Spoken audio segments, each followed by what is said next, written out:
Chapter 90, The Fall Part 2. Minyuvi drew her bow as she fired a piercing arrow at one of the beasts swarming below. The glowing blue arrow pierced the beast from behind and it collapsed onto the ground. It roared as it tried to rise, but Minyuvi must have hit its spine.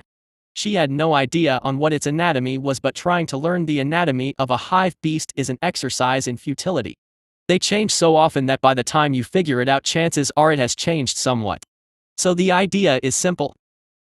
Hit the center of mass. Minyuvi couldn't believe what she was doing.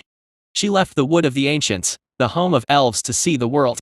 She ended up settling in Elysia because she liked their artistry. She loved that nation like a second home, especially considering she spent 70 years there. In her 500 years of life, she had never been more disappointed than when that princess sided with a monster. Monsters hunt humanoids like food. It was no different anywhere in the world. She would never have come to Volaria if that princess and the great beast had not appeared. She honestly hated this nation. Over here she was just an exotic piece of meat to be ravished. When she first arrived from Elysia, some lecherous warrior in the local adventurer guild tried to touch her long pointed ears. She ended up breaking his jaw in response. Minyuvi was a mithril-ranked adventurer, or at least she used to be. Her team stayed behind in Elysia and decided to accept the new status quo. So she left and came here to Volaria. She ended up joining a gold rank team, so she was effectively demoted. Yes, the Volarians were bad, but monsters were far worse. Humans don't know what the world used to be like. Their lives are fleeting, their history too short. They don't know that the very concept of war began as a sport. Her people once died and bled for the entertainment of the old gods. So to Minyuvi, she would rather die than bend to some beast. Minyuvi drew her bow and fired another shot at another particularly large beast. The arrow penetrated, but this one just kept tearing into the poor souls below. The thing that concerned her about the current situation was that there were far too few monsters. Where the hell was the rest? Then she felt this great tremor as the entire city shook for a moment. Minyuvi looked at the wall and she felt her blood turn to ice as she saw the ancient barrier on the wall fade away. She looked around the city and saw the barrier on the entire wall collapse. What did that monster do? She didn't sense any powerful spell being fired. She didn't hear it either. Was it from somewhere else? A saboteur, perhaps? Then she saw the answer. The great beast rose up past the walls, its body glowing blue and crackling with ether. The great beast had drained the wall. Too easy. You know, the ancients had countermeasures to stop what I just did. I can see the runes on your wall, but they are dull. My best guess is you let it fade away without even knowing what they were for. The great beast said with a laugh as it looked down at the petrified soldiers on the wall. Now then, what to do with all this power? The great beast said before it opened its maw and a blue glow appeared within its mouth. Then a wave of searing heat. The great beast fired out a wave of white fire that crackled with ether, the supercharged fire causing lightning to spark and lance, striking random houses and soldiers. Those caught in the flame were reduced to ash, and those struck by the lightning shared the same fate. The houses caught fire and the sight of impact ended up melting the stone walls. The main wall, on the other hand, was now topped with molten magma as the fire melted the stone into lava. Minyuvi spotted an adventurer rogue in the air. Above the wall, he must have teleported directly upwards to dodge the fire. At first she thought he had gotten away, then she saw a spine the size of a great sword hit him in the back. The force ended up carrying his body up into the air as his impaled form flew over Minyuvi's head and landed somewhere deeper in the city. Then she saw the great beast dip below the edge of the wall. There was no movement for a moment, then she saw a pair of white three-taloned hands punch through the gap between the large mithril-reinforced gate. The hands grasped the sides of the gate and Minyuvi heard this horrible groaning as the great beast began to pry the gate apart.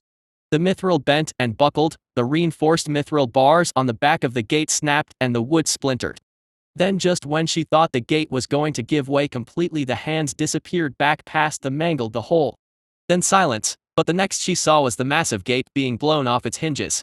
The two sides of the gate went flying into the city and slamming into nearby houses. Minyuvi shielded her face as she saw splinters and debris fly in all directions. Instinctively she leapt backwards to avoid the worst of it.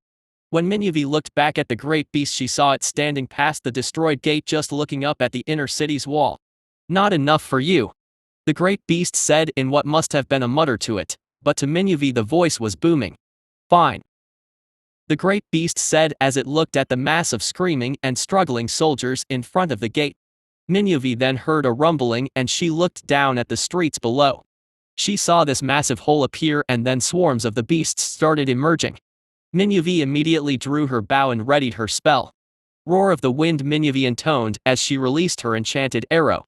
The arrow, now green, shot right into the hole. The arrow exploded and fired wind blades in all directions, slicing up the nearby beasts. Then she saw one of those larger beasts emerge. It locked its gaze on Minyuvi, then it roared and the crystals on its back began to pulse with an eerie purple glow. Minyuvi instantly saw the beasts beginning running towards the house that Minyuvi was standing on. So it wants to neutralize her. It made sense if they allowed her to bombard that choke point, they would take unnecessary losses. Blessing of the wind, fortunes favor eagle eye, Minyuvi intoned as she felt her buffs increase her physical abilities. She needed to serve as a distraction and try to suppress that hole as much as she could. As for why the beasts haven't made more holes, she has no idea, but she suspected it had something to do with what the great beast said earlier. They say the ancients have minds like a maze. They are far smarter than any living humanoid. But regardless, Minyuvi has no intention of giving up. She has been an adventurer for 300 years. She has lost so many friends to the monsters. Elves like her are called mercenary adventurers because she needs to switch teams often. Most adventurers only work for 15 years max, and she has worked for 3 centuries. Team swaps are a necessity. She was a highly skilled and valuable member of the Adventurer Guild, which was also why she was so incensed when both the Everlyn and Trallis Adventurer Guilds agreed to side with a monster. They say you can't teach an old dog new tricks and bulls are stubborn. Well, Minyuvi was older than any dog and 100 times more stubborn than any bull. Minyuvi knocked an arrow ready to fight, then she felt a chill go up her spine. She instinctively leapt away, just in time to see a great sword-sized bone spine embed itself into the patch of roof she was just standing on. Minyuvi looked up and saw the great beast smiling at her. Not bad. Run along, little elf, before I grace you with my attention again, the great beast said with a laugh. Minyuvi didn't need to be told twice. If the great beast had its attention on her, she needed to get away. She doesn't have the durability to survive its attacks. She isn't naive enough to buy into that death before defeat crap. She knows she will be more useful with the rest of her new team at the strong point. Hey elf, we need to go, Minyuvi heard suddenly as she turned to see a male rogue and a female archer land next to her on the roof. They were a pair of silver ranks that she saw previously when she was reading the brief for this ranging mission given to rogues and archers. Right, Minyuvi said as she turned to run. The 3 of them began jumping from rooftop to rooftop. Then Minyuvi spotted the north gate in the distance blow open and this massive armored beast appeared through the gate. Minyuvi could hear the screams of terror even from here. Minyuvi was in a slightly elevated area, so she paused to have a look at what was happening in the distance. She saw the large armored beast charge, and it charged to a chorus of screams before slamming right into the nearby house. She saw the house collapse in a cloud of dust, and Minyuvi felt a knot in her stomach as she thought of the people inside. Then she saw the beast visibly recoil as if struck. She watched as the beast shook its massive armored head before lowering it almost in apology. "What is it doing?" the rogue asked. "It looks like it's apologizing for something," the archer muttered. "The hive mind. It must have been reprimanded," Minyuvi replied. To a normal observer, they might think what the 3 of them were doing was exceedingly stupid. They looked like they were dumbly looking at a scene in the middle of a war zone. But in truth, this was exactly what they were supposed to do. That was why the other 2 didn't protest when Minyuvi stopped. Adventurers beat monsters through information, and they knew next to nothing about this hive or the great beast. This was a good chance to glean some information on them, and right now something clicked in Minyuvi's head. They don't want to damage the city too much, Minyuvi said as she raised her head and looked around at the phoenixes circling. They were only diving to launch precise strikes. They could easily torch the city and burn it to the ground, but yet the city was largely unharmed. Most of their attacks were in the area near the wall. Notably, those areas were a slight distance from the houses. They need to run this place after all of this. I thought the great beast was lying. I thought it was a ruse to make us infight, Minyuvi muttered. Well, the infighting certainly succeeded. About 80% of the adventurers have decided to stand down and guard the safety zones, the rogue replied. With one stroke, the great beast removed most of the anti-monster combatants. It seemed like a ruse in every respect. Divide and conquer, a strategy as old as war itself. Minyuvi said as she gazed at the carnage around her. Then finally she looked at the inner city where most of the army was. She noticed that the area was dead silent, there were no signs of battle. This means that the hive isn't attacking the inner city. Why? Was it because they wanted to secure the outer city first? Raising a city with a force like this is easy, but securing it was something else entirely. Then Minyuvi heard the loud roar of soldiers at the gate where she was just defending. She looked over and saw some kind of commotion. Farsight vision, Minyuvi intoned as she gazed at the gate. Her vision zoomed in and she saw Elysian soldiers clashing with the remaining defenders. Then she noticed the beasts were gone. There was just this pathetic little skeleton crew of defenders holding a weak spear wall against the Elysians. She could see blood trails around the area, with them leading into these holes in the ground. The bodies of the dead were nowhere to be seen. Just when she saw it, Minyuvi saw the holes close as they were filled in from below. Minyuvi shifted her gaze back to the defenders and she saw them throw down their weapons as they raised their hands in surrender. The Elysians moved forward to detain them as prisoners as others moved to search the surrounding houses. Then it clicked. The monsters softened up the defenders, then the humans came in with an offer to surrender. Most will take it in the outer city considering they were mostly militia forces. Most of the remaining professional soldiers were mostly in the inner city. But that begs the question, why was the hive so conservative with their attacks? They could do this much more quickly with a more aggressive attack. This was so tame. Then Minyuvi saw some Elysian mages teleport onto the nearby roofs and they all faced the high walls on the inner city in the distance. What the hell are those mages doing? The rogue asked, his eyes glowing too. Farsight vision was an extremely common spell that almost every adventurer knew. It was an essential spell for stalking their prey. Over there, the wall. The archer shouted and Minyuvi shifted her vision to the inner wall. She saw large magic incantations being casted on the wall. They were going to shell the outer city with magic. She shifted her gaze back to the Elysian mages on the roof and saw the mages had already prepared barriers in anticipation. It was an odd sight to see Elysians protecting Volarian houses. Yes, the spells were targeting them, but the crown's willingness to fire war spells in the middle of their capital was very concerning. Needless to say, they weren't informed about this. If Minyuvi knew, she might have decided to flee Volaria instead of staying and fighting. A ruler who would bring arcane fire upon his own capital has no right to sit on a throne. What are they doing? The archer muttered in horror as the trio watched the ritual level spells charge up. Even with the barriers, the destructive force will shatter every window in the vicinity and some of the damage will be deflected onto nearby houses. Also, the spells could also simply miss. They've gone mad, the rogue said.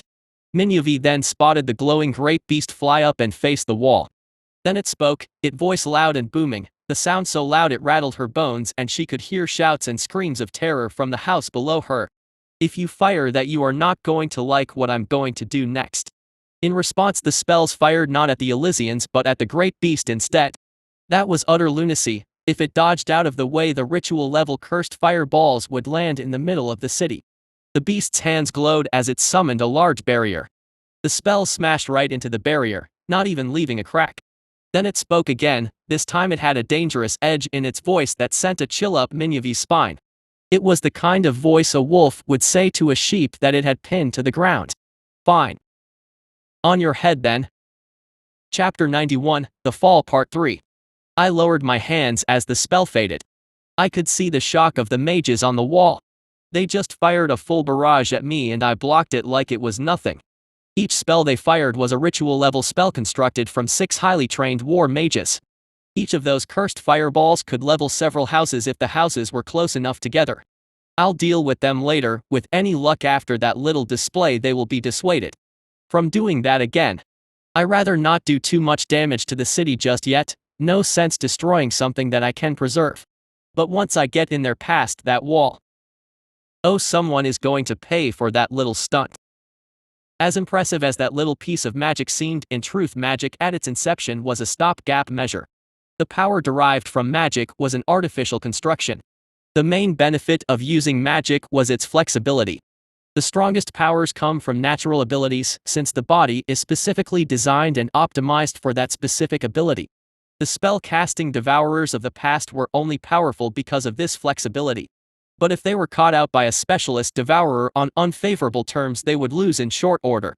As for what that spell I just used was, it was an old spell called the Gaius Wall. It's a rather low-tier spell by the standard of the ancients. Its defining trait was its hexagonal shield structure that lent to its durability. The good thing is that it's really hard, but the bad thing is that it's brittle.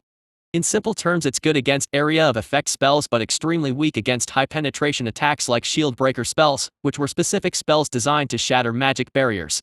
I knew more powerful barrier spells, but the problem was that if I used those it would be a big red flag if some kind of spy was looking.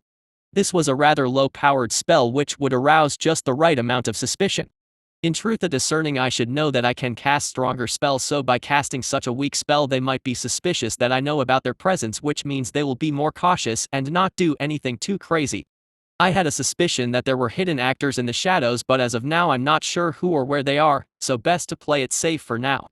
I shifted my gaze to see my army has surrounded this pocket of adventurers that have shifted from the ground to the rooftops. Legiona, update on the roof situation, I said into the hive mind. With an operation as complex as this, it was impossible to micromanage everything that was going on. This was also why I gave the individual soldier more autonomy. They couldn't just be mindless monsters in this battle, so I loosened the leash slightly. It appears the adventurers have discovered our strategy. They have realized our soldiers only unburrow on the streets. Fear not, my king, they will be overcome in short order. Legiona replied through the hive mind. She was acting as an coordinator and was currently with Cecilia as they moved towards the People's Church. I heard there were some sporadic attacks on Cecilia from militia who were masquerading as civilians. But from what I can tell, Cecilia is having fun blasting them apart with her newly learned spells. No need, this choke point is stalling the advance. Azatharine, I replied, and I sensed Azatharine's mind directing its attention to me. Remove them, I commanded, and Azatharine responded immediately. By your command. I shifted my gaze and I saw Azatharine peel away from the wall with a blue fire phoenix and began heading for the pocket of resistance. I changed course as well and headed right for the pocket of resistance. I looked down at the scene below me and I saw the adventurers fighting a mad battle as my hive crawled up the walls of the houses. I looked over and saw the elf archer from before shoot a praetorian right off the roof.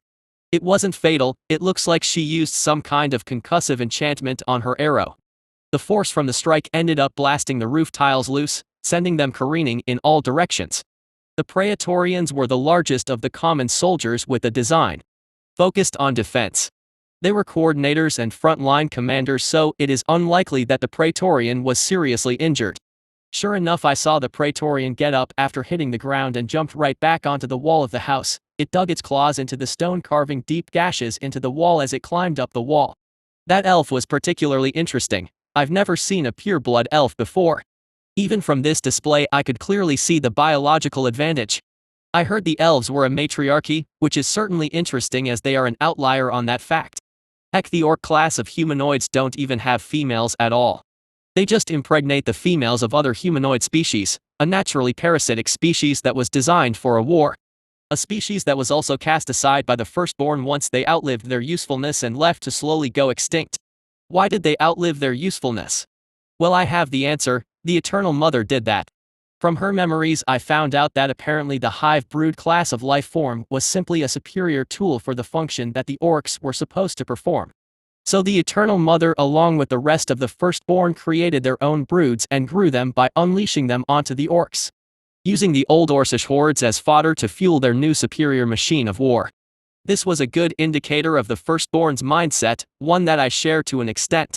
I suspect the only reason I don't completely follow this mindset is my past life as a human. Regardless, I still have their tendency to view other forms of life as nothing but curiosities, toys, and objects. Lesser life forms were unworthy of respect, they were resources to be used for my own ends. But yet I have the capacity and willingness to view the individual beneath it all, and this little elf has caught my attention. A fine specimen to examine. I wonder what her personality will be like. Azatharine, leave the elf to me. As you wish, my king. With that I flapped my wings and shot at the elf. I saw her do this impressive looking backflip as she shot 4 more of my common soldiers off the roof. It was plain to see her abilities were worth at least a whole other team of adventurers. I could see the small gold plaque around her neck and it looked quite new.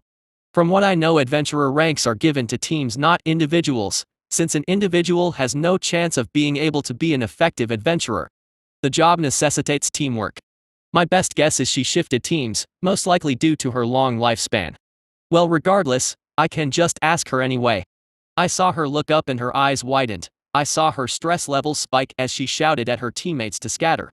I wasn't interested in her teammates, I was interested in her. I landed on the roof of a house and I felt it buckle under my weight. I increased the amount of power I was pouring into my gravitic hover ability to stop me from caving the building in. As to why I didn't do that from the start, the simple reason is that I don't like floating around like that. It just feels weird. It's fine when I'm moving, but when I'm staying still it just feels off. I guess I'm just a more grounded guy. The elf raised her bow as she locked her aim on my head. "Hi Elfie, I told you to run," I said with a grin, and she immediately shot the arrow right at my head. The shot ended up nailing me in the teeth. I could have easily dodged out of the way, but I heard her mutter the enchantment beforehand. The spell was Thunder Hammer. It's an intermediate enchantment that can be applied to most weapons and arrows. Its main purpose was an anti-monster spell that combined concussive force and electricity to stun and disorient. It's a rather clever spell if I do say myself. This is one of the things I like about humanoids, they can be quite creative. The Thunder Hammer enchant is usually used against the heads of heavily armored creatures. The concussive force is designed to cause a concussion and the electricity is to shock the nerves in the head. Basically bring the big target down and then hit it with something stronger. When the arrow hit me I felt the force, but it didn't even budge my head and the electricity did nothing. I adapted my body to cause the force to ripple along the armor rather than go through and potentially damage the internals. I did the same for electricity by turning my armor into something that acts like a lightning rod and dispersing the current throughout the rest of my armor. I can regenerate my armor easily. The internal organs on the other hand were far more expensive to heal. It also has the added benefit of my armor appearing to be fragile, which might make my opponent overeager. They might think they are winning more than they actually are, which will give me room to attack. Still, that hit did knock one of my teeth loose. I reached into my mouth and pulled the tooth loose. I looked at the elf who was looking at me in confusion. I looked over to a warrior that was beating back a pair of my soldiers. He was being pressured, but he was holding his own for now. I extended my hand that was holding the tooth and flicked the sword-sized fang at the warrior. The fang ended up impaling the warrior in the back. He fell forward onto the tiles and the two soldiers pounced on him, their claws and fangs tearing into his flesh. I turned back to the elf who was looking at the warrior, eyes wide in horror. "Now then, the next time you attack me I will do something like that again. So every attack, someone dies and it's not going to be you," I said as the elf turned to give me a wary gaze. I could sense her confusion. Her confusion is warranted of course, but I have my reasons. You see, the whole cult thing I am working on has been going quite well. I have the human stuff down pat quite well, and I found a partially successful workaround for the willing participant thing. However, I am lacking test subject willing volunteers of the other races. So the moment I saw this elf the light bulb went off in my head. As far as Terra goes, elves are one of the most powerful of the humanoid races. Furthermore, an elf spokesperson would be useful when I eventually run into the elves in their forest. But then again, these two objectives are kind of mutually exclusive. To an extent. I have a proposition. You seem like a veteran adventurer, you fight differently as compared to the rest. If you agree, I'll spare the other adventurers fighting here, I said, and the elf lowered her bow slightly as if she was willing to talk, but I saw her leg muscles tense. Then I saw her leap backwards as if to run. Maybe she wanted to draw me away from the rest of her fellows. I mean, I obviously have an interest in her. Oh well, fine. I shot forward at her. She got across one roof before I snatched her up with one hand. I am a lot faster than I look. Immaterial, the elf shouted instinctively. I could sense the fear but no panic. The reaction was instantaneous, no hesitation, just a clear mind knowing exactly what to do. Or at least what she thinks she needs to do. Ah! The elf screamed as her spell was jammed and the ether discharged violently. That was a rather strong spell. Immaterial causes the caster's body to become, well, Immaterial. It basically made it so that the body can phase through objects. It isn't an easy spell to cast. You apparently need to be decently powerful to use it, which means when this spell gets shorted out by ether jamming, the discharge is much worse. I looked down and saw the elf was now passed out in the palm of my hand. It looks like the shock actually singed her eyebrows off. It's kind of funny to look at actually. Now I have two options on the table. I could toss her to one of my soldiers and have her brought to the black box for brainwashing, but that would be a problem for one part of the plan. I could after all go with the nicer plan first and kidnap her later if I need to. Alright, nice plan it is then. I should at least try to talk to her first, which means I need to get her somewhere safe. Now where is the nearest safe zone? Over there, that church, the People's Church I believe it was called. I sent a mental command to my soldiers to try not to kill the adventurers and take them alive if possible. With that I flew over to the church and of course the people below screamed. I ignored them and landed right in front of the edge of the safe zone. This safe zone was close to the inner wall, so it was a little risky, but it was also the closest to where I was and I have other things to handle. I looked down at the group of adventurers who were staring at me pale in the face. I knew why they were afraid. Even if they could beat me, if we fought then there won't be a church anymore in the aftermath. I extended my hand and showed them the unconscious elf. She might need some help, I said calmly. What? One of the adventurers sputtered in response. She fought, she lost, she fought well, so I would rather she stick around, I explained as I gently tossed her right at a nearby warrior. His eyes widened as he dropped his sword and rushed to catch her. You will not be harmed as per the... I began, but then I sensed a magic signature on the wall above me. I looked up and saw the mages there charging spells, and from what I can tell it was aimed right at me in the safe zone. Oh, not this shit again. Oh, for fuck's sake. I growled as I bared my teeth and I sensed the humans around me all shrink in fear at the sound. I flapped my wings and shot up into the sky and moved into position to block the spells. If you fire that you are going to regret it, I said, and I saw the mages flinch slightly. I know they can hear me. I'm so close to the wall now. If they fire that and I dodge out of the way, those spells are going to slam right into the church behind me.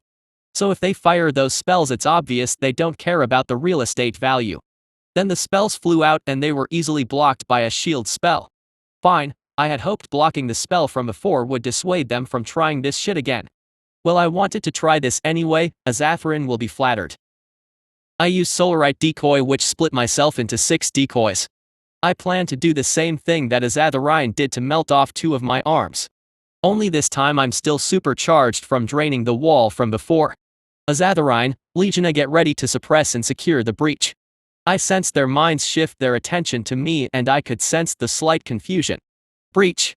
At those words I smiled as I felt that old feral excitement grow inside me. I have wanted to do this for a while. I wonder how much damage this will do. Oh, you'll see. I'm about to do some damage. Chapter 92, The Fall Part 4. Isa looked on at the scene below her through a pair of small binoculars. Being the future queen of Tralis, she had a vested interest in the state of the capital that was soon to be hers. So far things seem to be going well. Damage is minimal, so the rebuilding costs will be minor. Well, besides the southern slums and south town that was now a blazing inferno. To be honest, those 2 cesspits were filled with the filthy peasants anyway. They were an eyesore that only served to feed the debauchery of the lower classes. The peasants in South Town and the filth in southern slums were the source of 2 unsavory things that Isa detested. The glittering road, which was just a road filled with inns that doubled as brothels. Then there were the slum barons that lived as crime lords, profiting from the filth in the slums by peddling beautiful women and narcotics to the lords of Hightown. The Elysians have taken most of the capital mile, and she could see the great beast near the People's Church that was south of Lower Gilton. The mages on the wall had foolishly tried to strike the great beast with their petty little spells. Even from here she could tell this was no mere beast. You see, Isa had an interest in adventurers and bestiary and spent a good portion of her free time reading up on the sagas of the adventurers and the various creatures scattered about Terra. Perhaps their freedom to go to the far reaches of the world appealed to her. After all, she was a woman that lived like a bird in a cage. One thing she immediately noticed was the great beast's smooth head. That was a sensor dome. It was the most powerful sensory organ that is known, and it's also the most expensive sensory organ resource-wise. In addition, it also needs a powerful enough brain to process all the sensory information. So why would a creature retain such a trait when they could allocate those resources to armor or other offensive abilities? The answer was simple: it had strength to spare, and it was used to fighting opponents far beyond what walks the world today. The display so far has clearly shown that a beast that commands a hive can cast powerful spells, and from the looks of it was also extremely durable. I wouldn't be surprised if the great beast had rapid regenerative abilities. Apparently it was popular back then, considering how many fights ended in brawling. Most of this was conjecture, of course, information gleaned from ancient records that were missing entire sections of the text. Writing was a humanoid invention. Their lifespans were simply too short and their memory too fleeting to rely on memory, oral tradition, and experience to transfer knowledge. I smiled as she saw the great beast split itself into 6 clones, each body glowing with ether. I had casted a spell that allowed her to see the ether, and each of the clones was glowing like a sun. If her suspicions were right, it looked like a variant of a phoenix's ability to clone itself to magnify offensive power. Dominant strategies changed from age to age, but there were some which were popular, and this cloning ability was rather common. Even some other species alive today use something similar. Then she saw the 6 forms open their maws, and then they shot forth 6 white beams at the wall. She saw the beams strike the wall barrier. At first nothing happened, but then she noticed all the beams were concentrated on a single point. After that, her vision went white, then she heard an ear-splitting bang. When she reopened her eyes, she saw this wave of force carrying a wall of dust, and it slammed against the castle's barrier. She saw the barrier crackle as the force dispersed along it. She didn't feel anything, but she would wager if there was no barrier she would end up knocked over. She was rather close after all, and judging by how everyone in the plaza behind the beast has been knocked over, well, it would be safe to assume a good portion of the city didn't have glass windows anymore. I felt this almost feral joy rise up from within her as she saw what that blast did. The patch of wall was now just gone. All that left was this gaping hole rimmed with molten stone. These large bits of molten stone crackled with ether as they flew into the city. The boulder-sized pieces of molten stone rained into the inner city, destroying houses, noble estates, and setting those structures caught in the aftermath ablaze. Some of the highly charged pieces of molten stone actually exploded on impact. It wasn't that big of an explosion, but it was powerful enough to spew ether-charged molten fragments and magma in all directions. She heard the people below screaming. She could see some of the people caught in the blasts were running around while on fire. I laughed, harder than she ever had in her life. More than when she was just a girl getting a nice present. This was pure euphoria. She hated this place, hated the world. There was nothing she wanted more than for it to burn, and as she watched the corrupt people of this accursed city burn, she couldn't help but laugh. As I struggle to get her laughter under control, she turned to her right to see Lyra calmly sitting there sipping wine as she watched the show below. "You've seen this before, haven't you?" I asked as she felt a wide smile tear across her face like a scar. "You could say that, not this exactly, but something close enough," Lyra replied softly as she swirled her wine glass. "The new can only be born from the ashes of the old. Especially something as old and rotten as this nation," Lyra muttered before then taking another sip of wine. "Then let it burn, root and stem. The Empress has little need of the support of the nobility. They are toothless without anyone to listen to their commands," I said with another laugh. The Empress was so similar to her, both of them locked away in a cage. Now I will be free, and she will help I mold the world in a far better image. Anything is better than what Trallis is. Even a pile of ash is better.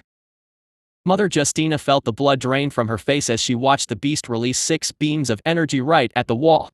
She had casted a spell to see exactly what was happening in terms of the ether. What she saw made her feel fear unlike any other. As a mother of the Church of Mercy, she was well versed in magic. It was necessary for her to understand how much damage something would do so that she could allocate enough resources to address the cleanup. Not all magic-based wounds were the same. She could be treating burns, electrocution, acid burns, collapsed lungs from vacuum decompression, and even cursed wounds. If there is one truth in the world, it's that there are no limits to the creativity and cruelty of this world. The humanoids like to pretend, but they are civilized, but in truth their barbarism even eclipses the monsters.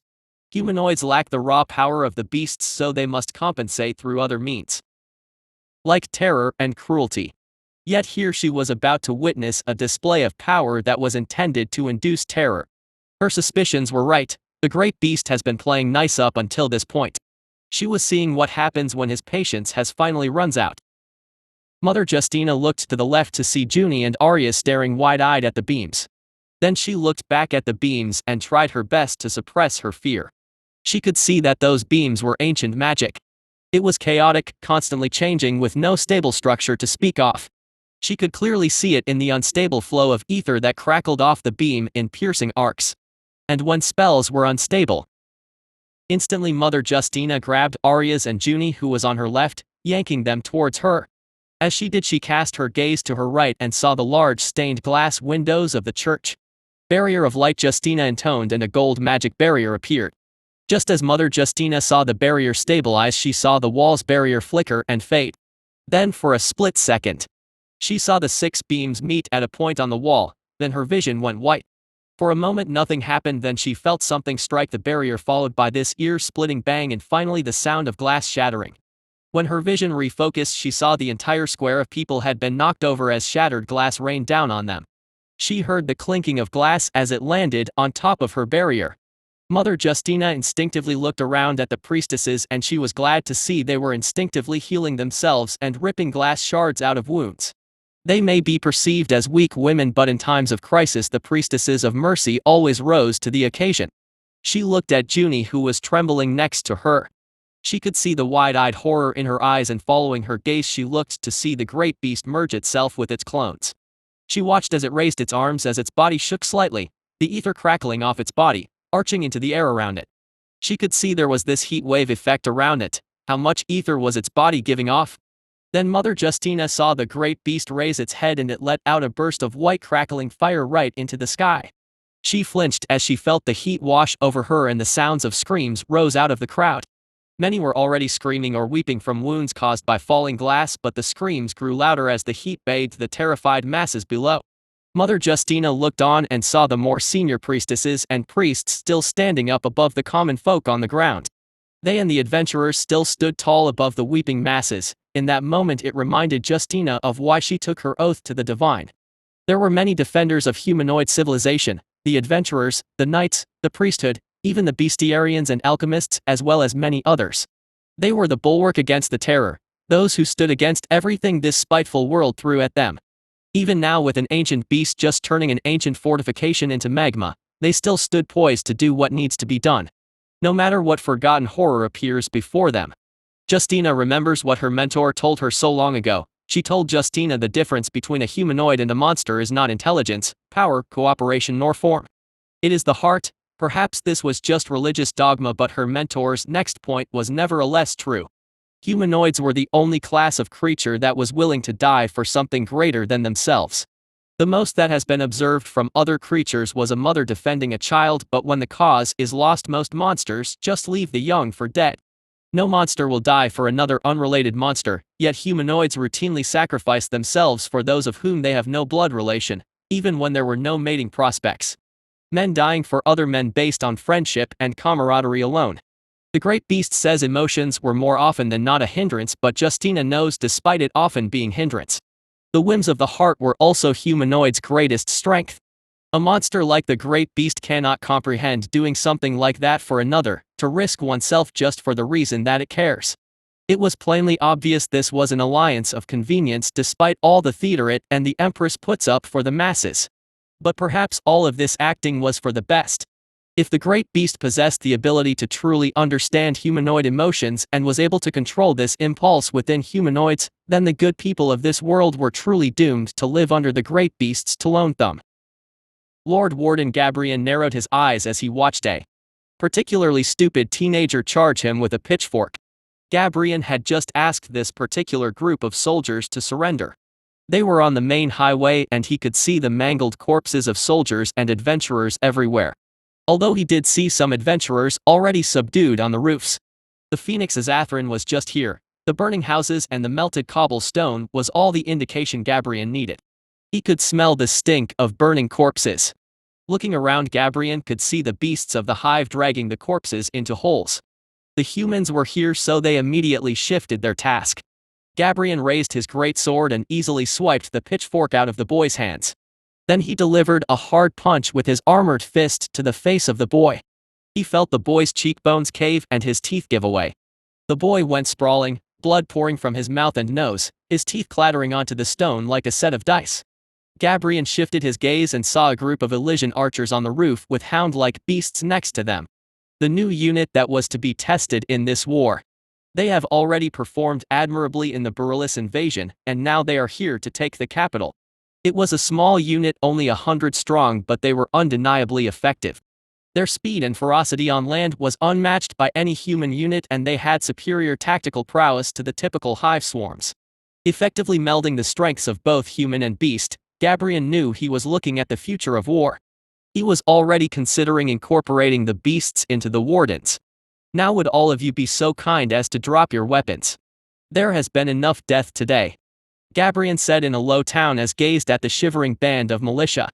This battle is lost, it was over before it even began, we just needed you all to accept that fact. Gabrian said, and the militia looked at each other fearfully, but they still held their weapons.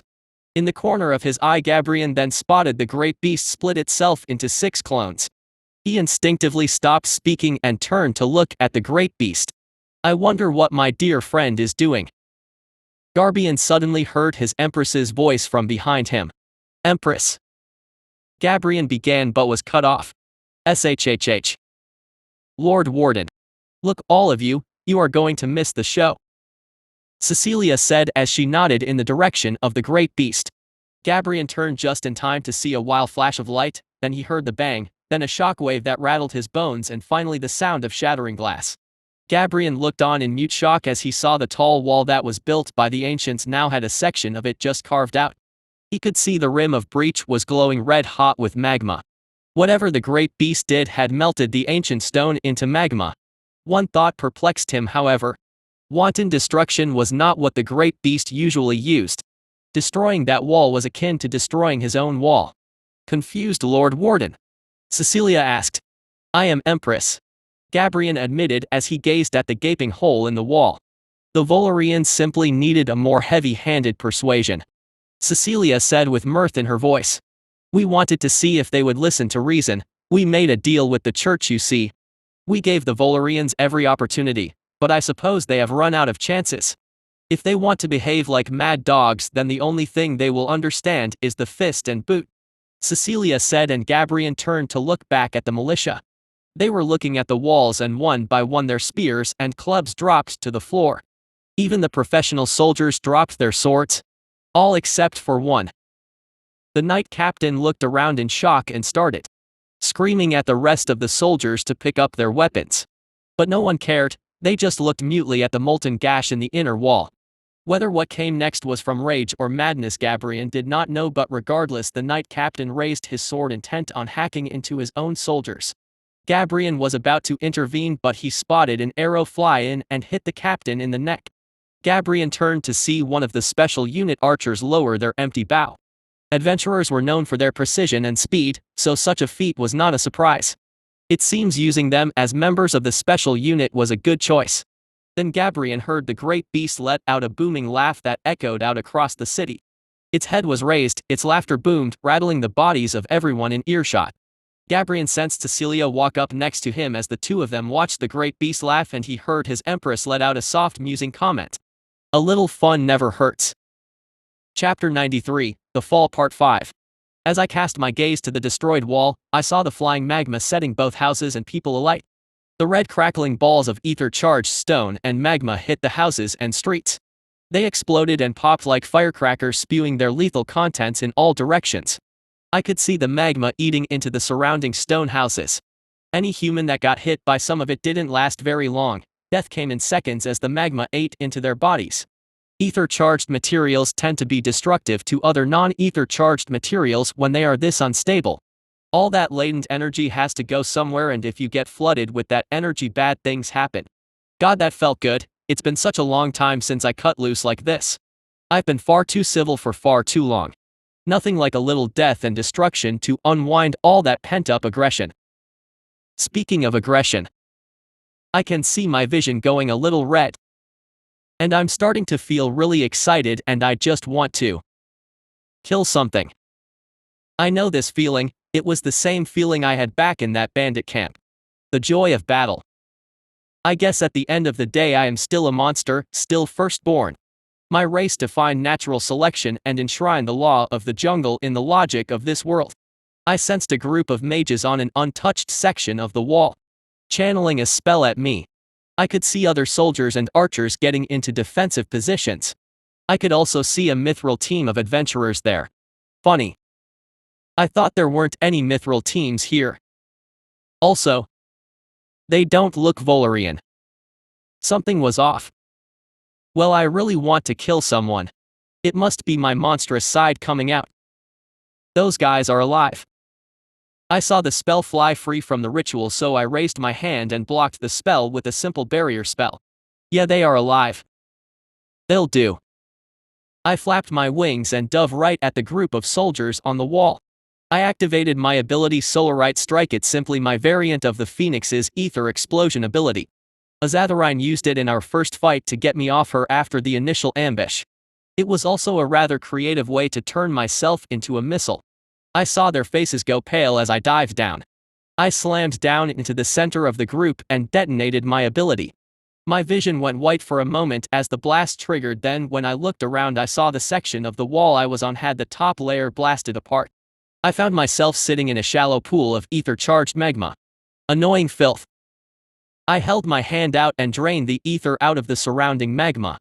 The magma cooled and hardened as I drained all the energy out. With a simple shake of my body, the dried magma fell off. As I resurveyed my surroundings, I saw that some of the humans survived. Some soldiers were caught on the edge of the blast and I could see them writhing on the ground. Their armor was either smoking or warped from the heat. Many were clutching their faces as they screamed and moaned.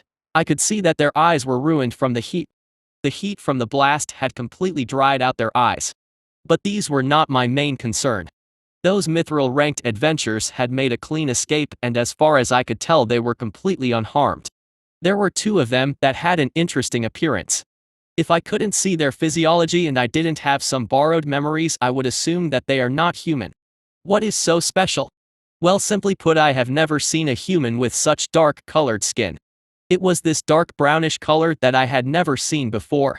But from what I can tell internally, there are just some minor differences that shouldn't affect overall performance. Was this an offshoot of the main template? Or was it something like hair color? I know humans have a large amount of variation between different members of species, mostly due to their rather unstable genetic structure and their high birth rate. Especially for the older races, the variations were small, mostly extending to slight changes in coloration. But humans had differing heights, skin color, even hair structure such as curly or straight. Certainly an interesting anomaly in the humanoid class. Who are you? Guild Master Gavril mentioned there was this odd appearance of this mithril rank team from Eastern Volaria, but somehow I don't think you are Western Volarian. I said as I examined the group. I could still feel the feral excitement inside me, but it is good to know that I still had control over it. But I suppose if I really get put into danger or I get really angry, then all bets are off. The group didn't reply, but I saw their vitals do a little jump when I mentioned I didn't think they were Western Volarian. No. You aren't, are you? Guild Master Gavril had her suspicions, and now. So do I. So where are you from, really? I said as I slowly slithered closer. As I did so, the group backed away and matched my pace. They had good movement, even though their eyes were glued on me. They were moving backwards in perfect formation. These guys and girls were well trained, very well trained. Come now, did you think Gavril didn't know what you were doing in this city? So many inquiries and investigations into a particular subject. I said with a smile, and I saw the group flinch again. I could tell they were realizing that they had been made. Their cover was blown and now they had the wolf's undivided attention. Come on, you were so curious about the great beast of the Elysian woods. Well, he's right here. If you want to ask some questions, now is the time. I said with a chuckle. I looked over to the right and saw the dark-skinned woman reach into her pocket and grasp this canister. I wouldn't try to run if I were you. You really, I think I can't see through that little smoke bomb or whatever that is in your pocket. I said, and the woman visibly flinched and her hand let go of the canister for a moment. So where are you from? Mugama? I asked as I continued to approach. No reaction in their vitals, that rules that out. No. Not Mugama. The valley. No. Not that either. I said as I smiled, and I could tell they were getting more and more uncomfortable with this situation. It was starting to dawn on the group that I was ever so slowly creeping towards the truth. Merchant princes? Oh. So the two of you are from the Isles of the Merchant Princes. I said as I turned to the two dark-skinned ones. This really shook them up, and I could tell they were getting ready to fight. So the other three of you are from Devonia? I said, and I got a reaction from the other three. If they were working together, chances are their homes were geographically close to each other. Well, that is interesting. I said as the mage flourished her staff and buffed her team. That was a speed buff. They were going to try and run. I shot at them as I opened my mouth and breathed a jet of white fire at them. They easily scattered. I saw the archer leap onto a nearby watchtower to my left. I spun and used my tail to strike the watchtower, and the stone gave way. The entire structure collapsed and crumbled like a sand castle. The archer leapt off the tower, and I shot a spine at her. But I saw a flash of blue, and the archer was replaced with the warrior who had his glowing shield raised. The bone spine struck a magic barrier and shattered it. Then it hit the enchanted shield and bounced off. I moved to pounce on the warrior who was stuck in mid-air, but then I saw this magical platform appear below him. He used it to kick off and retreat back towards his team. I moved to pursue, then the archer and the mage shot a pair of attacks at me. Then I noticed that the rogue was missing, and I sensed a magic signature behind me. I did a quick estimation of their attacks, and I realized I was going to take some minor damage, but it was within the acceptable range. All things considered, this was a well-executed attack. It's like these five knew exactly what to do and when to do it. By attacking like this, they ensured I had to choose. I could either defend against the frontal attacks or the one in the rear. There is more danger from the front, but the attack from the rear actually put one of their fellows in danger. I had read about this strategy. It was designed for attacks against extremely dangerous and unknown foes to gauge defensive ability.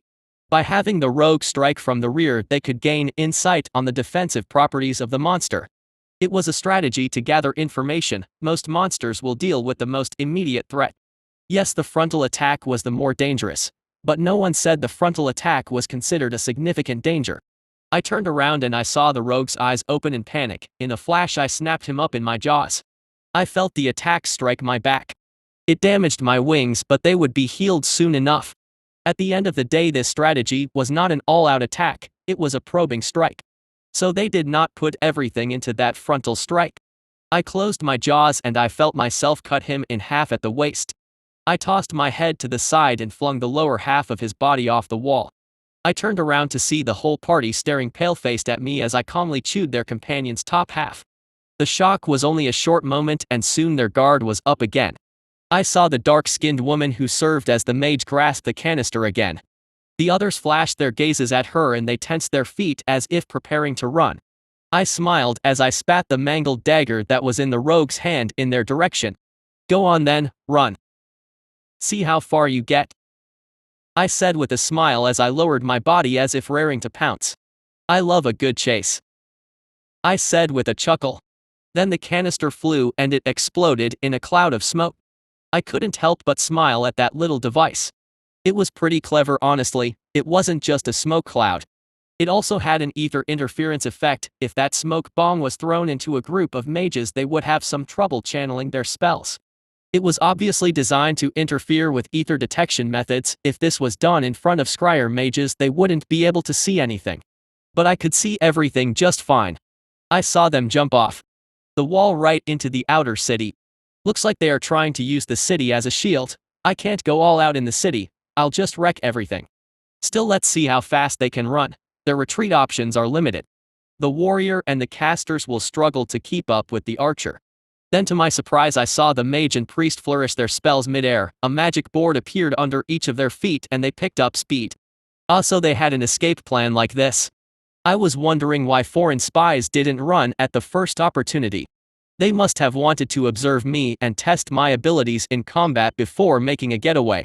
They were moving quickly. They would lose even a pursuing wyvern, even a weaker phoenix. But something like a Zatharine will be easily able to keep up and even catch them.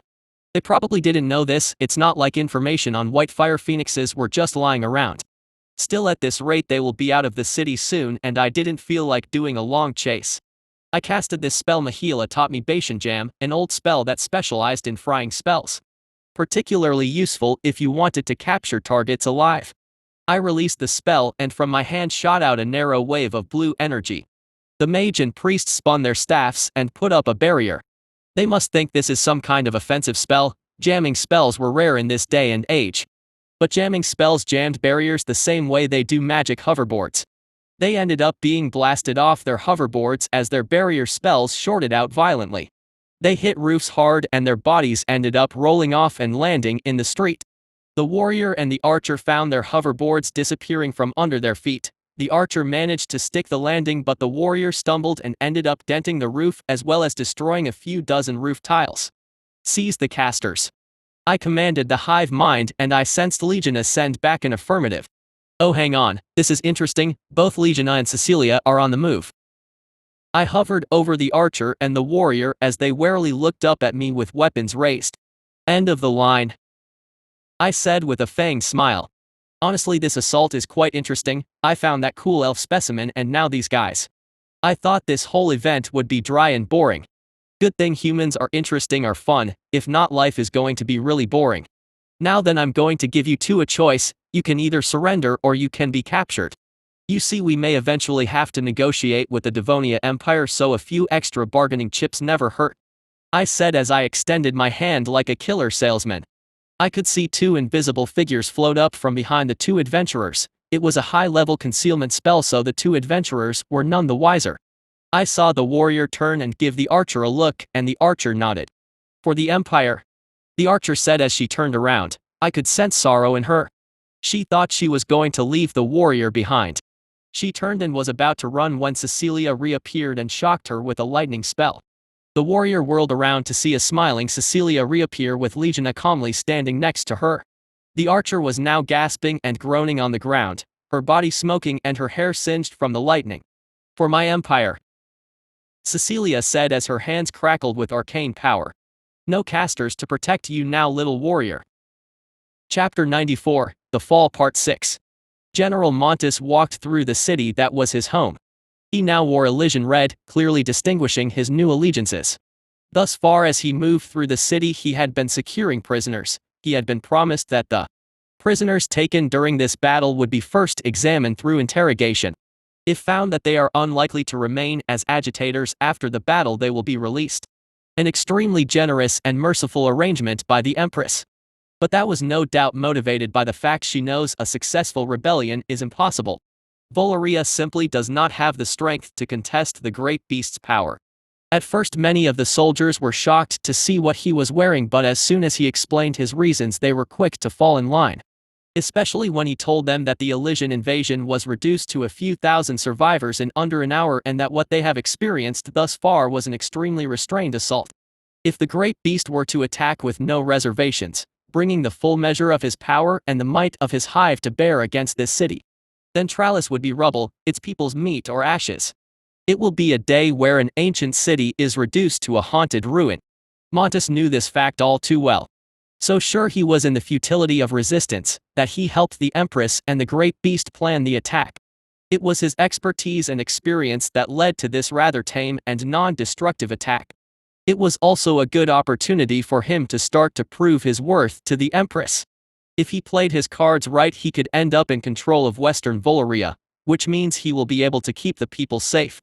By having a combined Valerian army at his disposal and keeping the military forces out of the hands of the greedy provincial lords, he can help ensure a peaceful occupation. At this time, no one knew the true horror of the great beast's hive better than him. The prideful and greedy lords will no doubt attempt something foolish given the chance, and the Empress's wrath will fall upon them like thunderbolt. Montes then noticed the great beast take flight away from a spot on the main highway. He would bet his right hand that the Empress, or Legionnaire, was there. As far as he could estimate, these two were the only two worth having the great beast actually landing for. For any other, the great beast would probably just hover overhead, give an order and fly off. Sure enough, when he arrived, Montes saw the Empress and Legina standing next to a group of 5 adventurers who were unconscious and tied up on the ground. "Empress," Montes said as a simple greeting and gave her a small bow. Cecilia smiled as she nodded in return. Montes learned quickly that Empress Cecilia despised groveling sycophants. She much preferred servants that were useful and to the point. "General, how are the prisoners?" Cecilia asked. "Receptive, docile, and more numerous than expected." The hive showed surprising restraint. Montes replied with a hint of gratitude in his voice, a hint that would be easily picked up by his most astute empress. "My dear friend did some fine-tuning before the invasion to ensure such a thing was possible," Cecilia said as she turned her gaze to Legina, who nodded. "I had no idea that modifying such a large hive could be done so quickly," Montes said. "Not all change has to be physical. My king has built us with several contingencies in mind, allowing both flexibility and specialization as required. He is nothing if not far-sighted," Legina said with reverence in her voice.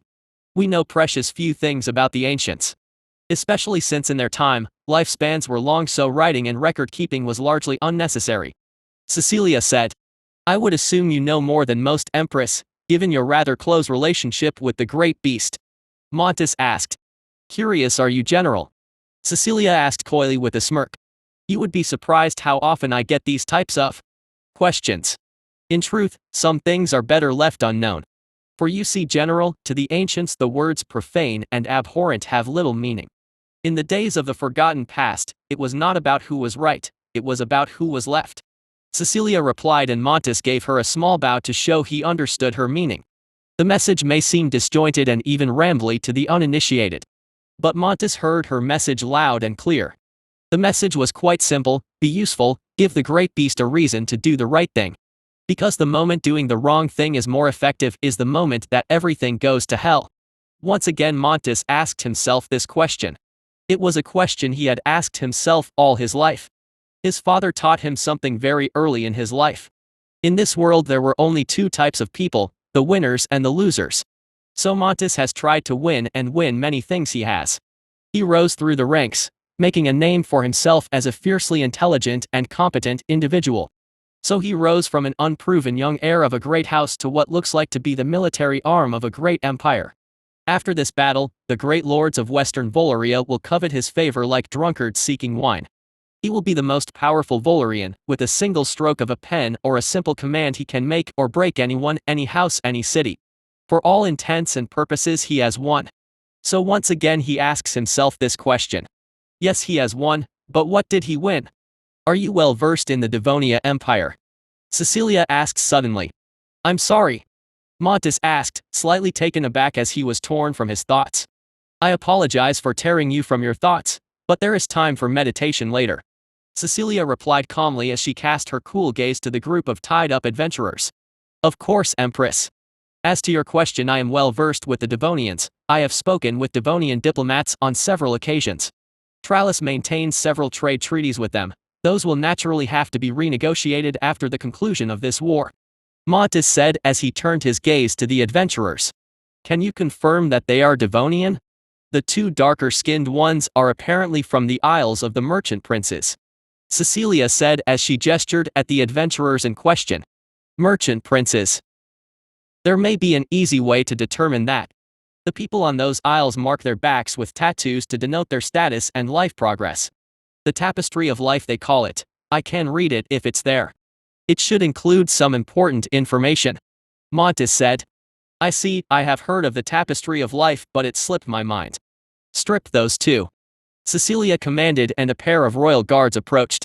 A short while later the 2 had their backs bare and Montes looked down to examine their dark-skinned backs covered with white tattoos. The man and the woman, they were low-born slaves. They may also be siblings," Montes muttered as he examined their backs. "May?" Cecilia asked. "They have the same family seal, but that may mean they are simply from the same batch of slaves.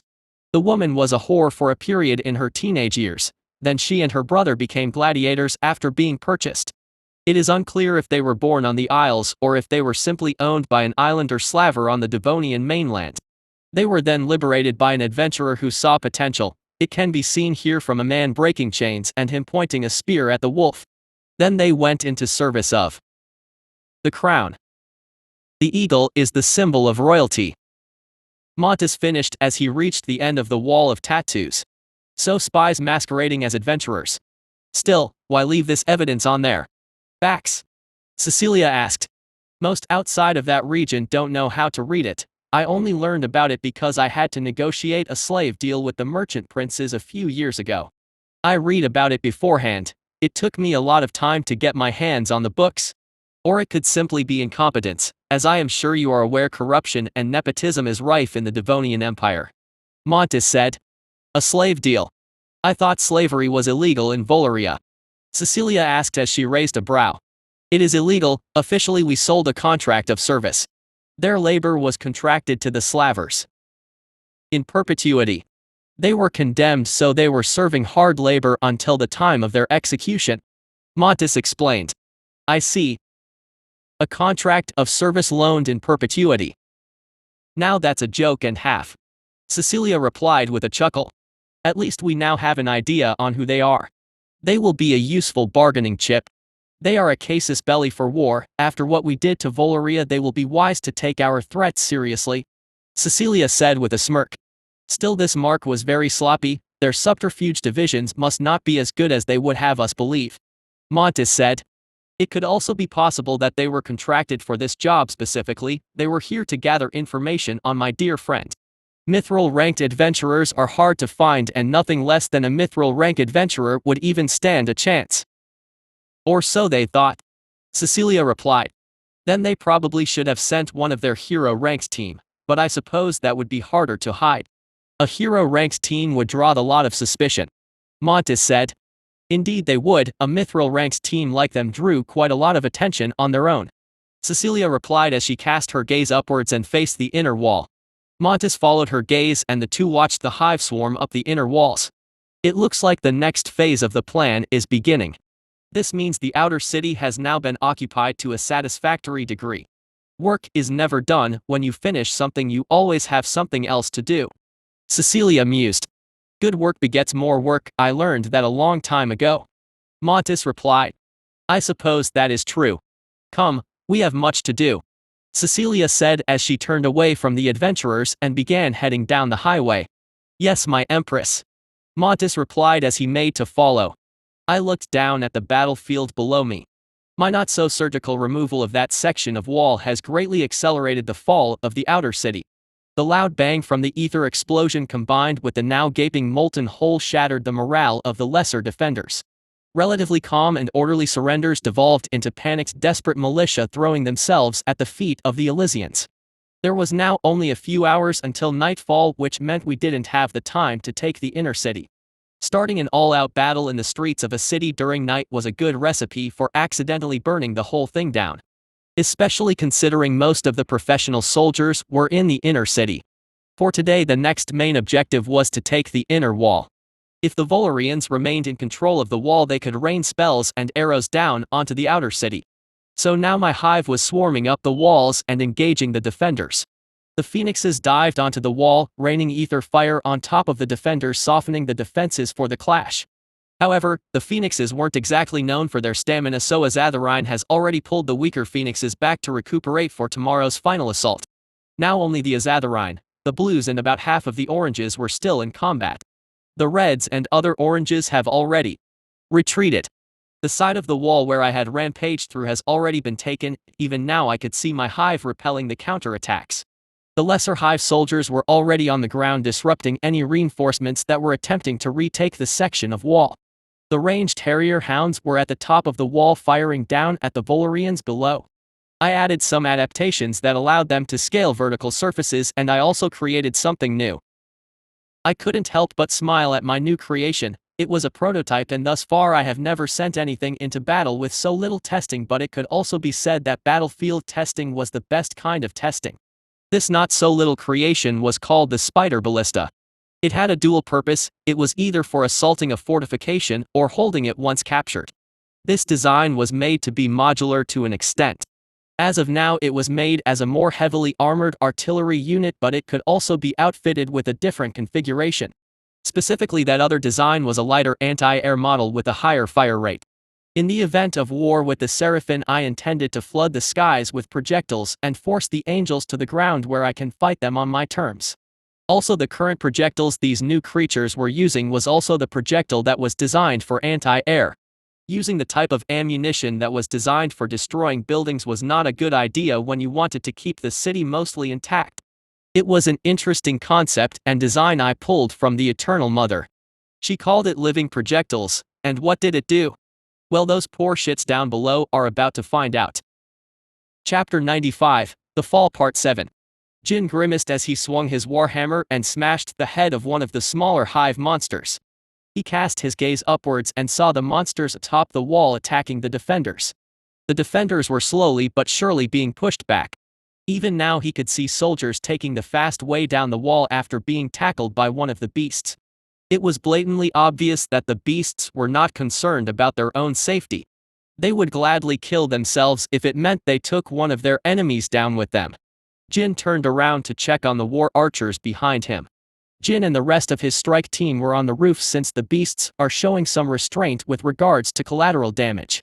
So as it stands, the best way to traverse the city is via the rooftops. The problem is that this makes it difficult to move enough soldiers to reinforce the walls. So this is where the strike teams came in. They were supposed to draw the enemy's attention and provide covering fire from above the streets. Even now he could see the archers firing down into streets, covering the soldiers below. The soldiers were struggling because the beasts were still emerging from the ground. But they were spacing out in accordance with Zariman anti-hive tactics.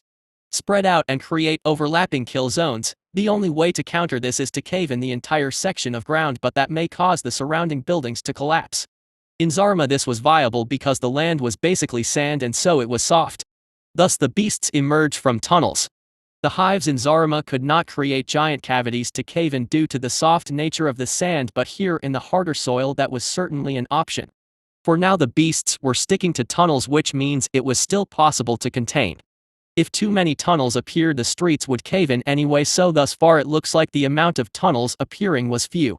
However, tunnels have begun appearing a distance away, allowing the beast to mass and launch assaults. It was terrifying, honestly, like fighting a giant intelligent creature that constantly adapts and changes strategies. A creature that did not care for its losses. This was perfectly consistent with what has been recorded of hives. They win as long as they take ground, for they can simply drag the corpses back underground and reassimilate the bodies.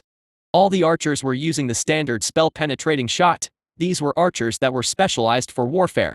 So they were naturally more well-trained than your average army archer. Many of them were part of the Capital Guard, specialists trained to defend this city. As it stands, the archers have been dispatched along the roofs with an escort of melee warriors to provide overwatch for those below. We need to get moving, Jin said to the rest of his adventurer team. At least what used to be an adventurer team. They used to be a gold rank team, but they left the guild when news of the deal with the Great Beast came to light. They still kept their gold plates, believing they were the true members of the Adventurers Guild. Adventurers were meant to fight monsters, not ally with them. Yeah, I'm not sure how long those guys on the wall can last. His teammate the rogue, Quinn said. If we lose the wall, the only place left to defend is the palace itself.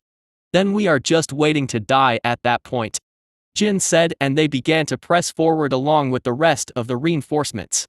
Jin raised his hammer and smashed another beast across the head. He felt the bone crack and the beast collapsed onto the roof, its body twitching. They were getting closer, just a few more houses to go. Then Jin spotted something on the wall. This massive spider-like creature crawled up the side of the wall. It had 6 legs with 4 of them forward-facing.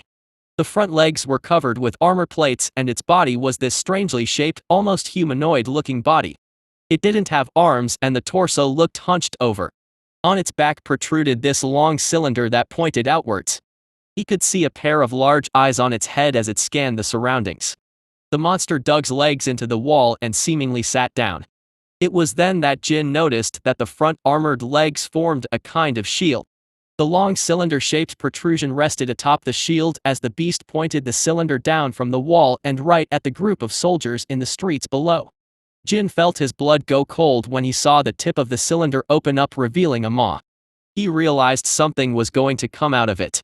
Get off the street! Jin screamed at the soldiers below. Then he heard this strange gurgling sound from above the wall.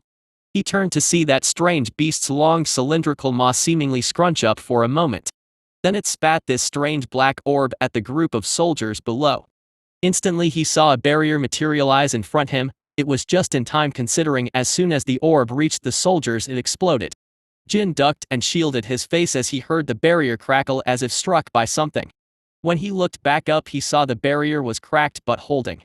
Then Jin noticed there were these strange spines on the roof tiles beyond the barrier. They were as long as a man's pinky finger and thin as a blade. Jin tentatively looked down over the edge of the roof and he saw a good portion of the soldiers were still fine thanks to the quick reaction of the mages.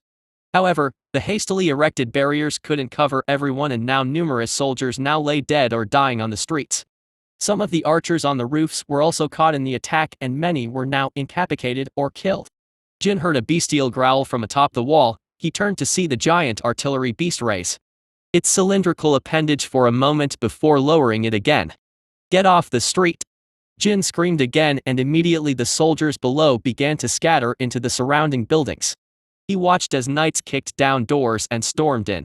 The houses in the inner city were quite large, so it looks like most of them were going to end up in two houses. "All of you get off the roof!" Jin shouted as the archers and other soldiers on the roof. Then the mad scramble. Jin turned to see the beast pausing as it shifted its aim to the group on the roofs across the street. By now the lesser beasts were intensifying their attack, taking advantage of the confusion and many soldiers were being overwhelmed. One of the archers on the roofs across the street was tackled by a beast and the two tumbled off the slanted roof right onto the streets below. He heard her horrible screams for a moment before it was quickly silenced by the beasts that have started massing below. Jin looked down to see a balcony below him and he jumped down along with the rest of the soldiers. Just as he turned to enter the building he saw another shot land at the soldiers who were on the roof across the street. He saw them get shredded. Many screamed as they were knocked onto the slanted roofs and ended up tumbling off, landing hard onto the hard stones below. "Shit, get inside!"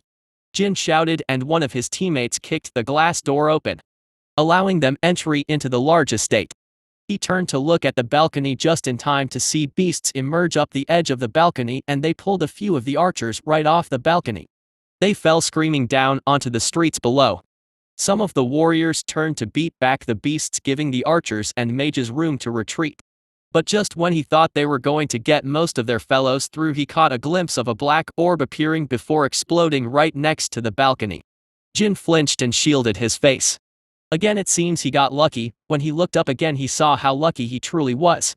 The blast had not only sent those spines in every direction, it had also sent all the glass on the door and windows into the room. As far as he could see most of his team was all right because there were other soldiers in front of them. Which also meant the people who were in front of him were not in the best state at the moment. "Get the wounded away from the windows!" Jin shouted and the unharmed soldiers began dragging the wounded out of the room. As Jin started dragging a wounded archer out the door he turned to see a small girl staring at him, eyes wide in terror. Then a woman rounded the corner and froze when she saw them. Then the archer he was dragging suddenly coughed and Jin looked down to see the blood that was coughed out was black like ink. He then noticed that the wounds on his face that had been caused by spines had black veins radiating from the wounds. "The spines are poisoned!" One of his team members suddenly shouted. "Can you cleanse the poison?" Jin asked the priestess of his party, Jassy, who coincidentally was also the only healer in this entire group of combatants since most of the priesthood decided to stay in the safe zones to protect the civilians. Apparently word got out that the beasts respected the priesthood's sacrosanct status in times of war. However, the priests or priestess that were in the rogue adventurer parties were now considered free game for the enemy. Jassy tried to heal one of the wounded but nothing happened and the black veins continued to spread.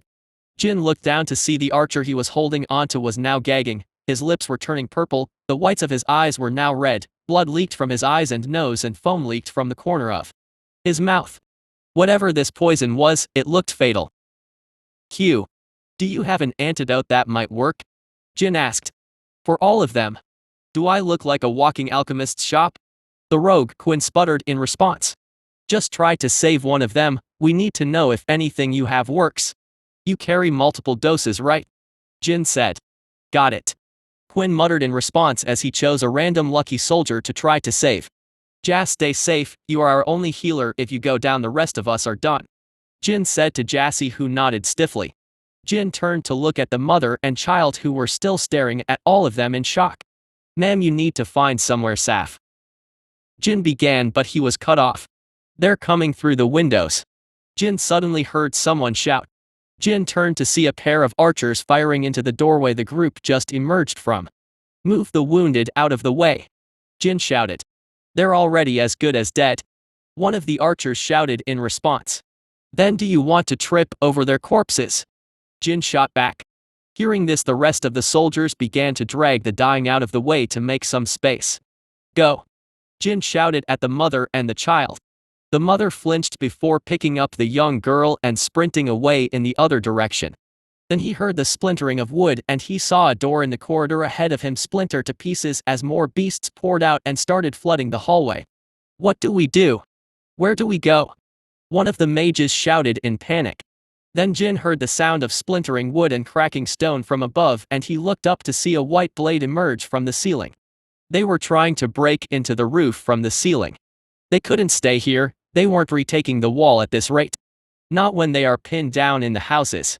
They needed to retreat quickly before the beasts killed them all. No sense martyring themselves for nothing. We need to retreat, get down to the ground floor, we need to regroup with the others. Jin responded as the group all prepared to move. Leave the wounded. We need to move now. Jin shouted, and the what's left of his group began retreating down the hallway. From what he could tell, they were at least moving away from the wall. Even if they were pinned against the edge of the building, they could at least attempt to jump. Even if some broke bones from the jump, at least they had a priestess to get some of them back on their feet. If they were trapped in this hallway, they were all dead.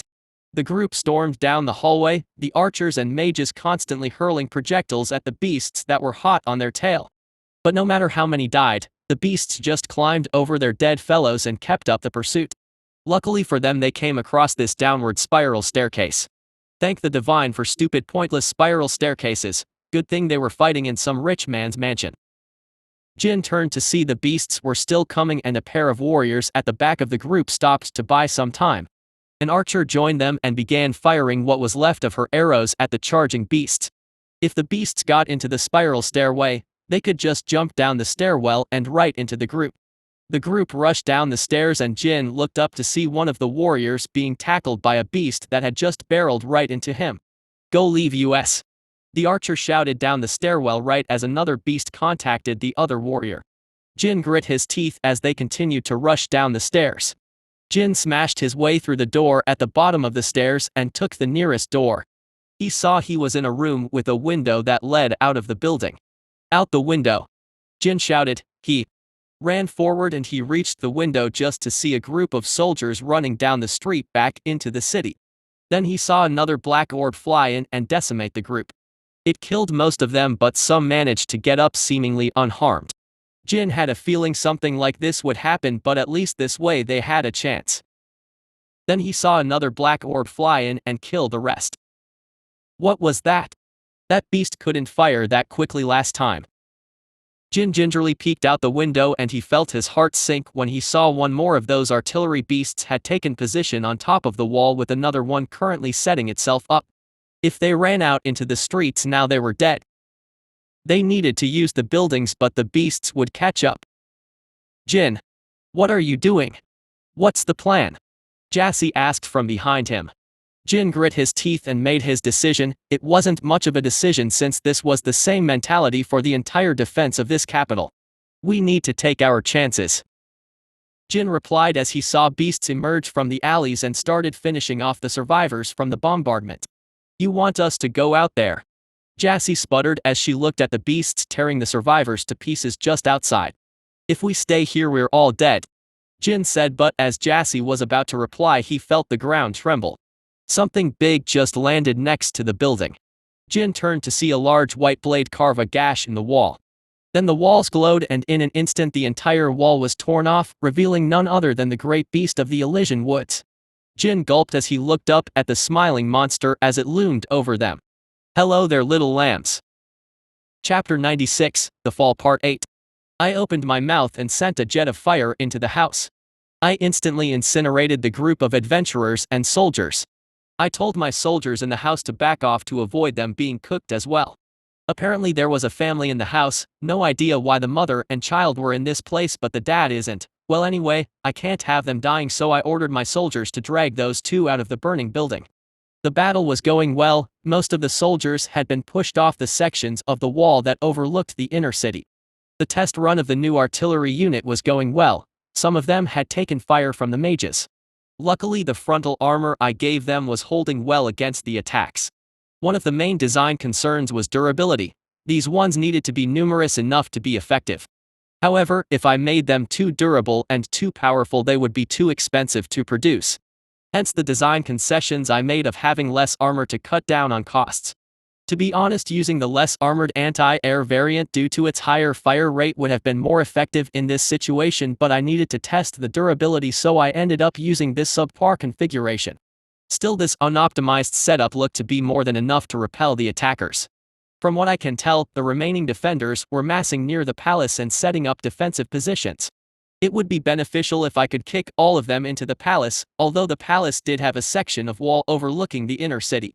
But thus far nothing has been fired from that section of wall. My best guess is that it's because they didn't want the palace itself to draw fire and attention. So what I have to do now is decimate the remaining defenders that are massing near the palace and kick them behind the palace walls. Then I can easily contain them inside while I clear out the safe zones and secure the safety of the population of this city. The safe zones were a little too exposed for my liking, so we need it to evacuate the civilians there. Azatharine, how are you doing in terms of stamina? I asked into the hive mind and I got an immediate reply. Doing fine, my king, although much of my brethren are exhausted. We are approaching the limit of our stamina for today. It may be beneficial for us to pull back and prepare for tomorrow. Well, phoenixes naturally lack stamina. They preferred a blitzkrieg strategy to quickly overwhelm foes. They tend to be less effective in long drawn-out battles. Then I heard Legiona chime in. My king, the remaining defenders are still utilizing the nearby houses near the houses as shields. There is also a large collection of mages at that location. Azatharine and her remaining forces should be able to overwhelm the mages' defenses, however it would cost whatever remaining power they have. And they would be forced to retreat thereafter and we would lose much of our air power. That would leave the city vulnerable to bombardment from the palace walls. I replied into the hive mind. It is as you say, my king. And we can't collapse the area around the remaining defenders either. If we do that, the humans will have trouble storming the palace. Their position is right on the main entrance to the palace. I replied. Then I sensed Nafis's mind join the conversation. A conventional assault will be difficult with such a restrained combat doctrine. The area the defenders are at is overlooked by a section of the palace wall. Our forces will face downwards fire from the forces on the walls. If we decide on a direct assault without support from the air, we will take heavy losses. That won't be necessary. We don't need to kill them off today, there is always tomorrow. They will not attempt an attack when the sun is down. I replied as an idea popped into my head thanks to this little conversation. Hives were obviously good at coordination, instant communication was really useful in planning strategy. So why not leverage that for some simple maneuvers? I never thought to try this, but it was worth a shot. Well, I did consider it in some capacity, but never at such a distance and with no direct line of sight. Legiona, sync up the artillery units with the flying observers, 3 of them are close enough to the defense point. Have them fire their projectiles like mortars onto the defenses. We may not be able to kick them into the palace, but we can trap them in the surrounding buildings. I said. A cunning plan, my king. I never considered plunging fire. Should I send adjutants to scout and act as additional spotters? Yes. Begin as soon as possible. Nafis, have some forces emerge in the alleys once the defenders are pinned in the houses. Have them make some noise that should make them stay indoors. Azatharine, hold your forces back and circle the palace. Just threaten them with your presence. Once the sun goes down, pull back to recover. Legiona, ready some nutrient carriers to resupply the artillery units as needed. I said as I spread my wings and took off. I immediately heard a chorus of replies from my forces. As you command. Good, now that that's settled, I should probably go talk to Mother Justina about what is going to happen. Just as I flew up, I spotted a black orb flying towards the area just outside the palace gates. Legiona works fast, but that was to be expected. Her mental abilities were almost 5 times stronger than your average human. Before I headed over, I decided to take a peek at the situation. It was quite interesting. The fact that they haven't fully reorganized was adding to the entertainment value. It looks like Legiona has decided to make the orbs fly one after the other. It made sense, since the goal was suppression, thus a constant threat was more effective. An intermittent large threat would give the humans room to reposition, but a constant lesser threat would pin the defenders in. After all, they had no idea where the next one would land, and they were landing constantly. I watched as the little ants scurried about. I zoomed in on a group of archers who were positioned on the roof. An orb landed right on top of them. I saw the spines carve one of the archers' faces open. The poor woman ended up flat on her back on the roof. Her cheek was torn to pieces with her teeth exposed. A spine was stabbed into the side of her neck and more were embedded in her thin leather armor. The wound slowly turned black as the disease-ridden cocktail I concocted did its work. It was a clever little thing I did. The poison was not really a poison. It just looked like one. It was a disease. So the humans will treat it as if it's poison, and the treatment for poison and diseases were not the same. After all, what would an anti-venom do to a disease? It was a disease that was non-contagious and extremely fast-acting. So fast-acting, in fact, it mimics a poison. It burns through the body as it travels through the bloodstream, causing rapid decomposition. It was basically a type of flesh-eating virus. It was a modified version of my original cocktail, and the inspiration came from none other than Beatrice. Her little discovery with my feather and plague manticore venom was the catalyst for this little trick. I never told her this little fact, not sure how she would feel that her little discovery helped me create a weapon that could be used to decimate populations. Still, one thing bothered me. It was odd. If I were them, I would have retreated back to the palace. My best guess was that they needed to buy time for something. Like having them act as a distraction. They didn't know I was going to continue the attack tomorrow. From what Mihaela has sent in from her little spying position within the palace, apparently this was the prince's decision. The only unfortunate thing was that the prince was going a little crazy, so I had no idea what was going on inside his head. Perhaps it was just simple insanity, but yet I can't help but feel something was wrong. It was like this nagging intuition in the back of my mind. Everything was going to plan. I expected it to go to plan and I expected to win. But honestly, aren't things going a little too well? By making his soldiers hang out outside for some reason, it would only further enforce the fact the old rulers were incompetent. I mean, the soldiers were literally standing on the wrong side of a fortification. It would be like if some castle lords planned the worst defense plan possible. Say you were facing this giant army of undead led by some undead-based humanoid called something ominous like the Night Lord. King. Something. Then the defenders put most of their soldiers outside the castle walls and then put the catapults at the front of the formation instead of at the rear for some reason.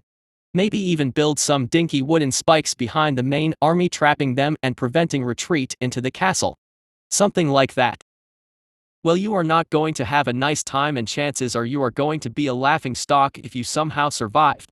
Anyway, I'm sure I'll find out eventually. The main concern was that something was influencing the situation from behind the scenes.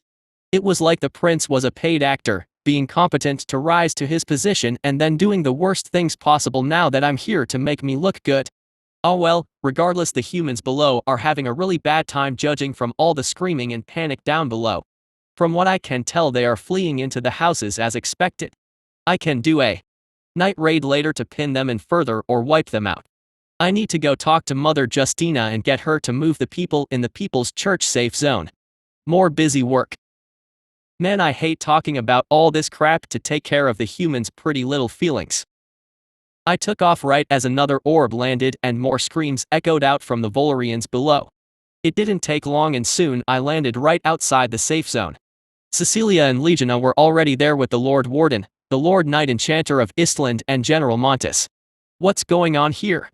I asked curiously as I looked at the arrayed people. They looked like they were in the middle of a discussion with Mother Justina. Not only that, I saw the group of what looked to be soldiers on their knees in the middle of the safe zone. Oh, we were just negotiating for them to relocate the safe zone. We need to move our soldiers through to position to storm the breach, Cecilia said as she looked up at the massive hole I made in the wall that was right behind the safe zone. And those four? I asked as I looked at the four men who were kneeling with adventurer blades being pointed at them. They were caught attempting to rape a priestess in the church. Cecilia explained. Oh, that's bad. I replied calmly. Yes, it is. Bad. Mother Justina said in a clipped tone. Is that why you look so unhappy?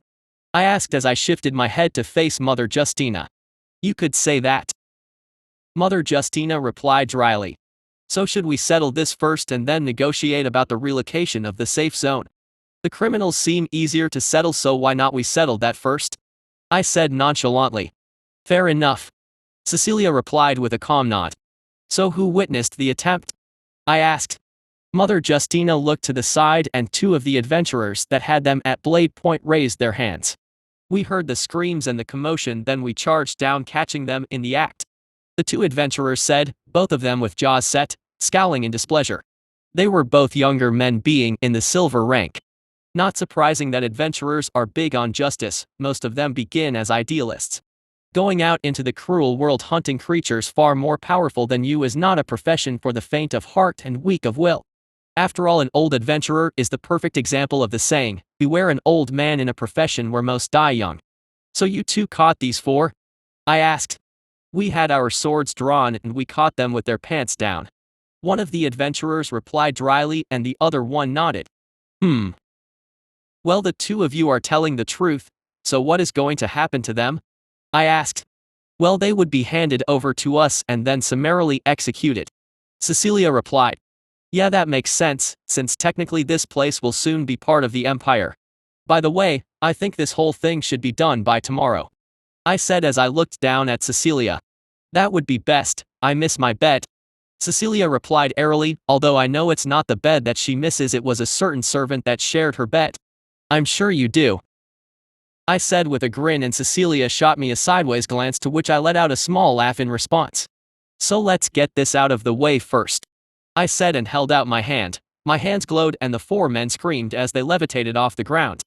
I pulled them towards me and was about to toss them into my mouth, but I felt someone tap the side of my body. Friend, move back a little. Cecilia said as she looked down, and I noticed that the four men were hanging over the edge of the safe zone. Oh yes, you humans like your imaginary lines. I said as I moved back slightly, and I heard some soldiers scurrying back to get out of the way. That we do, friend. Cecilia replied calmly. Once I was clear of the line, I magiced the screaming and squirming men into my mouth. As I calmly chewed the men in my mouth, I saw the humans in the safe zone were looking at me in mute horror. I calmly swallowed, and as I continued to observe the humans. This was actually part of the negotiation for the safe zone evacuation.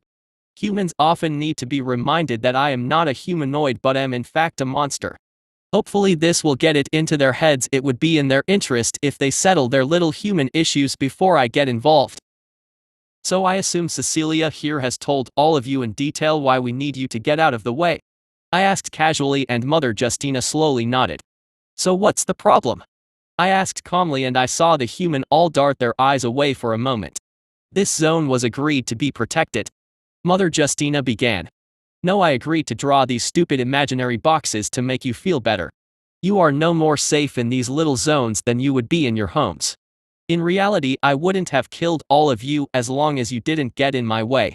I said, cutting her off, and she immediately clammed up. Now you see, there is a slight problem. You are currently in my way. I said as I leaned down to loom over the humans. I saw one of the adventurer archers panic for a moment as she raised her bow. Immediately, two adventurers on either side of her grabbed her bow and tried to wrestle it down. I turned my head to look at her. Mother Justina heard the commotion and turned to look at the three of them. I could sense her anxiety and fear rising when she realized what had just happened. I'm going to pretend I didn't see that. I said, my voice now lower and sounding more like a growl. The sound of my voice caused Mother Justina to twitch in fear. She gingerly turned around to look at me, eyes filled with fear. I suggest all of you get moving. Or I am going to have to move you. Chapter 97, The Fall Part 9. Arias stood on the balcony of a house in the merchant district Lower Gilton as he gazed at the inner wall. He couldn't sleep. The thought of what had happened today haunted him every time he closed his eyes. When he walked through the streets on the way to Lower Gilton, he saw corpses littering the edge of the streets. Judging by the horrid red pools of blood that had seeped into the gaps of the cobblestones and the long smears across the streets, the bodies had just been dragged off to the side. Arias remembers Junie screaming when she stepped on a piece of disemboweled intestine. He remembers looking down in horror and disgust as he saw the small piece of bowel looked to have been torn out by some kind of maw, judging by the teeth marks. Furthermore, it appears it has already been trampled several times thus far. All Junie had done was stuff it further down the cracks of the stone. The signs of the battle were everywhere. He could see the little patch of safe zone was more or less secure. Technically the street was within the safe zone, but the street was also a major street. Thus the Trallis garrison violated it almost immediately, and when that happened the beasts of the hive were quick to attack. Luckily for them, only the safe zone of the street was compromised. It wasn't that big of a deal, it was not like many people standing there anyway. Who the hell is going to stand out in the middle of a street in the middle of an assault? A sensible person would stand as close to the church as possible, since the holy structure was said to be given some semblance of protection from the invading army of beasts and men. The rich merchants were not that pleased with the arrival of the influx of thousands of refugees, but a quick chastisement from Mother Justina was able to swiftly silence them. The revelation that the great beast commanded it and that the Averlanian army was on the move also helped significantly. So now Arias was standing on a balcony of an inn. It wasn't his room, it was Junie's. Apparently she was having trouble sleeping and she wanted Arias to be nearby. Mother Justina ended up giving Junie a strange look when she requested that. Arias knew she suspected there was something going on between the two of them, but given the circumstances she didn't have the time or energy to do anything. She already had her hands full trying to keep everyone calm. The last thing they wanted was a panic. Arias heard the balcony door behind him open. He turned to see Junie standing in her nightgown. The priestesses were given their own rooms after the incident at the church. It was an oversight on the church's part. They underestimated what large amounts of fear and stress could do to someone. Having so many people packed into the church building was dangerous, and having terrified soldiers among them made it even worse. Many of the soldiers felt there was a chance they would be executed after this battle was over. The sight of the defenders being torn to pieces only exacerbated that fear. The beasts, after all, had no moral compunctions. They would tear into the defenders with reckless abandon, with no care for their own safety. Sitting still and powerless as they listened to the screams and sounds of battle echo out from around the city. Those would-be rapists said they cracked when they saw the great beast turn the ancient wall into magma. The smell of burning buildings and the screams from the inner city didn't help matters either. The burning of the slums and South Town have also smothered the town in this smog. The air smelled of burnt wood and flesh. Many things were here that would slowly chip at a person's resolve. Can't sleep? Junie asked gently as Arias saw her approach. Yeah, Arias said as Junie walked into his embrace. Arias shut his eyes as he breathed in the scent of hair. Her skin was still sticky from the sweat thanks to their love-making a few hours prior. How did it get to this point? Arias asked softly as he continued to listen to the droning groan of those large beasts on the wall as they fired their deadly projectiles into the inner city. They have been doing it for hours, bombarding the poor people on the receiving end before even the sun had set. Privately, Arias wonders how many those beasts have killed so far. I don't know, Junie replied as the two separated and the two shifted their gaze to the great gash in the wall in the distance. The edges were still glowing red hot, and occasionally he could see some blue sparks as ether sparked off the magma. It has almost been 8 hours and this ether-charged magma still hasn't cooled. It's scary, isn't it? Look at that hole, Arias muttered as the pair gazed at the ominous glowing lines in the darkness. I learned in the academy that ether can supercharge materials. No one has managed to do it to stone in recent centuries. The amount of ether required is beyond imagining. Junie replied softly. Is that why it isn't cooling? Arias asked as another lighting bolt of ether danced off the molten stone, cracking through the night. Yes. All that energy has to go somewhere. You know ether crystals, Junie said. Yeah, why? Arias asked. Ether crystals are just materials that have a naturally formed ether transmission lattice. It allows the ether to flow within the crystal in a stable manner. The moment the ether circuit becomes unstable, it discharges unpredictably. The energy is often released as electricity, heat, light, or kinetic energy. Junie explained. Is that why? Ether crystals explode when damaged. Arias asked as he turned to look at Junie. Yes. As to why that stone can't explode, well, technically ether crystals are routinely supercharged, but the term supercharged is mostly used when something that isn't supposed to be charged ends up charged. Junie explained as she shifted her gaze back to Arias. Like the stone. Arias said. Yes, the stone.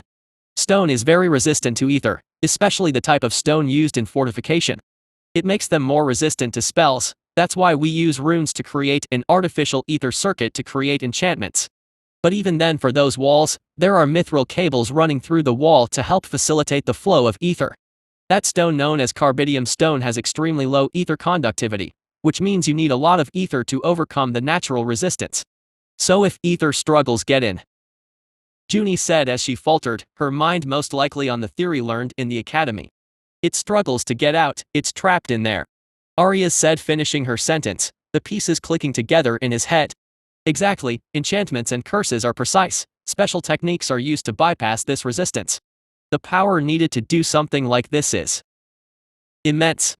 Most of the time you would just end up melting the stone or sending it flying off into the distance before you succeed in supercharging it. Junie muttered. So that's why all of you were looking so terrified when you stared at the wall. I was wondering why the priesthood and the mages looked particularly afraid. You knew what that meant. Arias said softly. More than you know. After the Trellis's fall is complete, everything is going to change. Junie said as Arias noticed her eyes widened for a moment as if having some kind of existential crisis. Hey, let's not worry about that for now. Arias said gently as he wrapped an arm around her waist, snapping her back to reality. What are we going to do after this? You're going back to your fiancé, right? Junie asked wistfully. Probably. If she has my child, I can't exactly leave, and you're a priestess, so you can't have romantic relationships. Arias said gingerly. They both knew this thing they had was something that should not happen. It was breaking so many rules and wrong on so many levels. If you could take another wife, would you be willing to have me? Junie asked tentatively. Aren't you a priestess? Arias sputtered.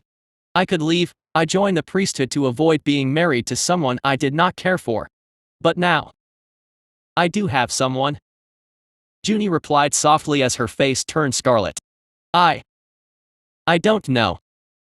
I would need to talk to Rosie, and the Elysians don't allow polygamy, it may not even be legal. Arias said. I suppose you are right. Junie said, her voice sounding brittle. Arias felt a pang of sadness at the sight of the despondent Junie. In truth, he was starting to truly care for her. They do say relationships formed in times of crisis were stronger than most. But if it were possible, I would love to have you by my side. Arias said as he took her hand. But is it fair to your fiancé? I'm just cutting in. Junie muttered. That's why I think maybe we can talk about it first. I'm not leaving her, especially if she has been faithfully waiting for me and if she is with my child. Arias said. Yes, I would not feel as I do about you if you were the type of person to callously cast her aside. Junie replied gently. I suppose that is something for tomorrow. Rosie may not have remained faithful to, I mean, look at us. Arias said with a self-deprecating smile. I suppose it. Junie began, but then she paused as she looked away for a moment. What? Arias asked in confusion. Do you hear anything? Junie said as she turned to look out at the inner wall. No, I don't hear anything. Arias said, but he stopped himself when he realized what Junie meant. Those beasts from before had gone silent. Had they stopped firing? Something's happening. Junie said as her voice shook. As if on cue, they heard the beasts all across the city start to howl and roar. Something was definitely happening. A night raid? Junie asked in mute horror. Maybe. Get dressed, we need to tell Mother Justina. Arias muttered, and the two rushed back into the room. The two got dressed, and Arias noted Junie didn't care at all when she stripped down in front of him, and she even asked him to help tie the sash on the back of her priestess robes in place. The pair rushed down the stairs and headed for the building that Mother Justina was lodging in. It was this wealthy merchant's estate that had graciously offered the higher ranks of the priesthood and the more competent adventurers a place to sleep. Arias privately felt that this was to offer some additional protection against the beasts. After all, having your home filled with high-ranking priests and priestesses meant the great beast would be less likely to destroy his hard-earned property. Arias could see the lights were already on and he could hear a commotion in the building. Then he saw a group of adventurers rush out the door. A few archers and rogues nimbly scaled the walls and began running along the roofs. They were moving in the direction of the inner wall and looked like they were fanning out. As they approached the door, they heard an argument going on inside the estate. Arias tentatively opened the door and he nearly shouted in alarm from what he saw. He saw this strange creature. It was pure white with a domed head from which this long tail-like appendage protruded from the rear. It had 4 arms and a roughly humanoid appearance. The larger upper arms were out in front of it doing the typical hand motions used by humans, while its smaller lower arms were neatly crossed behind its back. "What is going on? Why are you here?" Mother Justina demanded. "I am aware that this is a violation of the safe zone, but seeing as you just sent adventurers to leave the safe zone as well, I think it's best if we ignore this little discrepancy." The creature replied calmly in a strange feminine voice. "Legiono, we both know you aren't here for nothing. Why are you here?" Mother Justina pressed, her face a shade paler than usual. It was then that Justina noticed Arias standing in the doorway. "Ah, I was wondering if you survived. Please come in," Legiona said calmly as she turned to look at Arias. "Survived?" Arias asked shakily as he looked at Mother Justina, who nodded, and the two entered the room. "Yes, the winner of the Luckiest Man Alive medal in the battle for Elysia.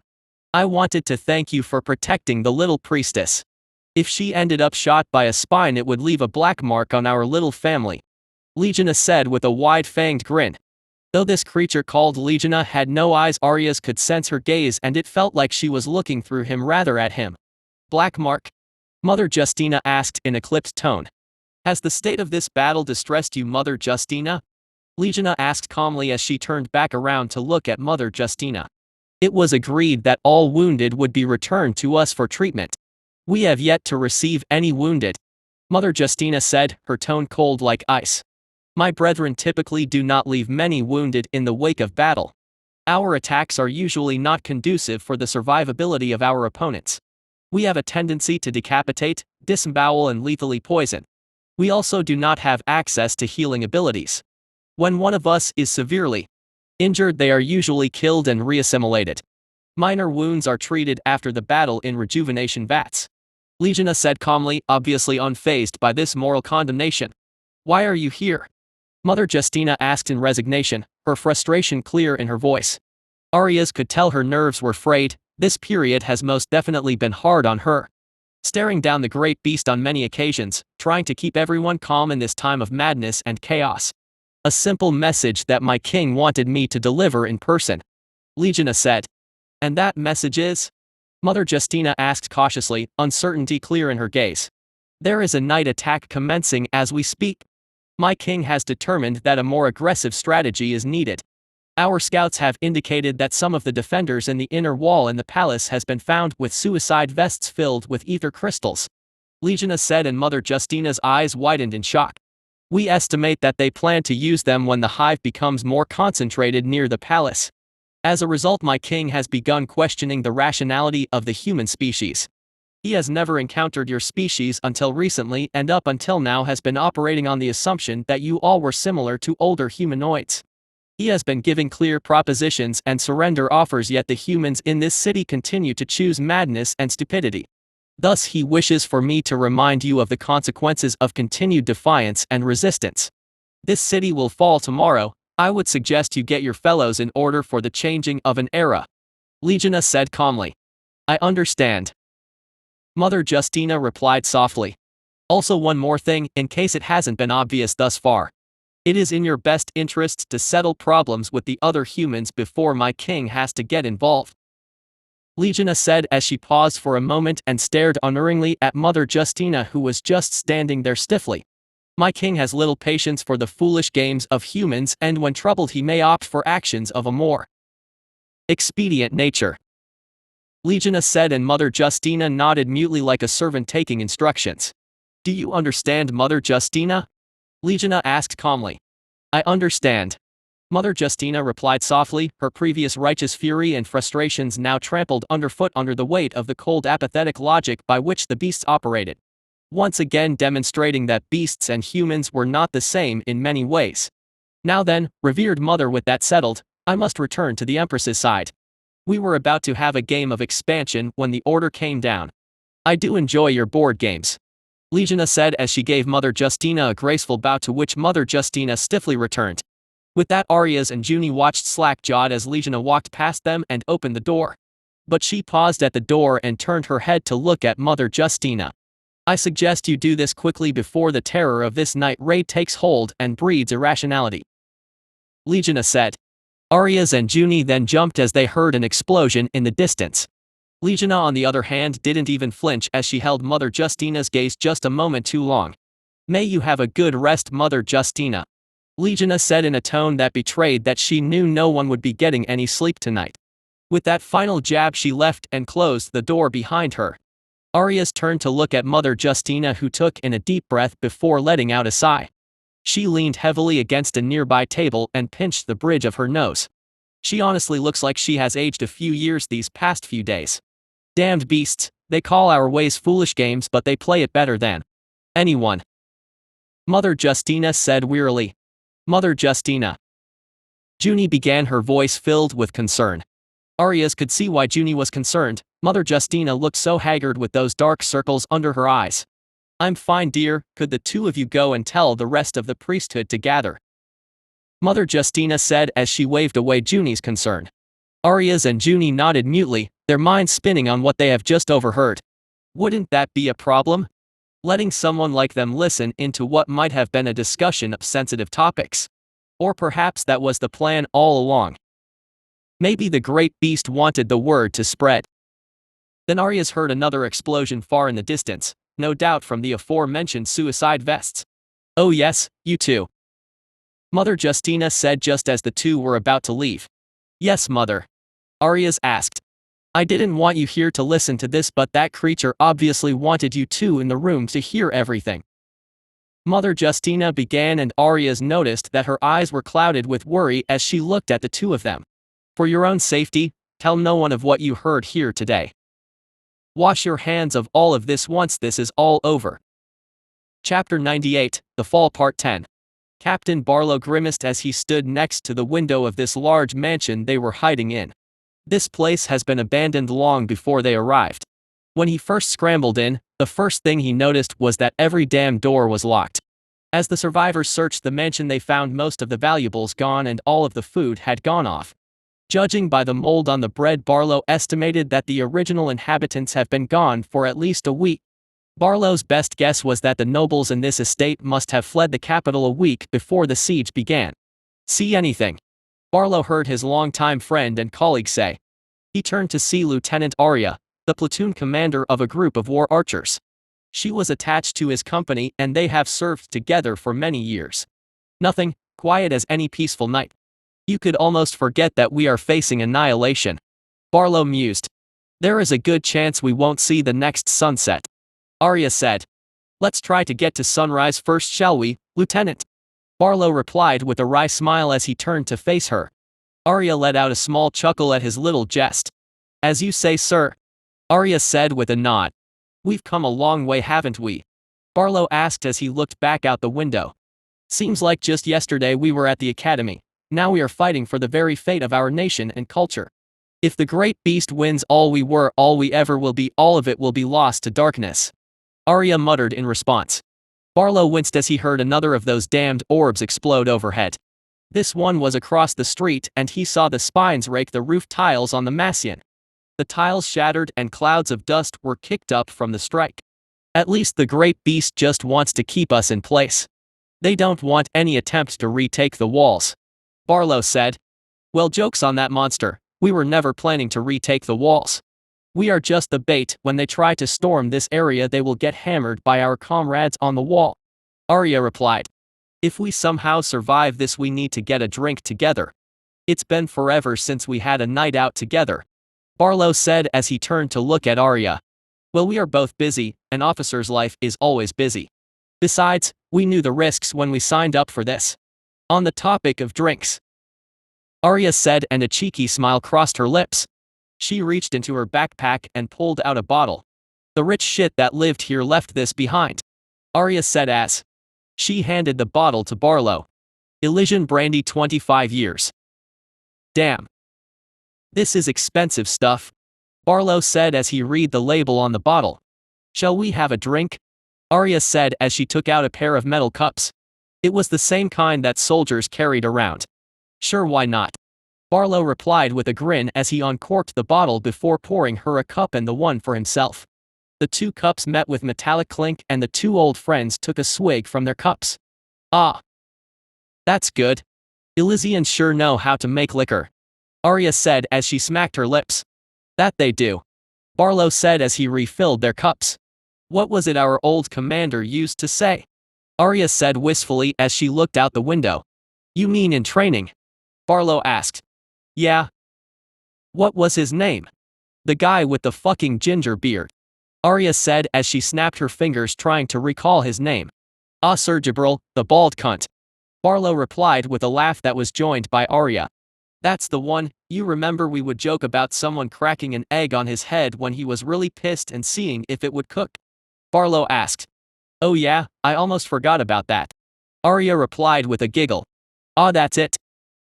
Now I remember what he said, Arya said suddenly as her gaze grew wistful. What? Barlow asked as he looked up from his cup and saw Arya looking back out the window. There is no greater honor than to sacrifice for your country, Arya said. Yeah, that was it. He was in the Elysian invasion force. I guess he got his honorable discharge, Barlow muttered. I suppose he did. An aging old soldier meeting his end on the battlefield. A fitting end, Arya replied. To Sir Gibril, Barlow said as he raised his cup and Arya turned to look at him with a small smile on her lips. And his bald head, Arya said as their cups clinked once more and they downed what was left in their cups. Barlow chuckled as his mind flashed with old memories. He refilled their cups and he looked up to see Arya looking back out the window. He really was a cunt, Arya said with a hint of sadness before she once again brought the cup to her lips. That he was, Barlow replied as he too took a sip. Then he saw Arya's eyes widen and she spat her brandy all over the window. Barlow instantly turned his head to the window and he saw a pair of archers climb onto the roof of the mansion across the street. What are they doing? Arya hissed as she roughly put the cup on a nearby table and grabbed her bow, instantly going into battle mode, her eyes going from soft wistfulness to iron hard focus. I don't know, they're going to be slaughtered by those,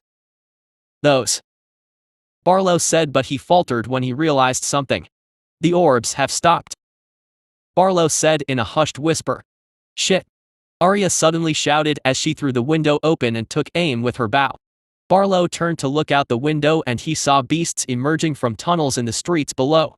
Arya let loose a piercing shot at one of the beasts, skewering it through the head. Night raid, Barlow screamed into the mansion and instantly the entire building came alive with shouts. Soldiers repeated the alarm as section leaders shouted at their soldiers to get ready for a fight. Arya, as we discussed, Barlow said, and Arya nodded as she bolted off to enact their defense plan. The plan had already been laid out. Staying on the ground level was a death sentence since the beasts had many vectors for entry. They couldn't emerge from the floor completely without restriction since it would collapse the building and the beasts looked like they were limiting collateral damage. But still, the ground level was still the easiest to breach. The first thing Barlow did when he entered this building was to scope out the interior. He then devised a defense plan in the event of a raid. These big mansions all have this large entryway with this large staircase leading to the second floor. These areas were usually large and open, with balconies overlooking the entryways. These were perfect kill zones for a defender. As long as that position could be held, the largest entry point would be covered. That left the windows on the various floors. So Barlow had the men set up barricades at key choke points to keep the beasts back. If all that failed, there was still his final card to play, but that was strictly a last resort. It didn't take long for it to begin. The first beasts emerged right out of the ground in the entryway. The archers made swift work of them, but more soon emerged. Then some started charging through the main door. The archers cut them to pieces. The mages were holding back for now, they needed to conserve their power. The last thing they wanted was for their mages to be too exhausted during a crucial moment. Soon enough, Barlow started to hear the sound of windows being broken all throughout the house, followed by bestial howls and the skittering sound of the beasts running through the mansion. Then the sounds of fighting breaking out in the corridor started to echo out throughout the building. "Report!" Barlow barked at an officer that was running towards him. "All positions holding, the dining hall reports no enemies." Lieutenant Arya expresses concern about ammunition. The officer said with a stiff salute, "Tell her to make every shot count and keep me updated." Barlow replied, but he was interrupted by dust landing on his head from above. The two of them looked up to see cracks in the roof above them. "Above us!" Barlow shouted, and some archers instantly began to organize themselves to cover potential breaches from above. "Get going!" Barlow shouted at the officer in front of him, and he bolted off without even a salute. Barlow didn't care, only fools cared about decorum in a situation like this. Then Barlow heard the sound of wood splintering, and he looked up to see a white blade emerge in the ceiling. "Get ready!" Barlow shouted, and in response he heard screams of pain. He looked around in shock and saw these humanoid-shaped beasts with bladed arms had appeared on the balconies. They cut into the unprepared archers and warriors, cutting them down with ruthless precision. "Infiltrators!" One of his officers shouted, and Barlow heard a commotion right behind him. He turned to see one of the humanoid beasts remove one of his soldiers' heads. While the other beasts behave like mindless monsters, these ones move like trained soldiers, parrying blows and striking back with blinding speed and precision. Barlow has heard that hives often diversified their members for specialized roles. These must be the hive's special forces. The humanoid beast turned its gaze to Barlow and it charged, blades raised. His blade knocked aside the beast's first attack, and another soldier took a swing at the beast. The beast gracefully ducked under the strike, it spun its body and it slashed open the soldier's belly. As it did so, it took a glowing arrow from behind. It staggered forward before its blades flashed, and it opened the throat of the disemboweled soldier who was kneeling on the ground howling as he clutched his exposed entrails. Barlow took this moment to strike. He aimed his reaving slash at its domed head, but it parried the blow as it shuffled backwards to get out of the rapidly closing encirclement. As it did so, it took another enchanted arrow to the side and it staggered once again from the blow. But it was plainly obvious these attacks were not enough to disable it, considering it immediately slashed open the chest of another soldier who tried to take advantage of the opening.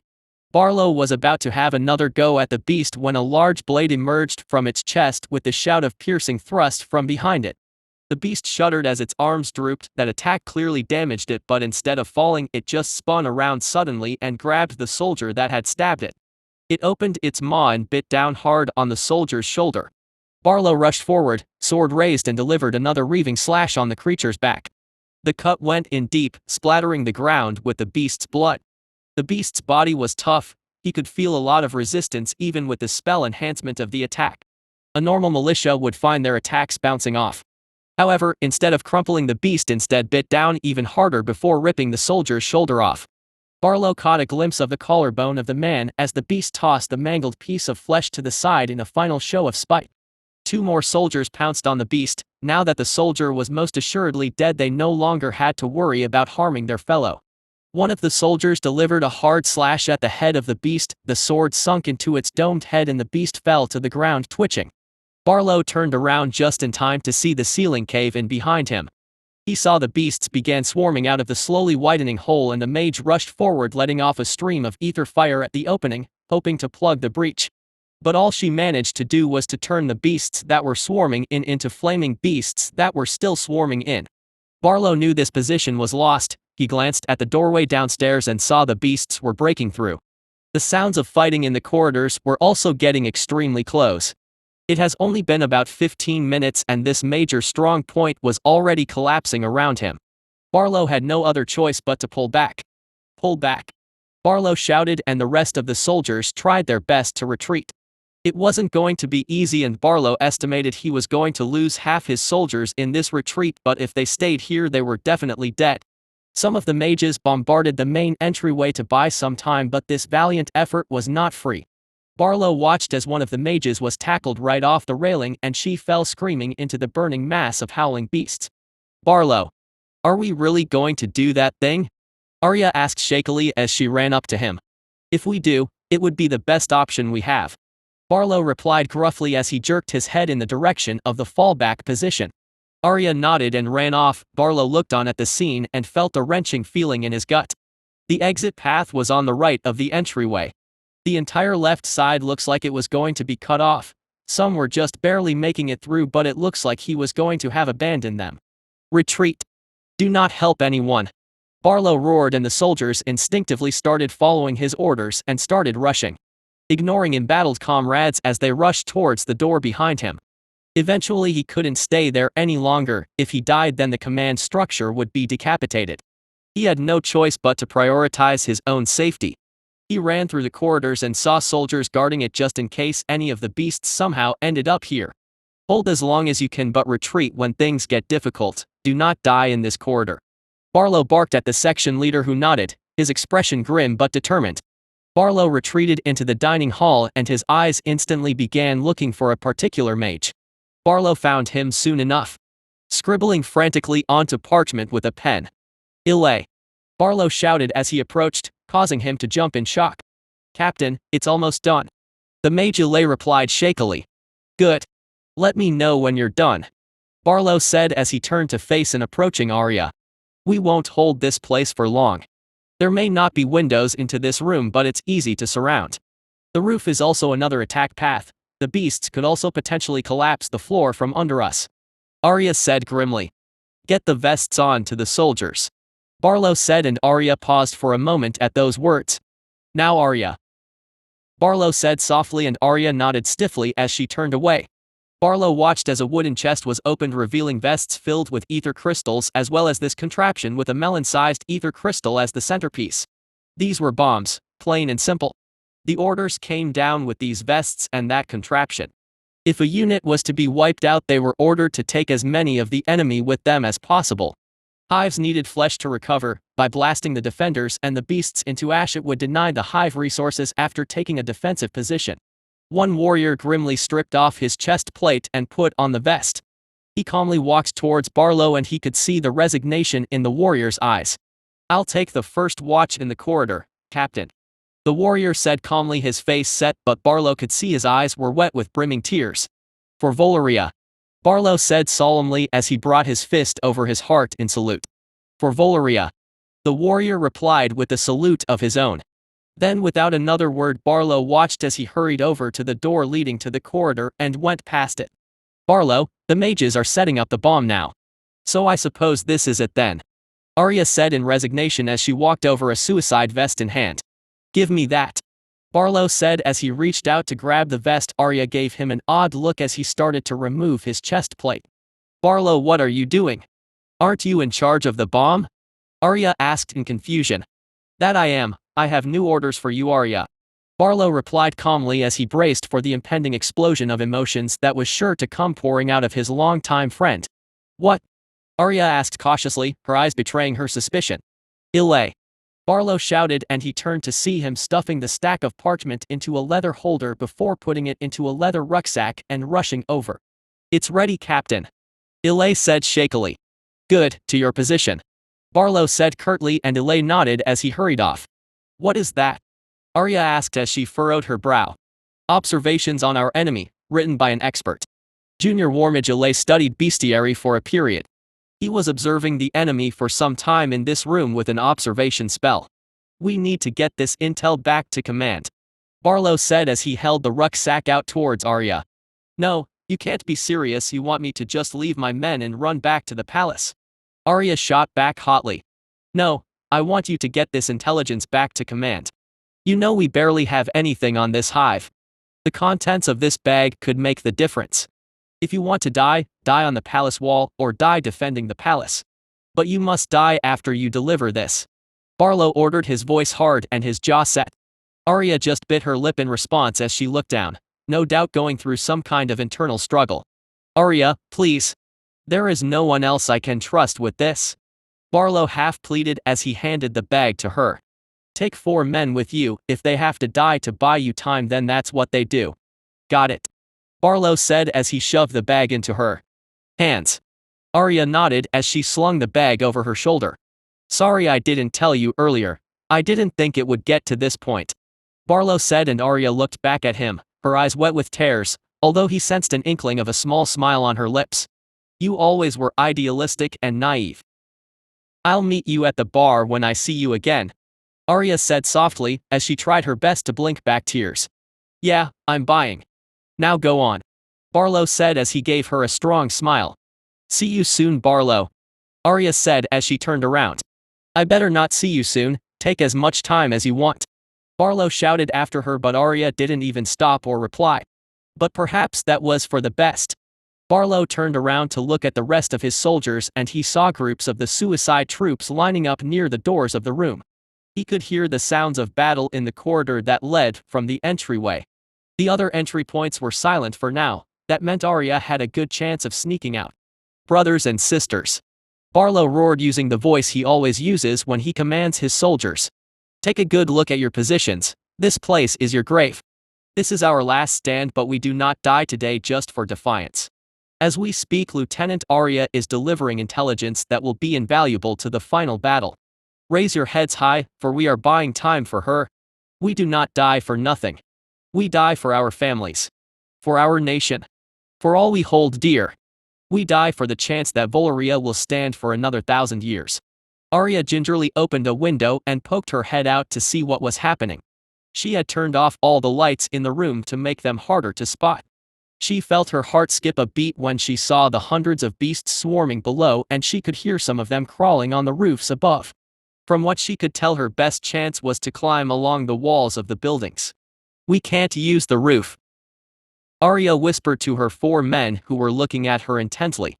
We need to use the walls. We wait for one of the explosions to go off and we jump to cover the sounds of our movement. There are 12 suicide vests and we just need to get past one building. We should be fine, Arya said, and the 4 nodded. They silently waited for one of their brethren to make the ultimate sacrifice to at least cause a mild distraction. This sound masking tactic would only truly work once all of them were out the window. Each jump from the foothold to the balcony would make some noise, so they needed those explosions to mask the sound. Arya was standing next to the window with one leg on the ledge, just waiting to climb out. Then she heard the boom and the whole building shook.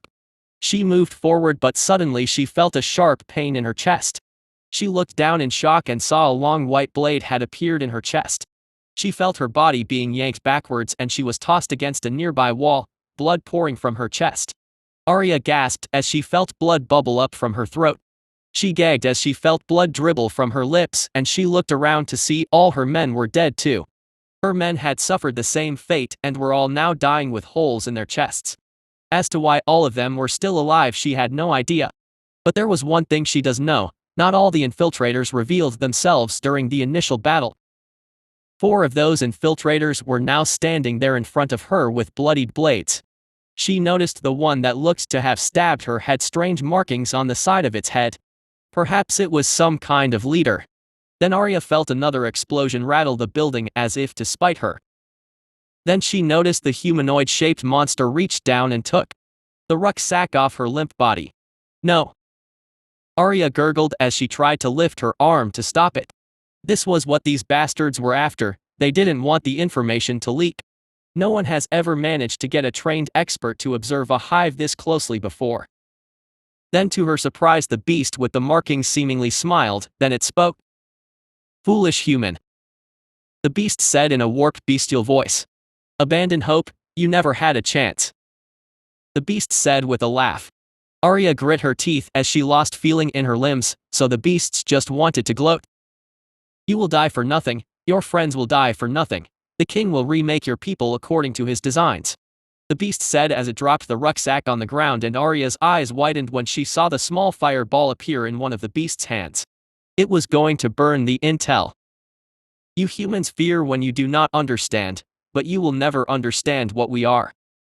So die in ignorance, the beast said as it tossed the fireball at its feet, igniting the rucksack that held the intelligence her entire company died to obtain. This world will be ours, the beast said as a parting remark before fading back into invisibility. Arya could only watch the rucksack burn as she felt her head start to feel heavy. Her vision tunneled and she knew death was fast approaching. She couldn't move any part of her body anymore and she was starting to feel really tired. She let one last thought go through her mind before she allowed the sweet embrace of death to claim her. I'm sorry, Barlow. Chapter 99, The Fall Part 11. I sat on top of this random house as I watched the sun crest the horizon. The house I was sitting on was abandoned. No idea where the original owners are, but if they are still alive they are going to need a new roof. Cecilia and I have decided to do some serious renovating after all of this is over. Part of the plan was to create this utopia where everyone lived with little wants beyond those that would be considered the most lavish of luxuries. With my hive I can remove almost all the resource scarcity, so most people will be able to live far cushier lives. Now people will not work for meat, they will work for the finest cuts. Wine will become just a simple beverage, the finest vintages will be luxuries.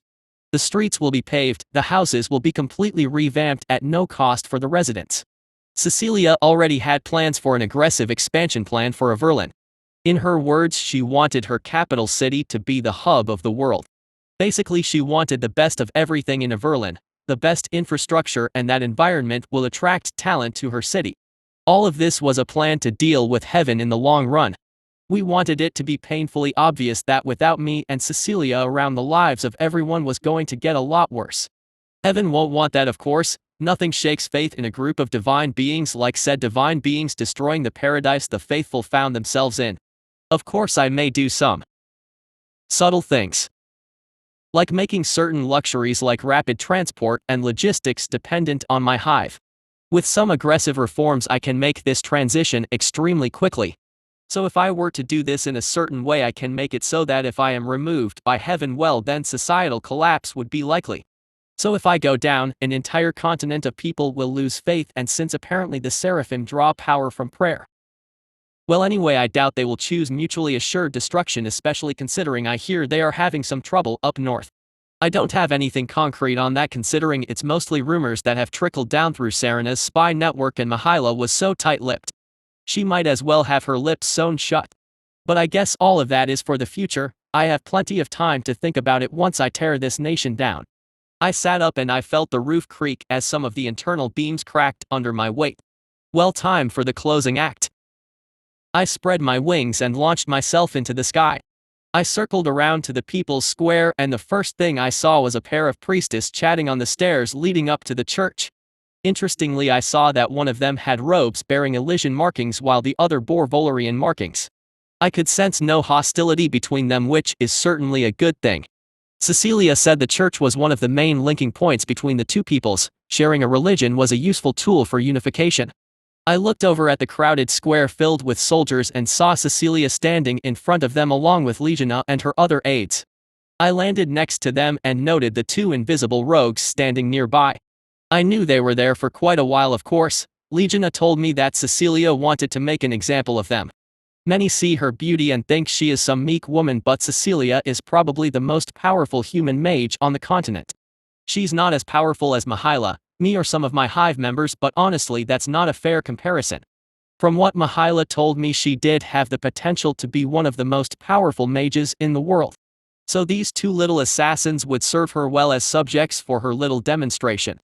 I landed lightly next to Cecilia so as not to kick up too much dust and debris. In great contrast to what I usually do, which is to crash down and buckle the stones below me. Hey Cecilia, had a good night's sleep? I asked with a chuckle. As well as one could expect, friend. Cecilia replied airily with a smile of her own. So shall we get this show on the road? I asked as I flashed her a malicious fanged smile, and Cecilia returned it with a wide smile of her own. Of course. But first there is something I need to handle, Cecilia said with a smirk, and the other human aides all turned to look at her in slight confusion. Oh, isn't that the show? I asked in mock confusion as I tilted my head. We were doing our usual theater routine, speaking with inside knowledge and generally cryptic words, spreading the idea that the two of us worked very closely together. Which we do definitely, but sometimes you need to broadcast this fact. Yes, friend, I just thought you were talking about the capturing of the inner city. I suppose we have been working together so well we are starting to act like we have some sort of telepathic ability, Cecilia said as she let out a laugh and snapped her glowing fingers. As soon as she snapped her fingers, she fired out her ether jamming spell. It was a weaker variant of ether jamming known as transverse flow. It was a simple spell that fired out a disruption signal in a sphere around the caster, causing the ether flow in a spell to reverse for a brief moment. If the caster is not skilled enough to maintain concentration and stabilize the spell. RGHHHHH. The two rogues behind me screamed out in pain as their invisibility spells shorted out and the discharging ether ended up electrocuting them. Ether disruption spells were so useful against the uninitiated, not so much against skilled mages of course. There isn't an ether disruption spell in existence that can affect Mihaela thanks to her skills, racial resistance and additional resistance from her one-of-a-kind equipment. Silver ranks. I suppose that's why you left them there? I said to Legiona and she just lightly shrugged in response. The Empress detected them and didn't tell me to remove them. They never had a chance to harm her anyway. Legiona said as she nodded in the direction of the two rogues. A pair of adjutants appeared behind the rogues and dragged them to their feet. They were swiftly restrained and brought to their knees. These adjutantes were the updated variants who were more suited to their roles as bodyguards. Some of the adjutants have also been retrofitted as commando units and I sent some of them into the inner city during last night's raid. They were quite effective all things considered but more improvements could be made. That won't be necessary. Cecilia said with a calm wave of her hands and the adjutants released the panting rogues only for their bodies to glow and they struggled as they were lifted up into the air. I was thinking, lightning, fire, ice. All so uncivilized. Cecilia said with a smile as the rogues looked at her in fear. The reality that the Empress herself was a mage capable of silent casting was dawning on them. Only the best mages could silent cast naturally, it was ability born from talent not effort. Either you could do it or you couldn't, that is all there is to it. It could be learned to an extent but the attempts were usually sloppy and slow. Are you going to use that trick I taught you? Gravity spells are draining, you know. I said as I crossed my arms and waited for the inevitable show. Well, it's worth a try. Cecilia said with a shrug and her eyes glowed an ominous purple rather than the usual blue. I sensed the mages around us seemingly leaning in interest. As it stands now I have a wealth of magical knowledge thanks to the books from the Divine Seer, the book from my mysterious friend down under and Eternal Mother's memories. Most of the spells I knew actually couldn't be casted by most humans since they just lacked the power to do so. But regardless, some ancient lost spells would no doubt be of great interest to the mages. From what I heard all they had were old scraps of incomplete instructions. Cecilia's hand crackled with power and I saw her eyes widen in anticipation. I could sense her raw, unbridled excitement. Few things could excite her like magic did. If I had to name one thing that she was passionate about, it would have to be magic. Cecilia closed her fist and the two rogues had their bodies crushed together into a ball with a satisfying crunch. The sound of their bones being powderized rang out across the square. Although this may seem powerful, it requires a significant channel time and the target must first be bound for it to work. Not exactly that useful in combat but nonetheless devastating if pulled off. Magic resistance could defy it but most humans did not know the defensive spells or had the equipment to survive it. Mihaela would probably just break free and walk it off. As for the regular humans, well, mulch is their fate. Now that the show is settled you should probably send the army in. I'll move ahead and start softening up the wall. With any luck the walls will be captured or surrendered by the time you get there. I said and Cecilia nodded in response. Legiona, keep her posted on what's happening. I said to Legiona who bowed in affirmation. See you soon. I said with a smile as I spread my wings and Cecilia returned my smile with one of her own. With that I was off to claim the Volarians' final bastion. I activated my gravitic hover ability to give me a burst of speed as I rose high up into the sky. I was going to give them their final chances to surrender. But these soldiers were also the most loyal and fanatical. I looked down at the ruins of the houses that were part of the night raid. Most of the houses have been blasted open and completely collapsed. Whoever owned those houses didn't have houses anymore. That's gonna make a dent in their finances. I knew they had these crazy bombers so I sent my hive in to take the hit. The last thing I wanted was the humans getting suicide bombed. That would make the post-war rebuilding more complicated. Better that these insane tactics are used on my soldiers, the humans would be less horrified by that and it makes the suicide tactics more understandable for their tender sensibilities. So now I needed to fully impress upon the remaining defenders that resistance was futile. At the end of the day, these were professional soldiers and skilled personnel.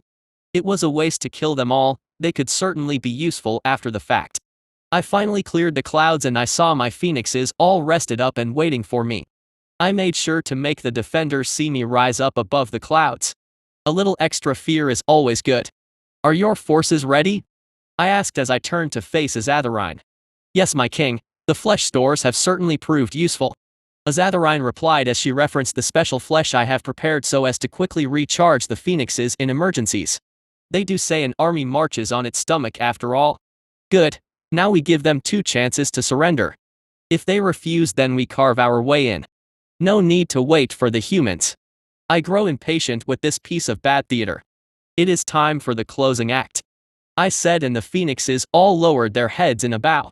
2, my king? Azatharine asked as she tilted her head. Follow me, just start blasting when I tell you. I replied with a chuckle and I flapped my wings, diving back down through the clouds. I arrived in front of the gate and I looked down at the soldiers and mages. All of them looked at me defiantly. I could sense the fear, but I could also see courage.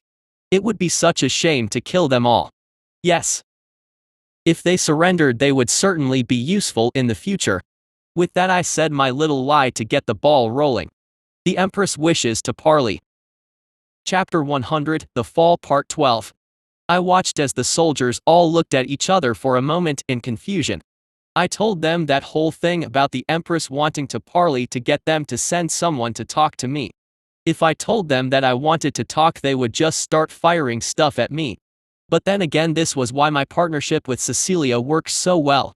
She provides the human touch and diplomacy while I provide the brutality and violence that was out of reach for humans. The proposition is simple: take the carrot or get hit by the biggest stick this side of the world. I suggest you get moving to send the word. The Empress's patience is finite, I said dryly, and one of the officers gave me one last suspicious look before ordering one of his men to get his commander. I calmly waited as I watched the tense soldiers on the wall. It always starts like this. I mean, I'm above them, which means I'm in a better position. If they attacked now and hostilities began, it would make things difficult. So my best guess was that their officers were waiting to see if they could get a good opportunity. Just a cursory examination could reveal that these soldiers were disciplined. They were standing at the ready and had razor-sharp focus. Their demeanor was a big giveaway if their fancier equipment wasn't already a good enough indicator. It wasn't long before an officer in fine armor appeared on the wall as he stared me down. I tilted my head and flashed him a smile. In response, I saw him narrow his eyes as he crossed his arms, clearly not impressed by my little challenge. So I assume you're the one? I asked with mirth in my voice. So what has the Empress sent her pet to say? The man replied as he raised a brow.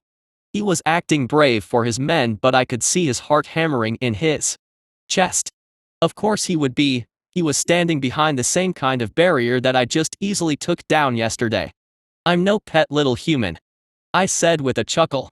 Then why have you been sent here like a servant? The man asked with a sneer. Because I wasn't sent here, I lied, I replied with a laugh, and this odd chill washed over the wall. Ah, you humans are so predictable, I said as I descended until I am looming right over the officer. I said that because it is comforting for all of you to believe that a human has control over something like me. That a human being able to control me is even possible, I said as I laughed and my voice rumbled over the city. In the back of my mind, I could sense from Legiona's side that Cecilia had just asked what was making me laugh so hard. Well, Legiona can't reply to that just yet. There were too many people surrounding her. No. Nothing can command me. So, the reason I am here is to offer you the first of 2 more chances to surrender. I will be blunt, my entire army is under your feet right now. You stand no chance. I know all of you have this stupid little suicide vest thing. I know you have quite a few of them, but do you know how many soldiers I have left? I had about 100,000 soldiers at the start of this whole thing. I have lost about 30,000 soldiers throughout this war, half of which have already been replaced. So all of you have traded about 90,000 dead, wounded and captured soldiers for 15,000 of my casualties. The Elysian deaths are in the dozens, most of which were hanged or killed by my soldiers for crimes during the campaign. So let me ask you this. Do you have enough of those silly little bombs? I asked as I leaned forward and placed my hand on the barrier. It crackled and sparked, trying its best to push me off, but my magic resistance was so high there was barely any damage. I was out healing what little damage was being inflicted by a very wide margin. It's over, surrender and live. What do you think is going to happen after this? With all the loyal and upright men dead, what do you think the criminals are going to do? What will become of your nation when there is no one left to defend it? Even if all of you die, the Empress and I will take up the slack, but the result will be different. Cultures live within the people, the less of you there are, the weaker it becomes. Simply put, there aren't that many of you left at this point. I said, and the man's eyes filled with fury. My brothers and sisters are dead because of you. The man spat. Figured that out by yourself, have you? I replied with a grin, and I saw the man's eyes flicker with fear once again. I have no issue killing the rest of you and adding to the corpses. You think I care about your culture? I am just laying out the facts for you. You humans can be so idiotic at times. Doing nonsensical things like saying you want to fight to the death for your lives and families. But when I say I'm not going to kill you or your families, you fight to the death anyway. Yes, some of you don't believe me, but honestly, at this point I have proven repeatedly that whatever pathetic little resistance you can muster is pointless. So right now you have two options: surrender and maybe survive, or you can fight and definitely die. Do I really need to spell out which is the wiser choice? I asked as my tone turned cold and I felt the wall twitch in fear. This wasn't the fun-loving monster that I often portrayed, this is the beast inside me talking. The cold, calculating state of mind that once ruled this world. The very mentality that made the devourers the rulers. There is no morality, only the effective and ineffective choice. Choose poorly and on your head be the consequences. The rulers of the old world knew how to have their fun, but when the fun and games ended, there were none who were more practical.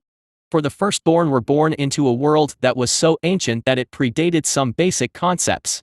That world predated the concept of species, of morality, of gender, and even pride. The only thing they knew was the constant fight for survival, but the one thing they didn't know was cooperation. Such was the nature of the old world. I know cooperation was essential for my survival, seeing as that lack of cooperation was what killed the firstborn.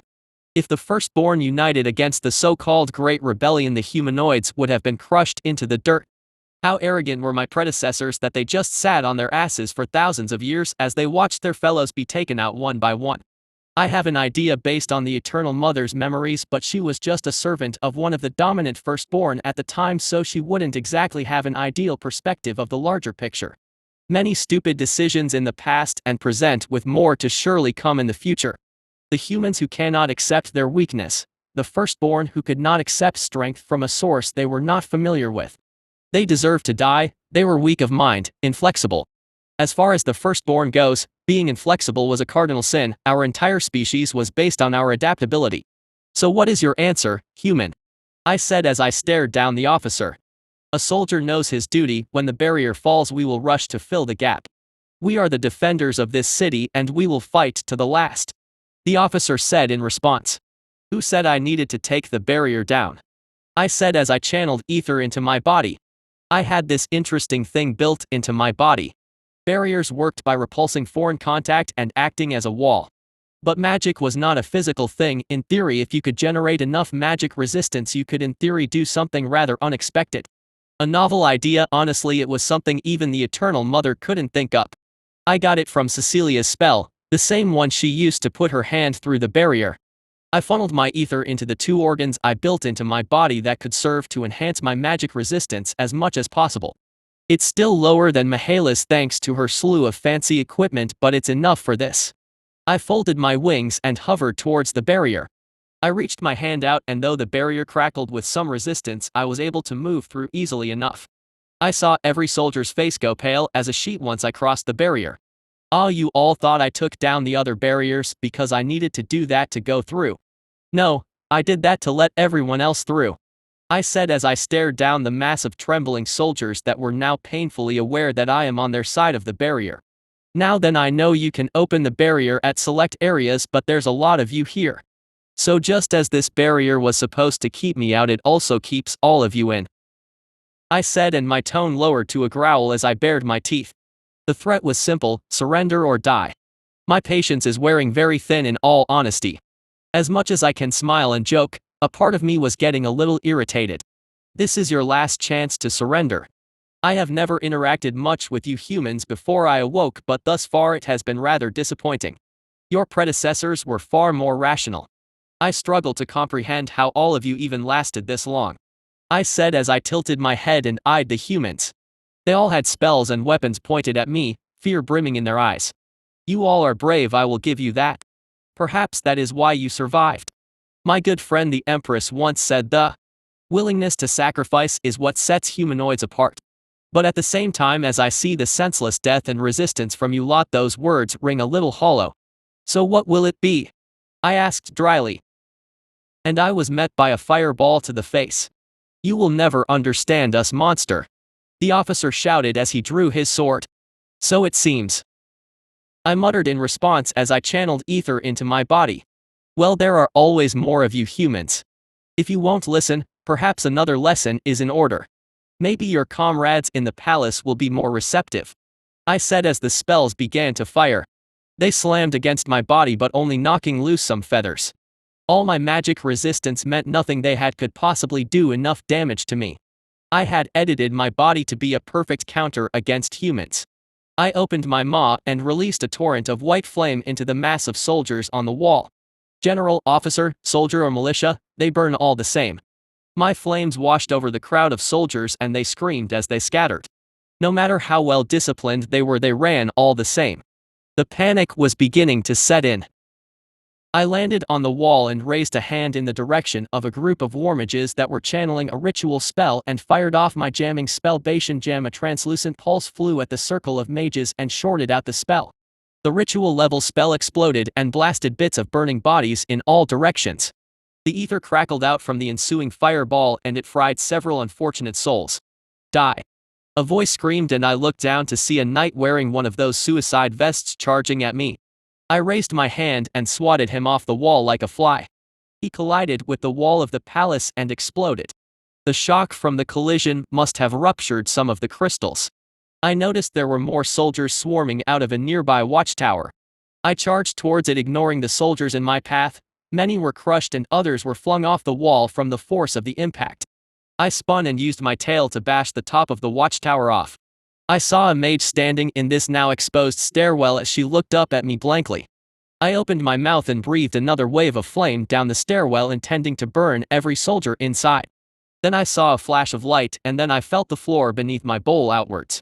I sensed the great surge of ether from below me and I immediately tried to back off, but not quick enough. I felt the force knock me over backwards and I landed hard on my back. I took some superficial damage, some cracked armor plates and some internal damage. These were quickly healed. When I looked back up, I saw that entire watchtower and part of the wall had been blasted apart. Now that I think about it, they had to store those suicide vests somewhere. Reaving slash, I heard a man shout and I looked to the side to see a knight slash down at my arm. The strike bounced off obviously, but at least he tried. Little insect. I muttered as I raised a hand and flicked the man off the wall. He went off the wall and into the inner city. That was when I realized the barrier was gone. Oh yes, the barrier had to be powered by ether crystals. That explains the blast. They must have shielded the ether signature. It made sense. Ether crystals were naturally explosive and could easily be considered a weak point. A crystal of that size would naturally give off a large ether signature that could be detected by a skilled mage. Still, for the fire to flood in so easily seemed odd. Don't tell me someone left the door open or something. My king, shall we attack? I heard a Zatharine ask me suddenly and I flinched as I realized I could just ask them to attack now. My little solo brawl has now been suddenly interrupted. Well, I guess it was for the best. Might as well settle this as soon as possible. There's still the palace soldiers after Cecilia arrives. Well, might as well give my answer, I replied as I slashed another group of soldiers that were charging at me. Yeah, go get them. Chapter 101, The Fall Part 13. I circled around the palace and watched as my hive swarmed over the walls. The battle had started only for about 15 minutes, yet the walls were already being overwhelmed. Why this was the case was simple. I didn't really care about the palace. The people who own this place are the same people whose heads I want to chop off. So I lifted many of the restrictions on collateral damage. The phoenixes were just going to town on the wall, blasting anything and everything that isn't on their side. Frankly, I've had enough. I didn't expect this, but my patience was surprisingly limited. Especially with regards to general stupidity, this is most definitely why the past firstborn viewed the other races as so inferior. Especially the humanoids, they view them as so inferior that they never recognized them as a threat all the way till the end. That was still very stupid on the part of the firstborn, but I am starting to see a tendency developing within me. I will need to monitor this closely. But I don't think I will have it as bad as my predecessors. From what the Eternal Mother's memories have indicated, the firstborn felt that pretty much anything about the humanoids were inferior and not worth mentioning. There were a few rare exceptions from the heirs of the firstborn, such as the Blade, the Lord of Dreams, and the Crowfather. But of course, whether fortunately or unfortunately, the firstborn attributed their success to the fact that they were, as they called it, successors of the old blood. The naming conventions are weird in this world. There's a lot of lingo bouncing around with the heirs. The heirs' names included the heirs of the firstborn, the bearers of the old blood, the successors of the old blood, and children of the old gods. There are probably even more names, which is also why I just call them heirs. Too many names, and I can't be bothered with it. I could see the occasional shot being fired out from the palace. The windows of the palace, although numerous, were not that suitable as defensive positions. I watched as one particular balcony was blasted apart once too many mages started standing there to fire spells downwards. Speaking of balconies, I spotted something interesting. I looked over and saw Mihaela standing next to this well-dressed noble woman. My best guess is that I am looking at the future Duchess of Tralis. There was something odd about her. I shifted course and I faced the balcony. I could sense no fear in this woman. She seemed oddly empty of emotion. No, it wasn't emotions, it was something else. I switched off the part of my vision that displayed her internals so I could focus on her ether, and sure enough, I saw what was odd about her. Her ether core was seemingly empty, or perhaps it would be more accurate to say it was occupied by something. "Are you the princess Lyra has been telling me so much about?" I asked curiously as the sounds of battle raged below. "That I am, great beast. I hope your word remains true with regards to our little bargain," the woman said. "I saw, right?" I asked with a smile, and she nodded in response. "I thought I would drop in. There is something strange about you," I murmured as I examined her. "Strange?" I asked, slightly taken aback. "Yes, can you use magic?" I asked curiously. "No, I don't have much power," I replied with a furrow of her brow. This was obviously not the path of conversations she was expecting. But in all honesty, I didn't expect this either. I was planning to speak to her once the palace was taken, but this little thing caught my attention. "Your ether core is occupied by something," I said as I reached out a hand and tried to use my magic to control this black blob of magic inside her ether core. I learned some soul magic while I was studying magic, and it was a surprisingly fun branch of magic. It was extremely difficult for most other creatures since there are no fixed spells for it. It fully depended on the mastery of ether control of the user. This was because every soul was different, so no fixed ether script would be effective. Each spell used is slightly unique, hence why it was so difficult. There were some necromancy variants that ripped the soul out, but that often left some significant damage. I had some practice, of course. The condemned criminal's ship to me had many uses. I used my magic to lightly tether that black mass and began to extract it. Soul magic, although difficult, did not require nearly the amount of fine control required for flesh crafting. After all, soul magic was invented by the lesser races, but flesh crafting had their roots in the firstborn. With a final tug, I pulled it out, and I watched as shuddered as she collapsed to her knees. Her heart was pounding in her chest as she took in rasping breaths. Not surprising considering her ether core now had the space to fill with ambient ether. Incidentally, the heirs actually grew stronger by devouring the essence of others and using it to expand their ether core. "Better?" I asked absent-mindedly as I eyed this black mass of crackling ether in my hand. "That was inside her?" Lyra asked in shock as she walked forward. I showed her the black mass. I saw her face darken as her body tensed. "Demonic possession." "Minor, but it's there. Most likely a hereditary contract," Lyra said before I could ask the question and reveal my ignorance. I was supposed to be this ancient wise beast, so we both knew we had to maintain the image. "Yes. But a contract with which demon, I wonder?" I asked as I gazed at the black mass of ether. "I know this one. I don't think you met him. It's Alistair the Archdemon, servant of the demon Prince of Greed." Judging by the strength of it, I doubt it has any actual influence on her. Seeing as it was blocking her magic, chances are it was inactive.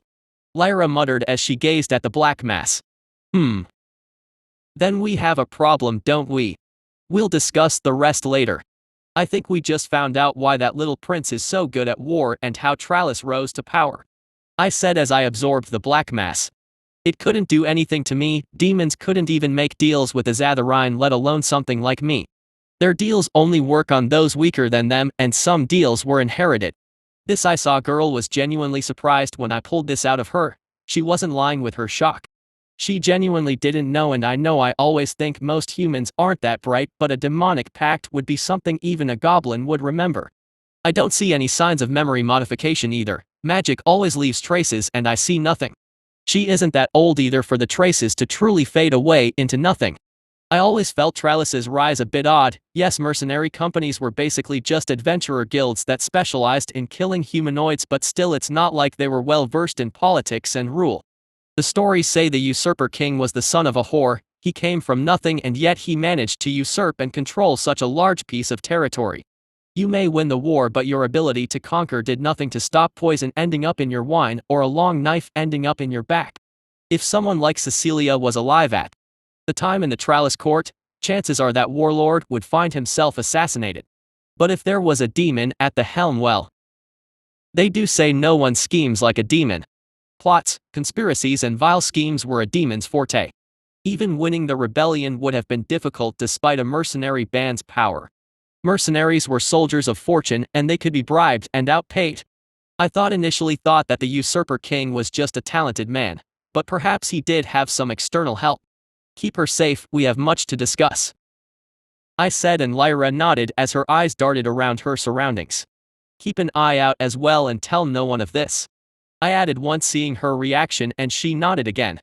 Only one way to find out if my suspicions are correct. I need to get my hands on the prince and the king.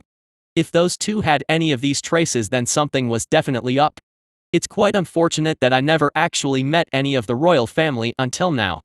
Seeing as Alistair was one of the potential demons that could be my friend down under, I would need to be careful. But if that was true, then he must know. I would be able to tell that his possession crap is here. Unless he wants me to know. What is he doing? Selling me a favor? Or does he simply not know Firstborn can detect demonic possession?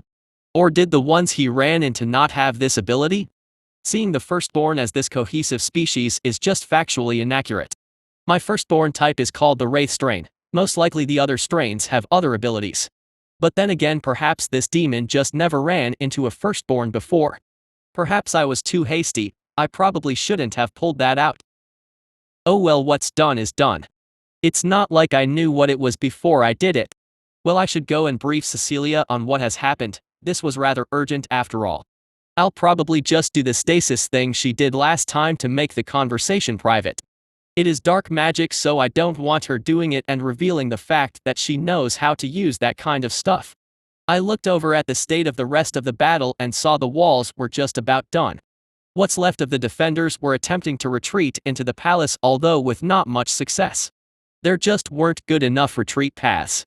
Not surprising considering the palace walls were the last point of defense and honestly strategically worthless unless you had reinforcements coming.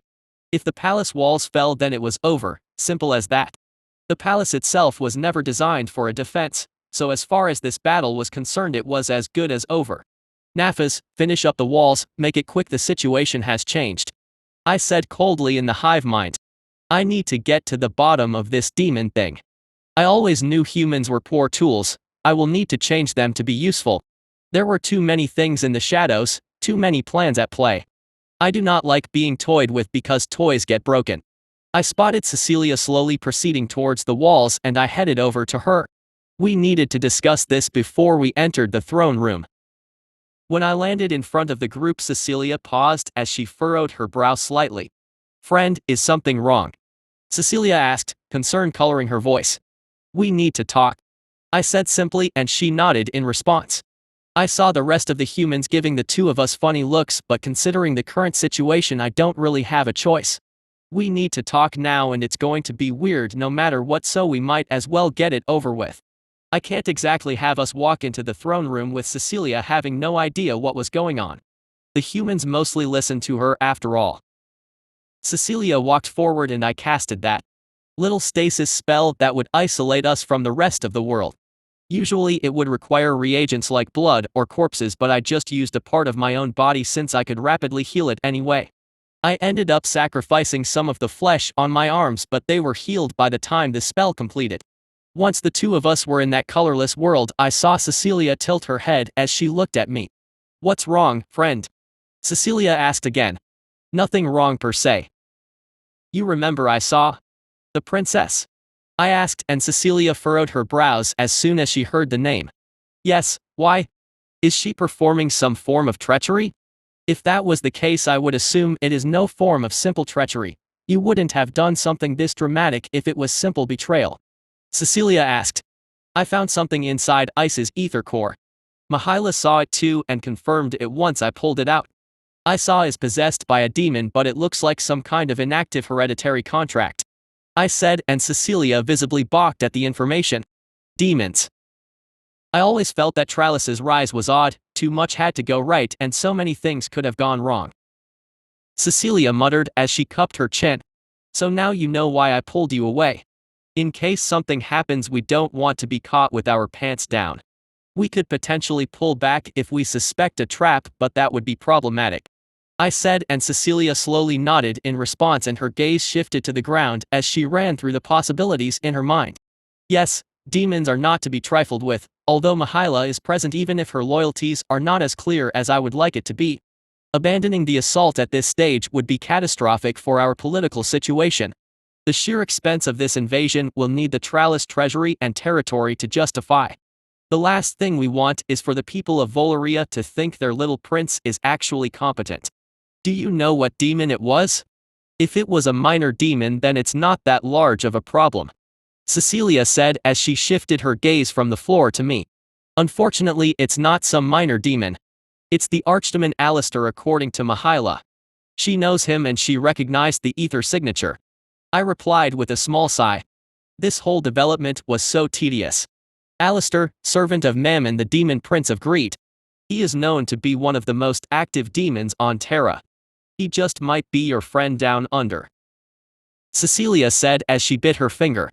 "If he knows what I am, he should know that I might be able to detect it. Either he doesn't know or he expected me to know. If we go by the second line of logic, then it makes sense why the prince retreated during that first battle. If he was possessed, I would have realized it instantly," I said, and Cecilia nodded. "On our first meeting you were not present as well. Could he have predicted that you would not be present? You were out seeking out the phoenixes, if I recall," Cecilia said, and I nodded in response. "But I noticed a lot of humanoids seem to think the firstborn are a single cohesive species," I said, and Cecilia nodded again as her gaze sharpened slightly, showing she understood my train of thought. "So he might be under the false impression that the firstborn cannot detect demonic possession. I doubt the old gods would be that interested in such things even if they could see it. Demons can't possess the more powerful races, most of their targets were humanoids. The very same humanoids that the firstborn felt were beneath their notice," Cecilia said. "Exactly," I replied with a grimace. "We know too little as it stands," Cecilia muttered. "Agreed, but there is also one other thing. Alistair may not know that Mihaela is here, which means he might expect me to be able to detect the demonic presence but not identify which demon it was that did the possession," I said, and Cecilia blinked as the thought hit her. "Yes. You wouldn't know someone's ether signature until you can peg a signature to an individual. So that is a very real possibility. Did Mihaela seem surprised when you discovered this fact?" Cecilia asked as she looked back up at me. "Well, yeah, she was very surprised. She seemed unnerved as well when she told me that the demon was Alistair," I replied, and Cecilia bit her lip in response to those words. "Problems then?" "Ah, problems and more problems," Cecilia said with a small sigh as she held the side of her head with one hand, showing for a moment the fact that at the end of the day she was still just an 18-year-old girl. "I suggest we just go capture the royal family first, then we imprison them for now, and then we see if we can pull that possession ether out of them and store it somewhere. I don't think it's a good idea to bring those two into the black box as it stands." Or perhaps Mihaila will have more information. I mused. Provided we can even trust Mihaila. She has been really tight-lipped about her past and where the hell she even came from. She just popped up in our room one day. Until the day she delivers on the whole vault thing, we can't even be sure she is going to keep her side of the bargain. Cecilia said as she crossed her arms and let out a small sigh. Well, let's just grab those two first and then we talk to Mihaila, I suggested, and Cecilia quietly nodded with another small sigh. On that note, is the palace wall secured? Cecilia asked. It either already is, or is about to be. Stasis, remember. I'm cut off from the outside world in here, I replied as pointed at the black barrier around us. Ah yes, that slipped my mind. You made Legiona a secondary controller in the event you are out of control range. Cecilia replied as she scratched the back of her head. Careful, you're going to mess up your hair, I said with a smirk, and Cecilia shot me sidelong glance. Divine. At times you sound like my mother. Chapter 102, The Fall Part 14. I grimaced as I stared at the palace door. The walls were taken, the armies shattered. Most of the elite soldiers are dead. I had hoped to preserve them, but in the back of my mind I knew the best soldiers wouldn't surrender. Still, I had hoped they would have proven useful. But their actions thus far have shown me that perhaps a blank slate might be in order. The loyalists are starting to look like a potential rebellion risk rather than a stabilizing factor. Oh well, they had their chance, I did tell them, didn't I? Make the wrong choice and on your head be the consequences. This was the final phase. We storm in and take the palace, rather straightforward overall. How ironic, all the scheming from both sides, and in the end it devolves into a desperate melee in the halls of power.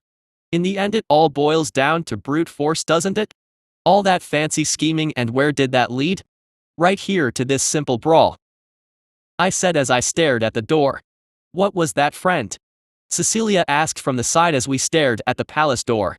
In the end it always ends like this. At some point it just devolved into a brawl. It always does in the end, I muttered as I channeled power into my hands. Speaking from experience, Cecilia asked as she raised a brow. I could tell she was referring to if I was speaking from my stolen memories. Yes, sophistication. Such luxury. It all boils down to this when the chips are down, I said as I released my spell into the door. It was a simple spell, just ether turned into a wave of kinetic force. The force ended up blasting the enchanted mithril doors down. Mihaila told me there was an oversight on the design of this door. The hinges were a weak point, so enough force will knock the door right off the hinges. I essentially used the large surface area of the door like a reverse parachute. I can still hear Mihaila's disdain when she told me about the door. The Draconians were excellent architects. Their structures were far superior to human buildings in every way. I heard screams of panic as the doors bowled inwards. When the doors landed with a resounding crash, I saw there was a formation of royal guards on the other side. Most of the royal guards ended up squished under the massive doors. Classic false of security, but I'm not surprised that the door was clearly designed to inspire confidence. With its excessive width and height, fancy engravings on the mithril-plated surface, the lords of this palace couldn't even pony up the material to make the whole thing mithril, nor did they have the means to fully enchant it. I know what can be built and I know how. These pathetic stone huts that the humans call houses will be eclipsed by what I intend to do. I smiled as I gazed at the shocked faces of the Volarian soldiers inside. I then opened my mouth before breathing a jet of crackling fire at the soldiers. This wasn't my usual fire. I reduced the fire and upped the ether. I don't want to accidentally burn this place to the ground. That attack ended up taking out most of the remaining guards. I knew for a fact that most of the soldiers were dead or hiding. Those in front of me were what's left of those who still had the heart to fight. Kill them all, Cecilia commanded. The wardens and knight enchanters behind me charged forward. The wardens raised their two-handed weapons and the knight enchanters enchanted their double-sided spell glaives as they rushed towards the disorganized defenders. This won't take long. Cecilia felt that since this was a seat of power, it might be more prudent politically for humans to seize the palace. Having monsters swarm all over it might be seen as despoiling this sacred place. The royal palace is seen as a sacred location, seeing as many of the nations have long histories with their palaces being constructed in the distant past. I'm still going to do some serious renovating, but I will need to consider this added factor as well. The Elysian elites roared as they charged forward into the disoriented crowd of defenders. This large hallway was the most important area of the palace with regards to defense. The design of this structure was meant to inspire us, so this long hallway led straight to the throne room. A rather arrogant design choice, but not without reason. Tralis was once the seat of the Volurian Empire, so secure was this place that the palace was basically designed to accommodate dignitaries and had foregone defensive considerations. The palace at Averlin, for example, was originally just a mere castle, thus its design offered far more defensive capabilities. This place, on the other hand, was designed for splendor, which meant a big fat indefensible corridor leading right to the throne room. I did the fire breathe thing because I wanted to soften them up, but going forward this body was a poor fit. I meant that literally, there was no way I was going to fit through the door of the throne room. I knew this, of course, which was why I came prepared. I honestly really wanted to try this out. This little project will certainly be useful when meeting other humanoids. I turned to look at the body that was being held by a specialized creature that was following us. This body was expensive. It cost me 20 Grahanum crowns to make. This was by far the most expensive creation, but if it's supposed to be a stand-in for me, I can't exactly skimp on the quality. I have appearances to keep up and all that. I gave the command to the carrier creature to unveil the new body. It was quite beautiful, honestly, covered in gold feathers with a crown of gold horns protruding the top of its white domed head. It was roughly humanoid in shape, similar in construction to Legina, with 2 legs, 4 arms, and was larger than Legina, standing at more than 2.5 meters tall. But unlike Legina, the larger upper arms were tipped with blades, much like my normal body. It also didn't have tentacles on the back of Legina's head, but instead it had gold feathered wings on its back. I felt the wings were a good addition since culturally most humanoids worship the seraphim, so I thought I would borrow some of their aesthetics. It's not exactly angelic considering the seraphim had white wings in contrast to my gold, but it was still close enough. I took control of the body and I felt part of my mind split off. I could still control my main body, and honestly, despite the practice, this multitasking 2 bodies at once thing was still weird to me. "Are you ready, friend?" Cecilia asked nonchalantly as she looked at my main body as if there wasn't a life or death battle playing out in front of us. "Yup," I replied with my humanoid body, and I saw Cecilia roll her eyes as she turned to look at my smiling humanoid body. "Very funny, friend," Cecilia said with a smirk. "You know I like to joke," I replied, this time with my main body, and Cecilia let out a small chuckle. "Come, we have a royal family to capture," Cecilia said, this time keeping her eyes on the humanoid body. "No fun," I replied with a laugh from the humanoid body as I began moving forward. "I'll park my big body outside. I don't want to destroy too much of the furniture," I said from my humanoid body as my main body turned and took off into the sky. "You mean more than you already have?" Cecilia asked as she raised a brow, and we walked over the collapsed door. "Well, yeah," I replied as I looked at the random bits of burning bodies scattered about in front of us. Well, most of the bodies were crackling from ether, since that fire breath was more of an electric storm than a fire attack. The fire was just more obvious. "Come, friend, this won't take long," Mihaela said. The royal family were in the throne room ahead. "It appears the rats didn't try to scatter. Well, except for one," Cecilia said with a shrug as we began walking forward. "Yes, the second prince. He tried to sneak out and was torn to pieces by my hive. They didn't know who he was, and honestly I didn't know either. I only found out when Mihaela sent her report in," I replied. "In fact, when I tracked the memories, there were so many from the various hive creatures I couldn't even pinpoint which poor shit was the second prince. Still, at least that's one less headache. It would have been problematic if he actually escaped and sought asylum somewhere," Cecilia said as she furrowed her brow. "Have some faith. Did you really think that fool could have gotten out? The report said he died the moment he left the palace walls. The secret tunnel he used was guarded from the start," I replied as I turned to look at her. We must have been an odd sight, an empress and a monster having a casual conversation while standing on the toppled remains of a mithril door. All the while this life or death battle raged around us. Cecilia had several adjutants guarding her even now, so she was in no danger, and honestly nothing here can even damage this body, so I'm fine too. "Still worried?" I asked, my voice shifting to a more serious tone. "Yes," Cecilia replied curtly as she no doubt contemplated our demon problem. "Nothing we can do about it now. Let's just get on with it. Come what may," I said as I Gave Cecilia a fanged smile and I saw her lips curl up slightly. Yes, come what may, Cecilia replied with a small laugh and I saw her stress levels drop. Now then let's speed things up shall we? I said as I brandished my blades. Enjoy. Cecilia said with another small laugh. Oh, I intend to. I replied and I shot at this group of Valyrian royal guards. I saw the group turn to me in panic and I began by extending one leg before kicking one in the chest with full force. I watched as the breastplate caved in, his ribs powderized and his organs turned to mush. His body went barreling into the group of soldiers behind him, knocking several of them off their feet. Mind if I join the fun? I asked as I felt that old feral excitement inside me grow. Being big and crushing these insects was fun and all, but being of a similar size and doing it just felt so much more personal. It just hit so different. As you wish, my lord. The warden replied calmly before hefting his large greatsword. Great. I said as I let out a laugh and jumped into the fray. I slashed at one guard and my blade went clean through his magic reinforced golden shield. It was a nice piece of equipment but not nearly good enough. The shield fell away as the guard let out a cry of pain and clutched his now stump of a hand. Then with my other hand I slashed him across the waist and his torso fell over backwards. I sensed an attack incoming from the rear, but then I sensed a warden move forward to parry the blow. Before immediately counter-attacking and pressuring the royal guard, I turned to look at the wardens and knight enchanters. I have to give it to them despite their obvious human weakness. They were rather skilled. They knew exactly what to do and when to do it. I guess the reputation of the best front-line heavy infantry and spell blades on the continent was not unearned. The best mages and archers would have to go to elves, unfortunately. Humans just couldn't compete on these two aspects with the elves.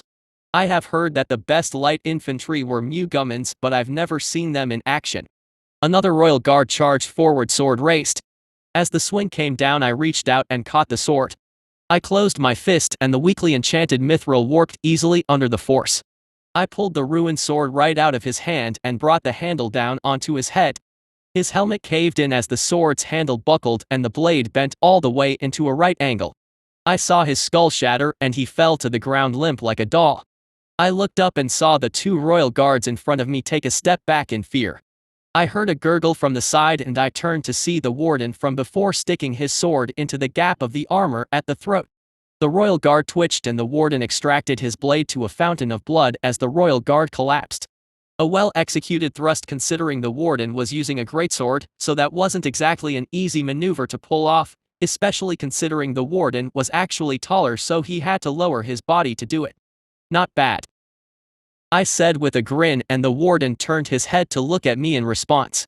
There was a noticeable absence of fear in the wardens. In fact, there was more respect than anything. Thank you, my lord. The warden replied with a small nod. Heh. I let out a chuckle before shooting forward at the last two royal guards. I raised a blade and did a simple thrust. The blade went through the magic barrier around the shield, the armor, and finally through the body, then right into the heart.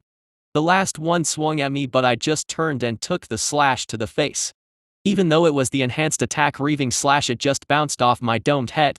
I saw the confusion in the royal guard's eyes at the sight of his attack just glancing off. I moved forward, grasped him with both hands, and then opened my mouth. I bit down hard on his shoulder. The plate caved in and then I felt the warm wetness of the blood. I barely even felt the bones give away, and for the first time in a long time I felt my mouth fill with that delicious red nectar. Being in a smaller body definitely had its perks. It allowed for a far more visceral fight. I clamped down with my jaw, then I pulled back, taking a massive piece of the body with it, and the plate tore off like sheet metal. The royal guard let out a weak gurgle before collapsing to the ground. With that, I looked around and saw what was left of the royal guards being finished off. It wasn't that the wardens or the knight enchanters were superior to the royal guards. All three were about evenly matched with each other. The problem was that the royal guards were horrendously outnumbered, about 3 to 1. Soon there was only one left as 2 wardens and 3 knight enchanters approached. I could tell the royal guard knew he was going to die. Then I sensed magic from behind me and I saw this ice spear fly through the air and impale the unsuspecting royal guard. The force threw him back and he went tumbling back. Sure enough, when I turned around I saw Cecilia with her hand out from casting that spell. Now then, that is settled, shall we enter? Cecilia asked as she calmly walked up to me and right past the mutilated corpses on the floor. "Yeah, might as well," I replied as we approached the large door. Cecilia waved her hand and the door was magically thrown open. When the door opened, it revealed 6 guards who had weapons raised. Cecilia waved her hand and the guards were instantly bound by chains. With another wave of her hands, the guards were pulled together into a pile, then with a snap of her fingers a magic circle appeared around them and a pillar of flame appeared torching the guards. With a final wave of her hand, the charred and burning bodies were tossed to the side of the throne room like a pile of garbage. Someone's in a bad mood. I knew she was stressed, and I've seen when Cecilia's upset about things. But I don't think I have actually seen her being grumpy. I guess the demon thing kind of spoiled her great moment. The moment where Elysia overcomes Valeria was supposed to be this crowning moment. The demon's presence would possibly mean this victory was handed to us on a plate. Personally, I don't really mind it. In my mind, the real concern was what else these shadowy forces were meddling in. I don't like being kept in the dark. But I suppose this was a moment Cecilia has been dreaming about for a long time. This demonic development just took the wind out of her sails and killed the mood. I watched as Cecilia stalked ahead as she scowled at the final 2 individuals standing in the way of the conquest. The throne room was quite nice but also rather typical in design, lacking the artistic flair of the throne rooms of Elysia. Your bog standard large fancy red carpet, banners on the walls, golden throne. Yada yada, stereotypical throne room decor. Princess I saw was standing next to the throne with her brother and father. She looked extremely disconcerted, probably because I just pulled a demonic blob of ether out of her less than an hour ago. I looked at the prince and he was a sorry sight. He was muttering to himself under his breath. The state of his armor was all over the place, looking shabby overall, and he honestly just looked like a madman. Furthermore, I could see that same dark presence inside him. It was stronger, far stronger. His entire ether core seems to be corrupted and cracked. I could hear his mad muttering all the way over. "Here. Where are you? Why are you silent now?" the prince muttered out. The king was slightly better, the dark presence was diminished but his ether core was still cracked. My best guess, the king passed the worst of his possession onto his eldest son and the other children got the diminished version. The king rose to his feet as he glared at me and Cecilia. "The whore empress comes too." The king began, but I sensed magic from Cecilia. The king and the prince suddenly froze and they were hoisted into the air by her magic. Cecilia flung them towards us and they ended up sprawling onto the ground in front of us. The king's on the older side, he's going to need some healing. Or a new hip bone.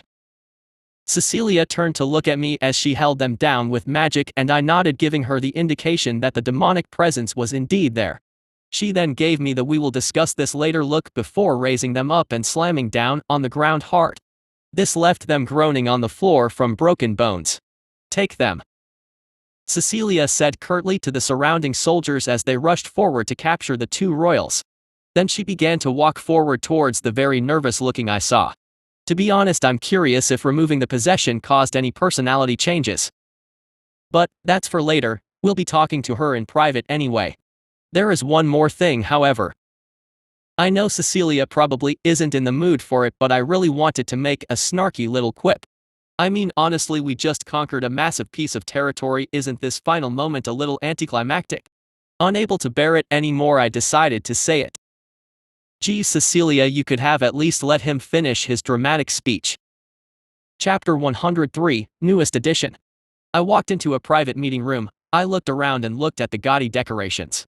The crystal chandelier, the red plush couches, marble floor, fancy carpet and finely engraved mahogany table.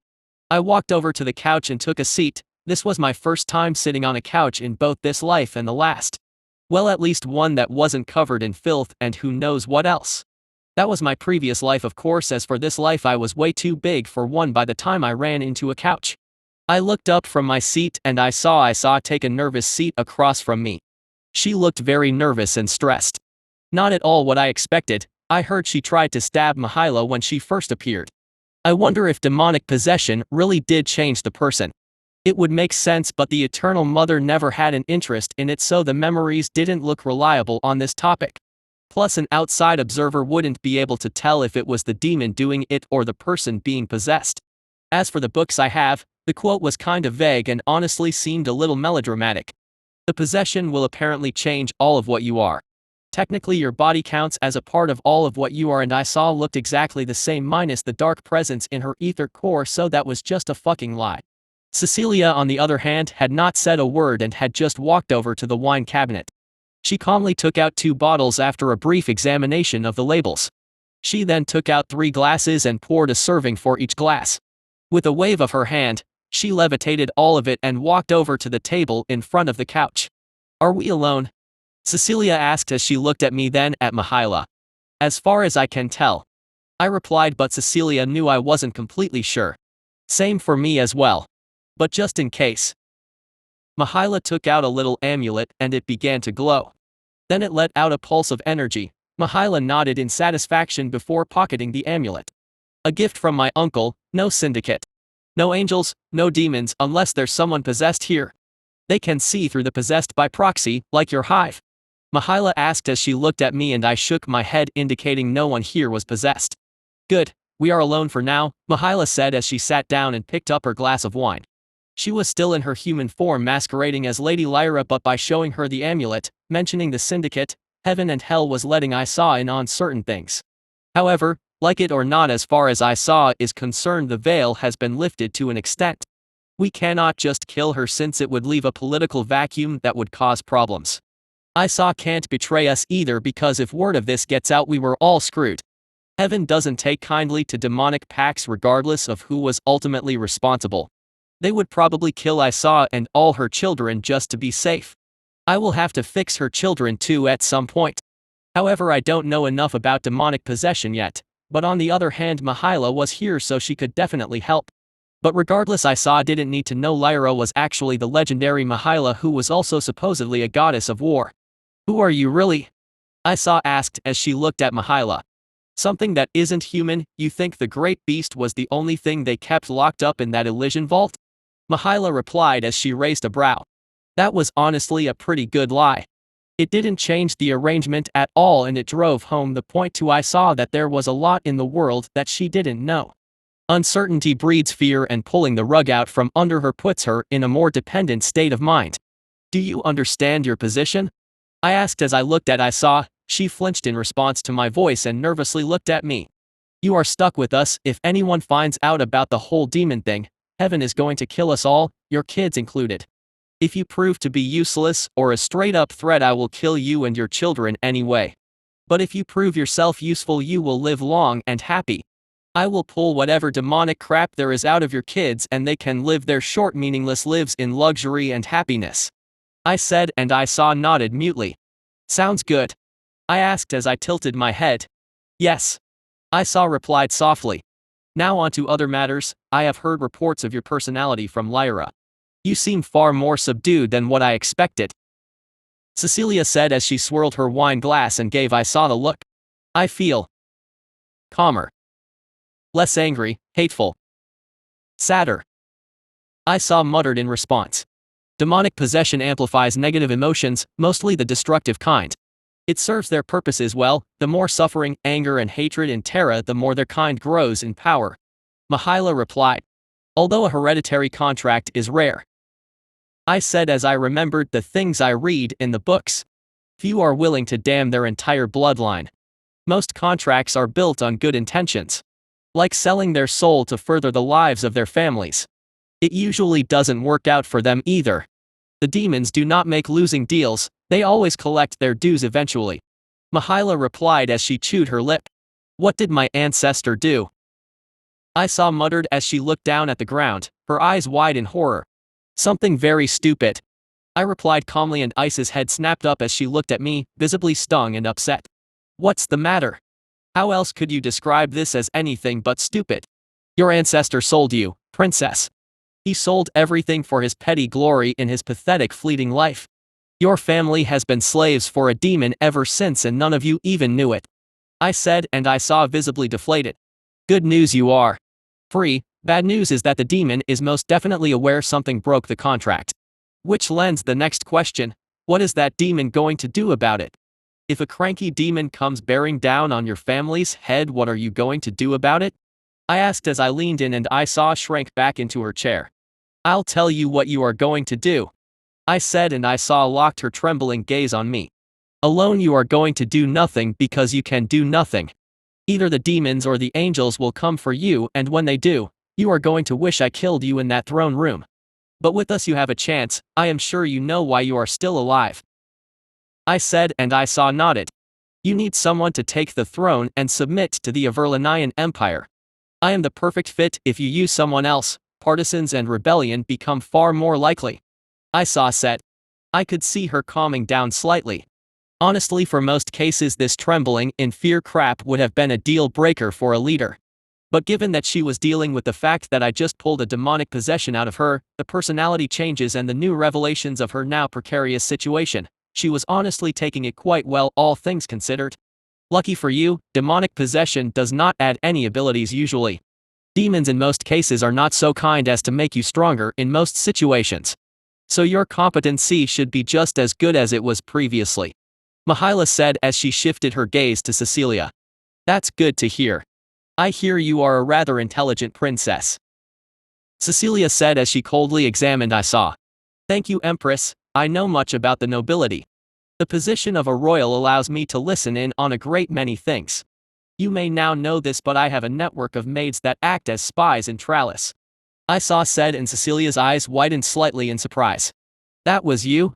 Our spymaster mentioned that some other spymaster that commanded the maids was giving her some trouble here in Tralis. I said with a smile. This was an unexpected development. I didn't think too much of it because Sarna managed to breach in eventually, but she did have some trouble. But that was years ago, before Sarna had properly set up her spy network in Tralis. By the time Cecilia was free, Sarna already had a stranglehold on Tralis's spies. She is too kind to refer to it as trouble. I replied with a sardonic smile. The spider is far my superior. I tried to fight her, but I didn't last long. She used the cooks and gardeners to worm her way into the houses. I only managed to hold on to the most prestigious of maids. I lost most of my information on the lower nobles, but I held on to the information on the higher nobles. But I know the spider had simply obtained what she wanted. The higher nobles were served by a large number of servants.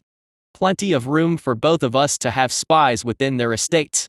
I said before taking another sip of wine. Yet you held onto the most private of rooms. How did you manage to outperform Sarna? Cecilia said as she leaned in with great interest. The spider is rumored to be a whore, yes? I asked as she tilted her head. Yes, she began as one. Why? Cecilia asked. She lacks understanding of the ways of the aristocracy. At least she does not understand it to the extent I do. I replied simply. Ah, I see what you mean. I said as it started to click into my head. This meant I was a rare asset. Most nobles make poor spymasters because they don't understand the commoners due to their privilege. But you were never that privileged, were you? Being a woman in this society. I said, and I nodded. Did you know something, princess? Adversity breeds strength, and comfort breeds weakness. The reason why you managed to challenge the spider is that you had the talent, the position in society, and the struggles of your life that allowed this ability to bloom. I said, and I saw Cecilia nod in the corner of my eye.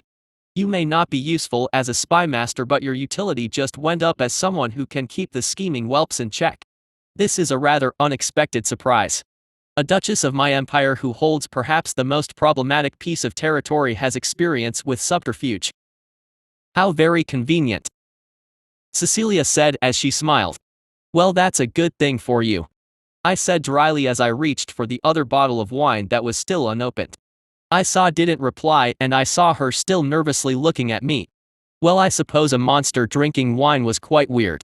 With that, I uncorked the bottle and upended it into my mouth, letting the entire bottle drain into my mouth. I could see Ice's expression change to one of vague horror as I downed an entire bottle of what must have been very expensive wine. No idea which humanoid thought drinking rotten grape water was a good idea, but it still tastes good. Stronger than usual though. I said as I put the bottle back down. That's a whiskey, friend. It's made of wheat. Cecilia said as she took another sip of her red wine. But it just tastes like a stronger version of the one you gave me last time. I replied as I tilted my head. That was a brandy. It's made from distilling wine like the one in my glass. The Volarians use wheat to make whiskey, I thought you might want to try it. Cecilia said with a smile. Well, I like this better, more flavorful. I said as I picked up the bottle again to have a look. I'll have some casks of it sent to you when we get home. Cecilia replied. As we were talking, I noticed I saw was giving the two of us that classic look of confusion most other humanoids had when the two of us interacted. Most thought I was some kind of tamed creature, the wiser ones thought it was an alliance. No one thinks we were actually friends. This was useful because an actual friendship means sowing discord amongst us was significantly more difficult. It also adds a simple question to their minds. If some giant ancient monster was willing to be friends with Cecilia and she was also willing to be friends with the aforementioned monster, what kind of person was Cecilia? It could be that I just took a liking to her. But it also could mean Cecilia was more monster than human as far as her mind was concerned. If the person guessed the latter, they would be right. Cecilia saw most of her fellow humans as tools and resources while only caring for a very select group. Which was also exactly how I felt about most individuals. Well, I saw, seeing as you are cooperative and now that we are stuck with you unless we decide to kill you. I think it would be best if we stuck to our original arrangement. Cecilia said as she put down the now empty glass of wine. I think so as well, my empress. I saw replied with a small bow. Good, you are now the Duchess of Tralles. I will be renaming your house and this city on account of your family's crimes against my cousin, but that is for later. I will be leaving my house troops and the troops from House Marina here as an occupying force. The remaining Volarian soldiers in this region will be organized under the Grand General Montes. I am sure you are familiar with him. Cecilia said and I saw nodded. That boy Edrin from Marina was quite the panicky little thing. Ever since I melted his father into a puddle of slag, he has been desperately trying to prove himself as both loyal and useful. Even going as far as to promise his own house troops to help with the occupation efforts. Cathay promised their troops as well, but Duchess Yatharia knew her loyalty was not in doubt, so it was an open offer. If required, troops will be sent when the orders come down. The little Count Edrin had much to learn. He looked like a child next to the veteran ruler that was Duchess Yatharia. But yet as I look at this little duchess before me, she seems pretty good too. It seems that the current court is set to have a rather even gender distribution. Cathay, Averlin, Tralles and Beryllus were all ruled by women. With Marina, Arun, the Wardens and Istland ruled by men.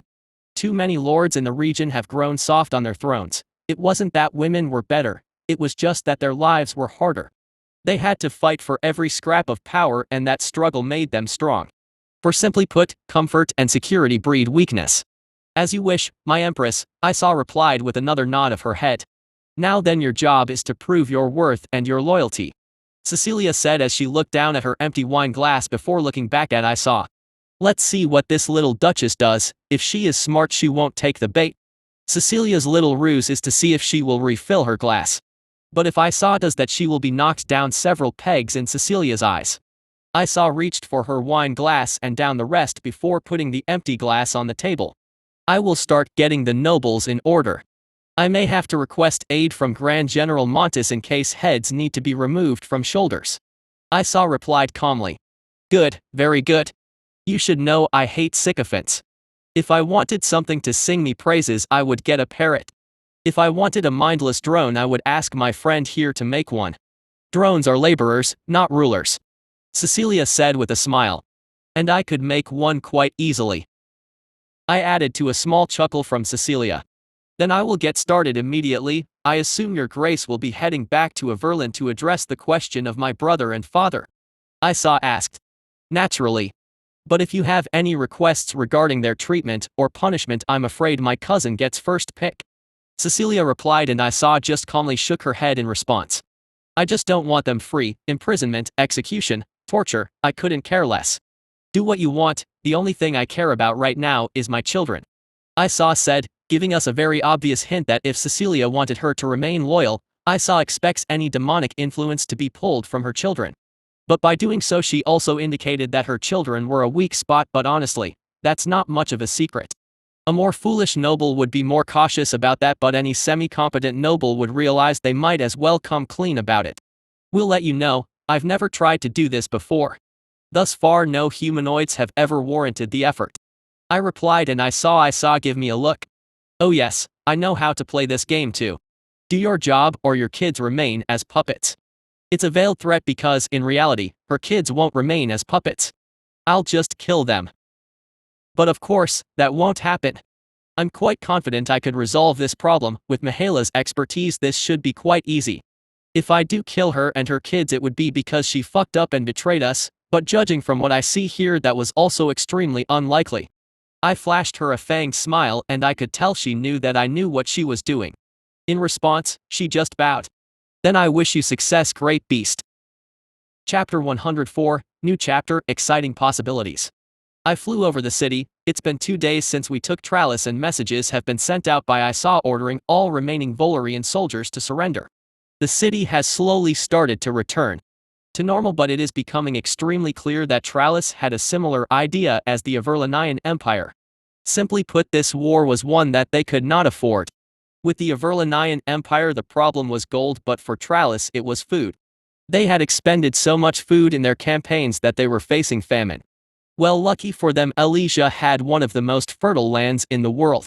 The crops grew strong and tall, the harvest is always good. Feeding this city and the region will definitely help win the people to our side. As I flew towards this area outside the city, I spotted something interesting. I looked down and saw the elf from before heading out the gate. I wanted to talk to her before this, but I never got the chance. I know she isn't leaving, but if I want her to not turn all the elves against me, I need to start making a good impression. With that in mind, I shifted course and headed straight for her. I saw her look up warily as I landed next to her. By now she knew I wasn't going to kill anyone for no good reason. I could tell she was just curious as to why I was even seeking her out. "Hello, Elfie," I said with a grin, and she just scowled at me. "What do you want?" the elf asked, her brows furrowed and her eyes narrowed. "Just wanted to chat. I'm surprised you haven't gone back to your forest, or at least back to Averlin. I heard you were from the Adventurer Guild in Averlin," I said, and I saw her lip curl into a snarl. "What Adventurer Guild? I know you are planning to turn the adventurers into a new military unit. There are no more adventurers in Elysia," the elf replied with scoff. "Then why are you still here? This place's Adventurer Guild isn't long for this world, you know. My hive makes all of you obsolete," I said, and the elf sighed as she looked away for a moment. "I know, believe me, I do. The only reason I'm still here is because there's a famine coming. I checked the food stores, which were almost empty, and the planting season has gone to hell. I can still hunt and do some good here," the elf replied as her shoulders slumped. "What is your name, elf?" I asked curiously as I gazed at her. She was certainly a strange one. I heard the elves hated humanity, viewing them as lesser, so why the hell was she even bothering with all this? "Minyuvi of Clan Imeradine," the elf replied as she ran her hand through her short golden hair in frustration. "Her clan looks to be a touchy subject." "Interesting. Not on good terms with your clan? You got exiled or something?" I asked, and Minyuvi visibly flinched at those words. "I assume that's why you are even here in the first place. The elves view humans as lesser, and here you are serving as an adventurer, even going out of your way to help them. You and I know the score. Human life is too short. Before you know it, they will all be dead, so what do their lives matter to you who can live 1,000 years? I said, and Minyuvi slumped as she rubbed her arm. "Doesn't that apply to you too? I hear you and the Empress are close friends. Wouldn't that be the same for you?" Minyuvi asked. "I have ways around that," I replied, and I saw Minyuvi raise an eyebrow at my response. "Will she have a say in those ways?" Minyuvi asked, her voice filled with suspicion. "Yes, she will. So why do you care so much? You aren't even from around here. You could leave to go somewhere else. Why stay here and fight this famine? What the hell are you going to do? Kill enough random animals to feed the whole city?" I asked, and Minyuvi scowled in response as her face curled into a snarl. "None of your business. Why do you even care so much?" Minyuvi shot back as she pointed a finger at me. "Just curious," I began, but Minyuvi scoffed as she crossed her arms. "Then get a hobby. There are better things to do than prying into people's business." Minyuvi spat as she turned around and started to walk away. "Like running away?" I stated. She flinched before turning around and glared at me. "You think I'm running from you?" Minyuvi shouted, getting steadily angrier and angrier. This girl had a lot of issues. Who said anything about running from me? I asked, and she froze. You don't care about this city, you don't care about the famine. You just want something to do, something to justify your existence. Some vague purpose now that you lost your original one. So why did you get kicked out of the forest? I asked, and Minyavi really lost it now. I didn't say I got exiled. Minyavi practically screamed as spit flew from her mouth. You didn't deny it either. I replied calmly, and Minyavi froze before seemingly deflating like a balloon. I think I know how to get her on my side now. Elven exiles are rare, it's a massive disgrace in your culture. All of you follow the great plan, don't you? So now you aren't in the plan anymore since you got exiled and you spend your days trying to justify your existence. The whole adventuring thing, this famine crap, it's all to fill that void inside you. I bet you told everyone that you left of your own volition, but not that you were kicked out. I said, and Minyavi seemingly shrinked with each word I said. What do you want? Do you just enjoy mentally torturing me? Minyavi asked bitterly. No, not really, torturing you lot got boring quite a while ago. But what I can do is offer you something. I said, and I watched as she peered at me in confusion. You want a purpose? I can offer you purpose, and I don't mean that you end up as some brainwashed hive creature. I need help building this place into something that doesn't resemble a pile of shit. I could use your help. You don't have to agree right away, you can stick around either here or in Elysia and see what I plan to do. Consider this an open offer that you can cash in whenever you want. Also, one more thing, don't bother going out to hunt for the famine. Cecilia already sent out the ravens, we have food shipments coming to solve the famine problem. This is what I mean, if you chase some kind of shallow purpose you will find it all meaningless. Because something at some point will eventually take over your purpose. You don't have the luxury of dying after 100 years. I said as I peered at her. She was biting her lip and refusing to look at me. Think about it, just look around. See if I make the world better or worse. Also, there is something you should know. That fancy tree you have back home isn't going to last forever. It wasn't looking so good last I heard. Not even sure if all of you still live for 1,000 years honestly. I said as I extended my wings and prepared to leave. This conversation was over, I said my piece, the rest is up to her. I shouldn't kill her unless she becomes a problem. Pissing the elves is not a good idea. We don't live for 1,000 years. Not anymore. Minyavi said, and I paused as I looked at her. Huh. The tree must be doing worse than I thought. I said as I looked at her, who was standing there looking very sorry for herself. Kind of like a cat that just got shaved. I might be able to fix it, but that's hardly relevant now. I said as I pretended to prepare to leave once again. I knew she was about to make an offer, so I was pretending to leave to give her some urgency. If I help you, can you heal the elder wood? Minyavi asked. Jackpot. I can, but I won't do that just for you. If the elves as a whole were useful to me, then I might consider it. Anyway, this conversation is getting a little old, I'm going to be heading out. You know my offer, think about it. I said as I spread my wings and took off into the sky. The main thing I wanted from her was for her to act as an envoy to the elves, or at least put in a good word. But if she actively works for an alliance between the elves and the Averlanian Empire, then all the better. I plan to improve the lives of the people regardless of what she does, because I don't want to get smited by heaven. So in terms of benefits to the people and benevolence, she would see plenty of it. The fact that she even bothered to try and hunt to prepare for the famine means that to an extent she does care about humans and gave up some of that elven elitism bullshit. Which was all the better for me. Now then, with that small little distraction out of the way, let's get on to what I was actually going to do. It wasn't that interesting, but it has to be done, so I might as well get on with it. I had to meet up with Cecilia before this baggage train left and discuss boring shit for everyone to hear. Boring, so boring. I headed over to this area outside the walls and I saw this massive baggage train waiting in line. It was heavily guarded by wardens and my hive. I could see Cecilia and Mihaela standing by the side of it speaking. When I landed, I saw Cecilia and Mihaela turn to look at me. I shifted my gaze to what looked to be a scribe as she jotted things onto this piece of parchment that was clipped onto a board of wood. Empress? The scribe asked as she looked up, most likely expecting Cecilia to keep talking. Then she turned to look at me and she jolted, almost dropping the materials in her hand. You could use more spatial awareness, I said dryly. I know I intentionally didn't try to kick up too much wind so I didn't shower Cecilia in dust, but I couldn't completely negate it. Friend, I thought you would be here sooner, Cecilia said as she waved her hand at the scribe who bowed and left us alone in response. I bumped into the elf I told you about, I said as I approached and I looked over at the wagons. They were absolutely laden with gold, silver, jewels and other artifacts. Everything go well? Cecilia asked nonchalantly. Yep.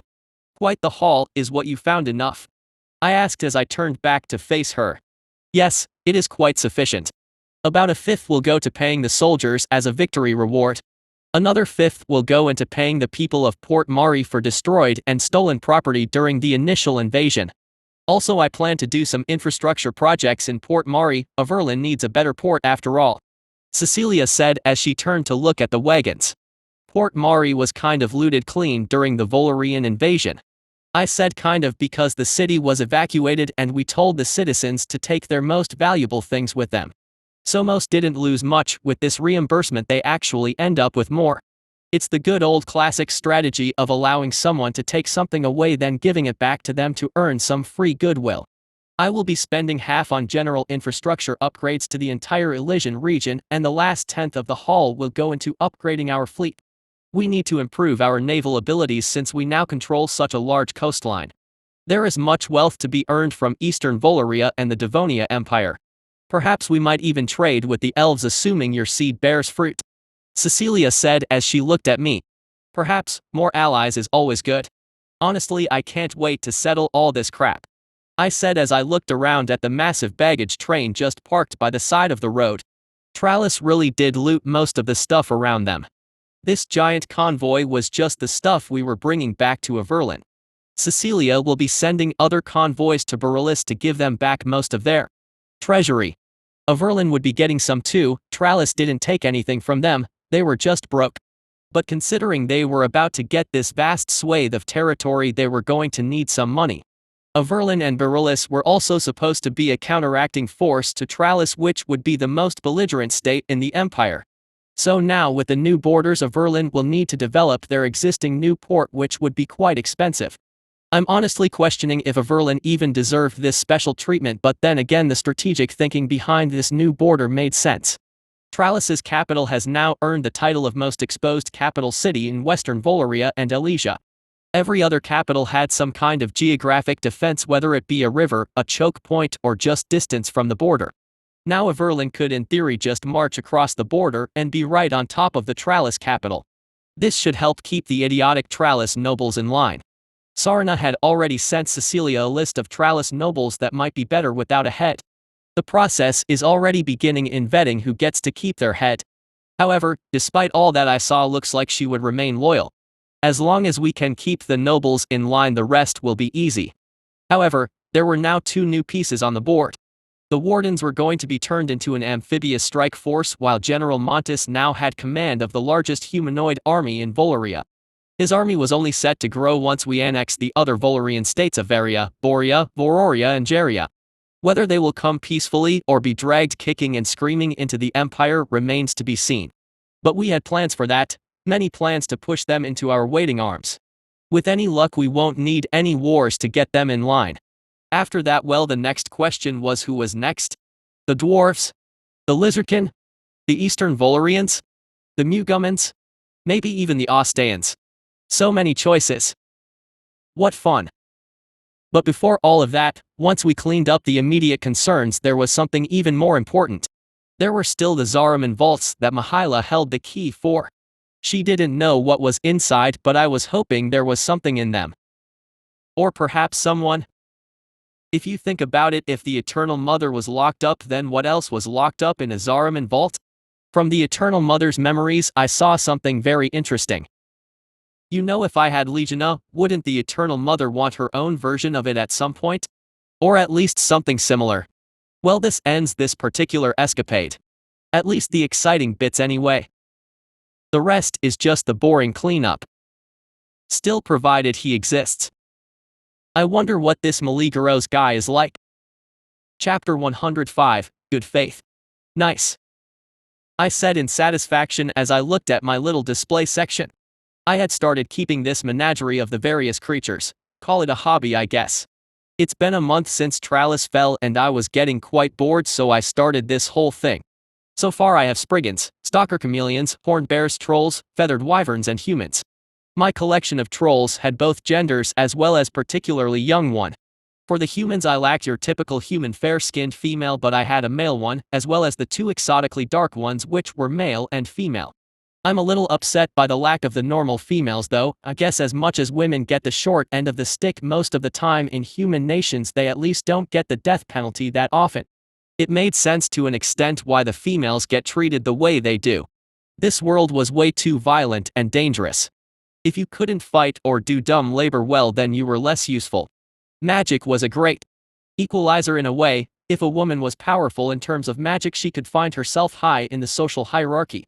Or even without magic, raw talent would still be able to propel one forward. Cecilia's magic ability is a good example, but she had a royal bloodline, to be fair. I suppose a better example would be Beatrice and Sarina with their extreme talent in their specific fields. But anyway, the dynamics of human society did not interest me unless there was something to be gained or lost, so whatever. If it's not a problem for me, then it's not a problem. I looked up at the special vats I grew that held my prized collection. They were filled with this fluid that kept them alive and unconscious. The front had this transparent carapace that acted like a sheet of glass so I could admire my little collection. Yes, I could eat them, but I don't need to yet, so I might as well collect them. I like looking at them, they looked really nice all arranged neatly like that. Then I sensed movement from upstairs. Looks like Cecilia was finally here. I guess it was time for something I am very excited about. Sure enough, I heard her graceful steps down the stairs. I turned to see her look around the large room, her eyes wide not with fear but curiosity. To the average human, this room would look like absolute nightmare fuel. Why that was the case was quite simple. Like any self-respecting, scheming individual who had many strange and profane hobbies, I needed a lot of apparatus and special tools to do it. But the aforementioned apparatus were not built, they were grown. The entire room was covered in flesh-like growths. They weren't overtly disgusting. Cecilia came down once in a while, so I made sure to make them not too revolting. For instance, they don't leak any fluids or have some horrible stench. In fact, most of them give off the smell of freshly picked flowers. The visual aspect didn't seem to bother Cecilia at all, so I just left it as is. Although most humans find it absolutely horrifying. The fleshy growths had eyes built into them because I needed the growths to know which direction to grow in. They didn't have ears since I just commanded them in the hive mind. There were also these pulsating vessels that pumped nutrients and other materials from the various digestion vats to the gestation chambers. The flowery scent that permeated the room also had an unintended benefit. Every time I woke up one of my new mandatory volunteers for any testing I wanted to do, the smell often terrified them even more. I suppose it was the extreme juxtaposition of the senses that heightened the terror. Many of them covered their faces with their hands, afraid to inhale anything, for fear of poison. It wasn't poisoned, but it was funny to look at.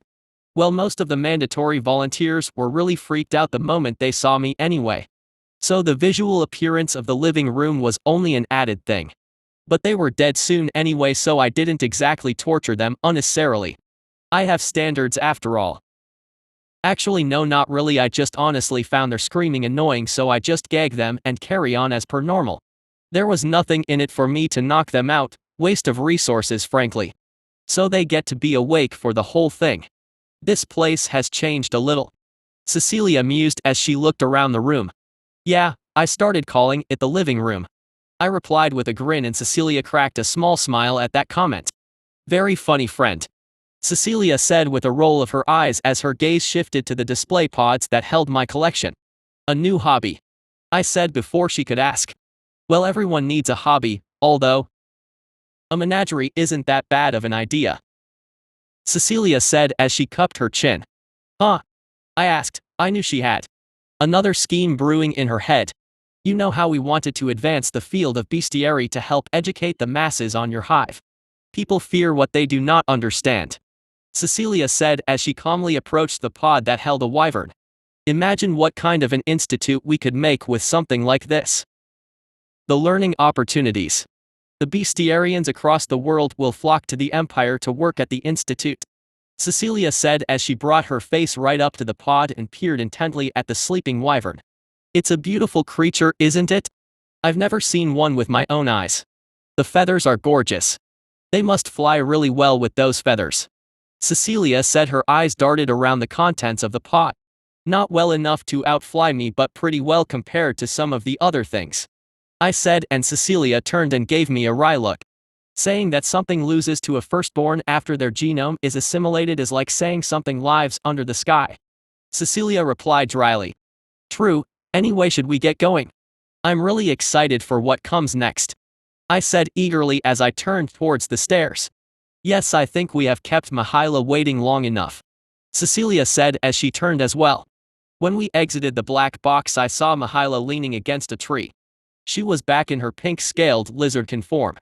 I know that isn't what she usually looks like. Draconians looked quite different from lizardkin. They were bulkier, taller, and had wings. I mean, the Draconians were named after the word Draco, which is based on the dragons, while the lizardkin are, well, named after lizards. Should we go? I asked Mihaela, and she silently nodded as her gaze shifted to the entrance of the black box. She couldn't see it, obviously thanks to manifestation shrouding the entrance. I can fly myself there. I'll lead the way, Mihaela said as a pair of draconic wings shimmered into existence on her back. The wings were way too large for her thin frame, revealing once again that this was not her original form. Is that a manifestation? I was wondering why I couldn't see any trace of the magic around your little disguises, I said as I peered down at her wings. It's a special spell I learned from my master. He developed it with my uncle. It was explicitly designed to be able to fool the firstborn. Most firstborn are so confident in their detection abilities they never bother to double-check.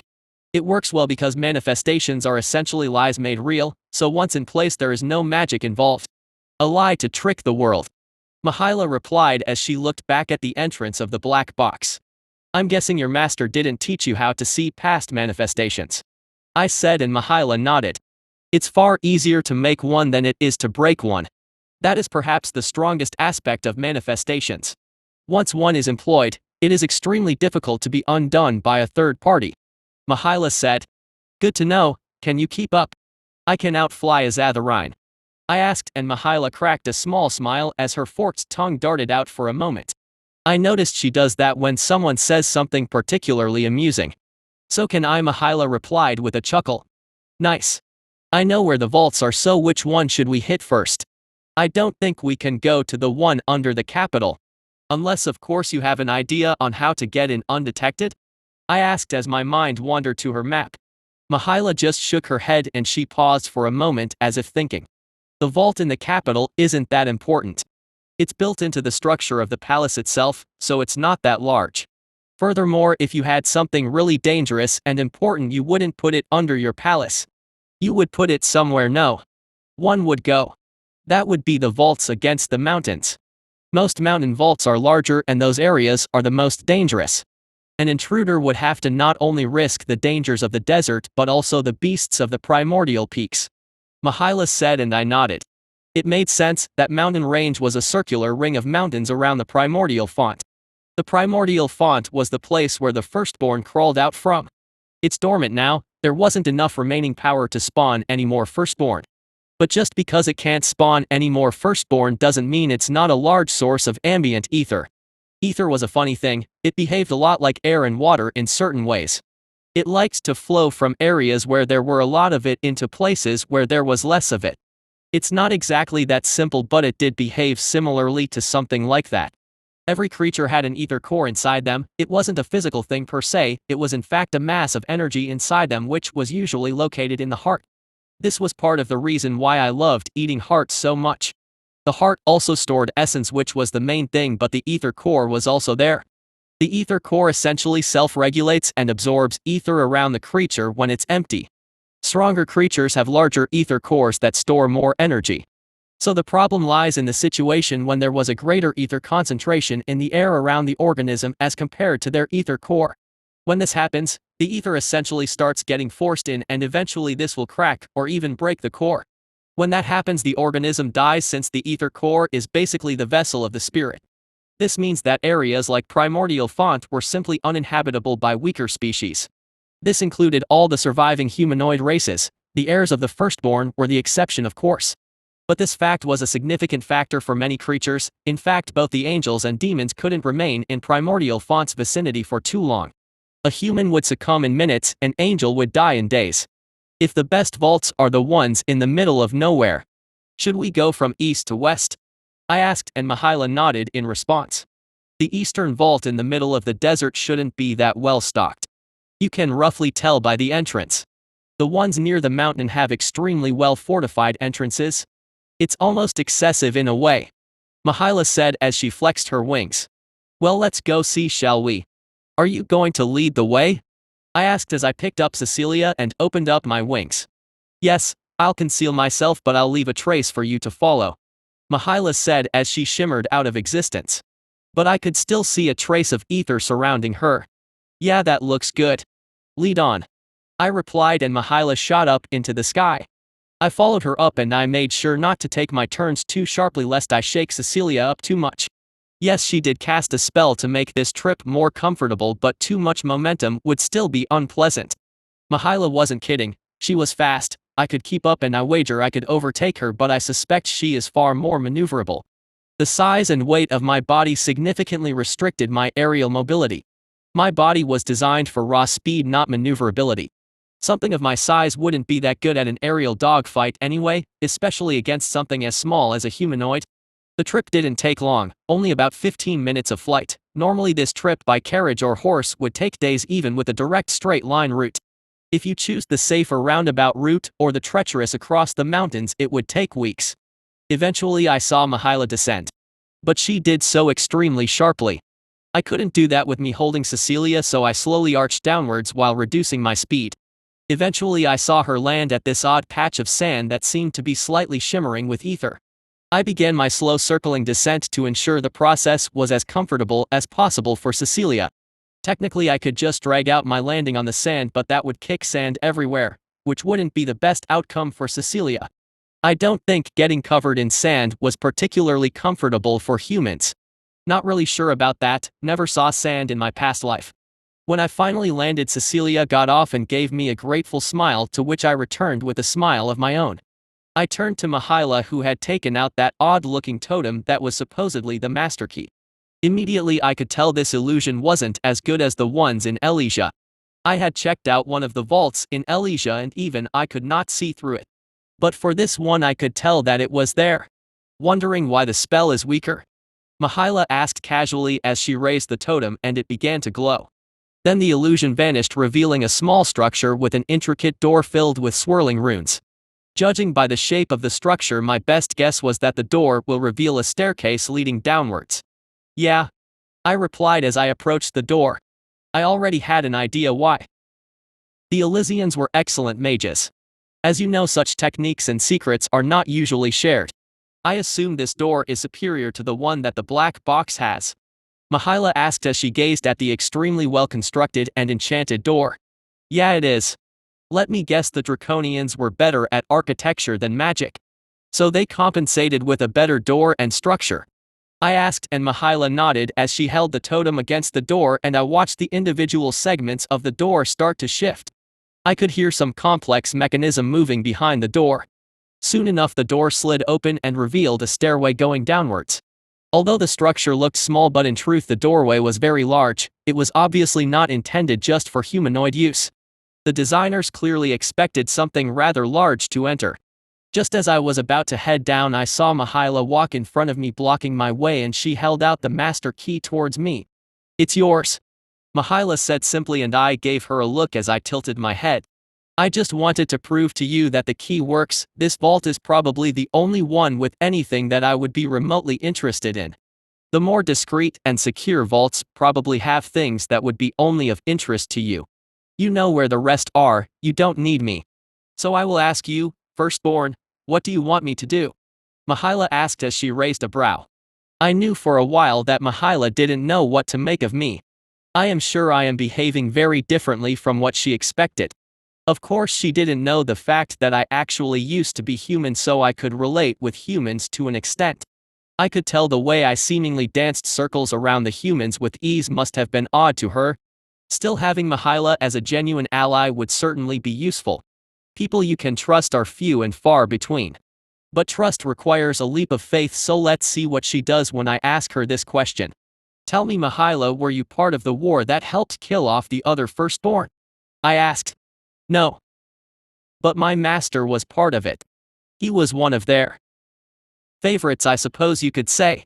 Mihaila replied calmly. So far so good. Were you happy that the firstborn were wiped out? I asked, and Mihaila calmly nodded in response. Do you regret them being wiped out? I asked, and Mihaila shook her head. They were monsters, our lives were props on a stage, pieces on a board. We existed to entertain them. But you are not the old gods. The consideration you show to some, or perhaps I should say the consideration given to the deserving, is unlike anything I have seen or heard from the firstborn. You may be firstborn, but you are not what came before you. Mihaila said as her hand glowed and she floated the key towards me.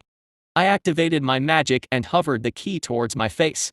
I examined it and saw its fine construction, with magic runes written so minusculely small it was difficult for me to see. There must be more than 1,000 runes inscribed into this little thing. I floated the key towards Cecilia, who calmly took the key and began to examine it with interest. Could you keep it in your little box for now? I asked, and Cecilia nodded with a smile. You are truly different, great beast. Mihaila said as she shook her head in resigned confusion. Every firstborn is different. We are a species of one, remember?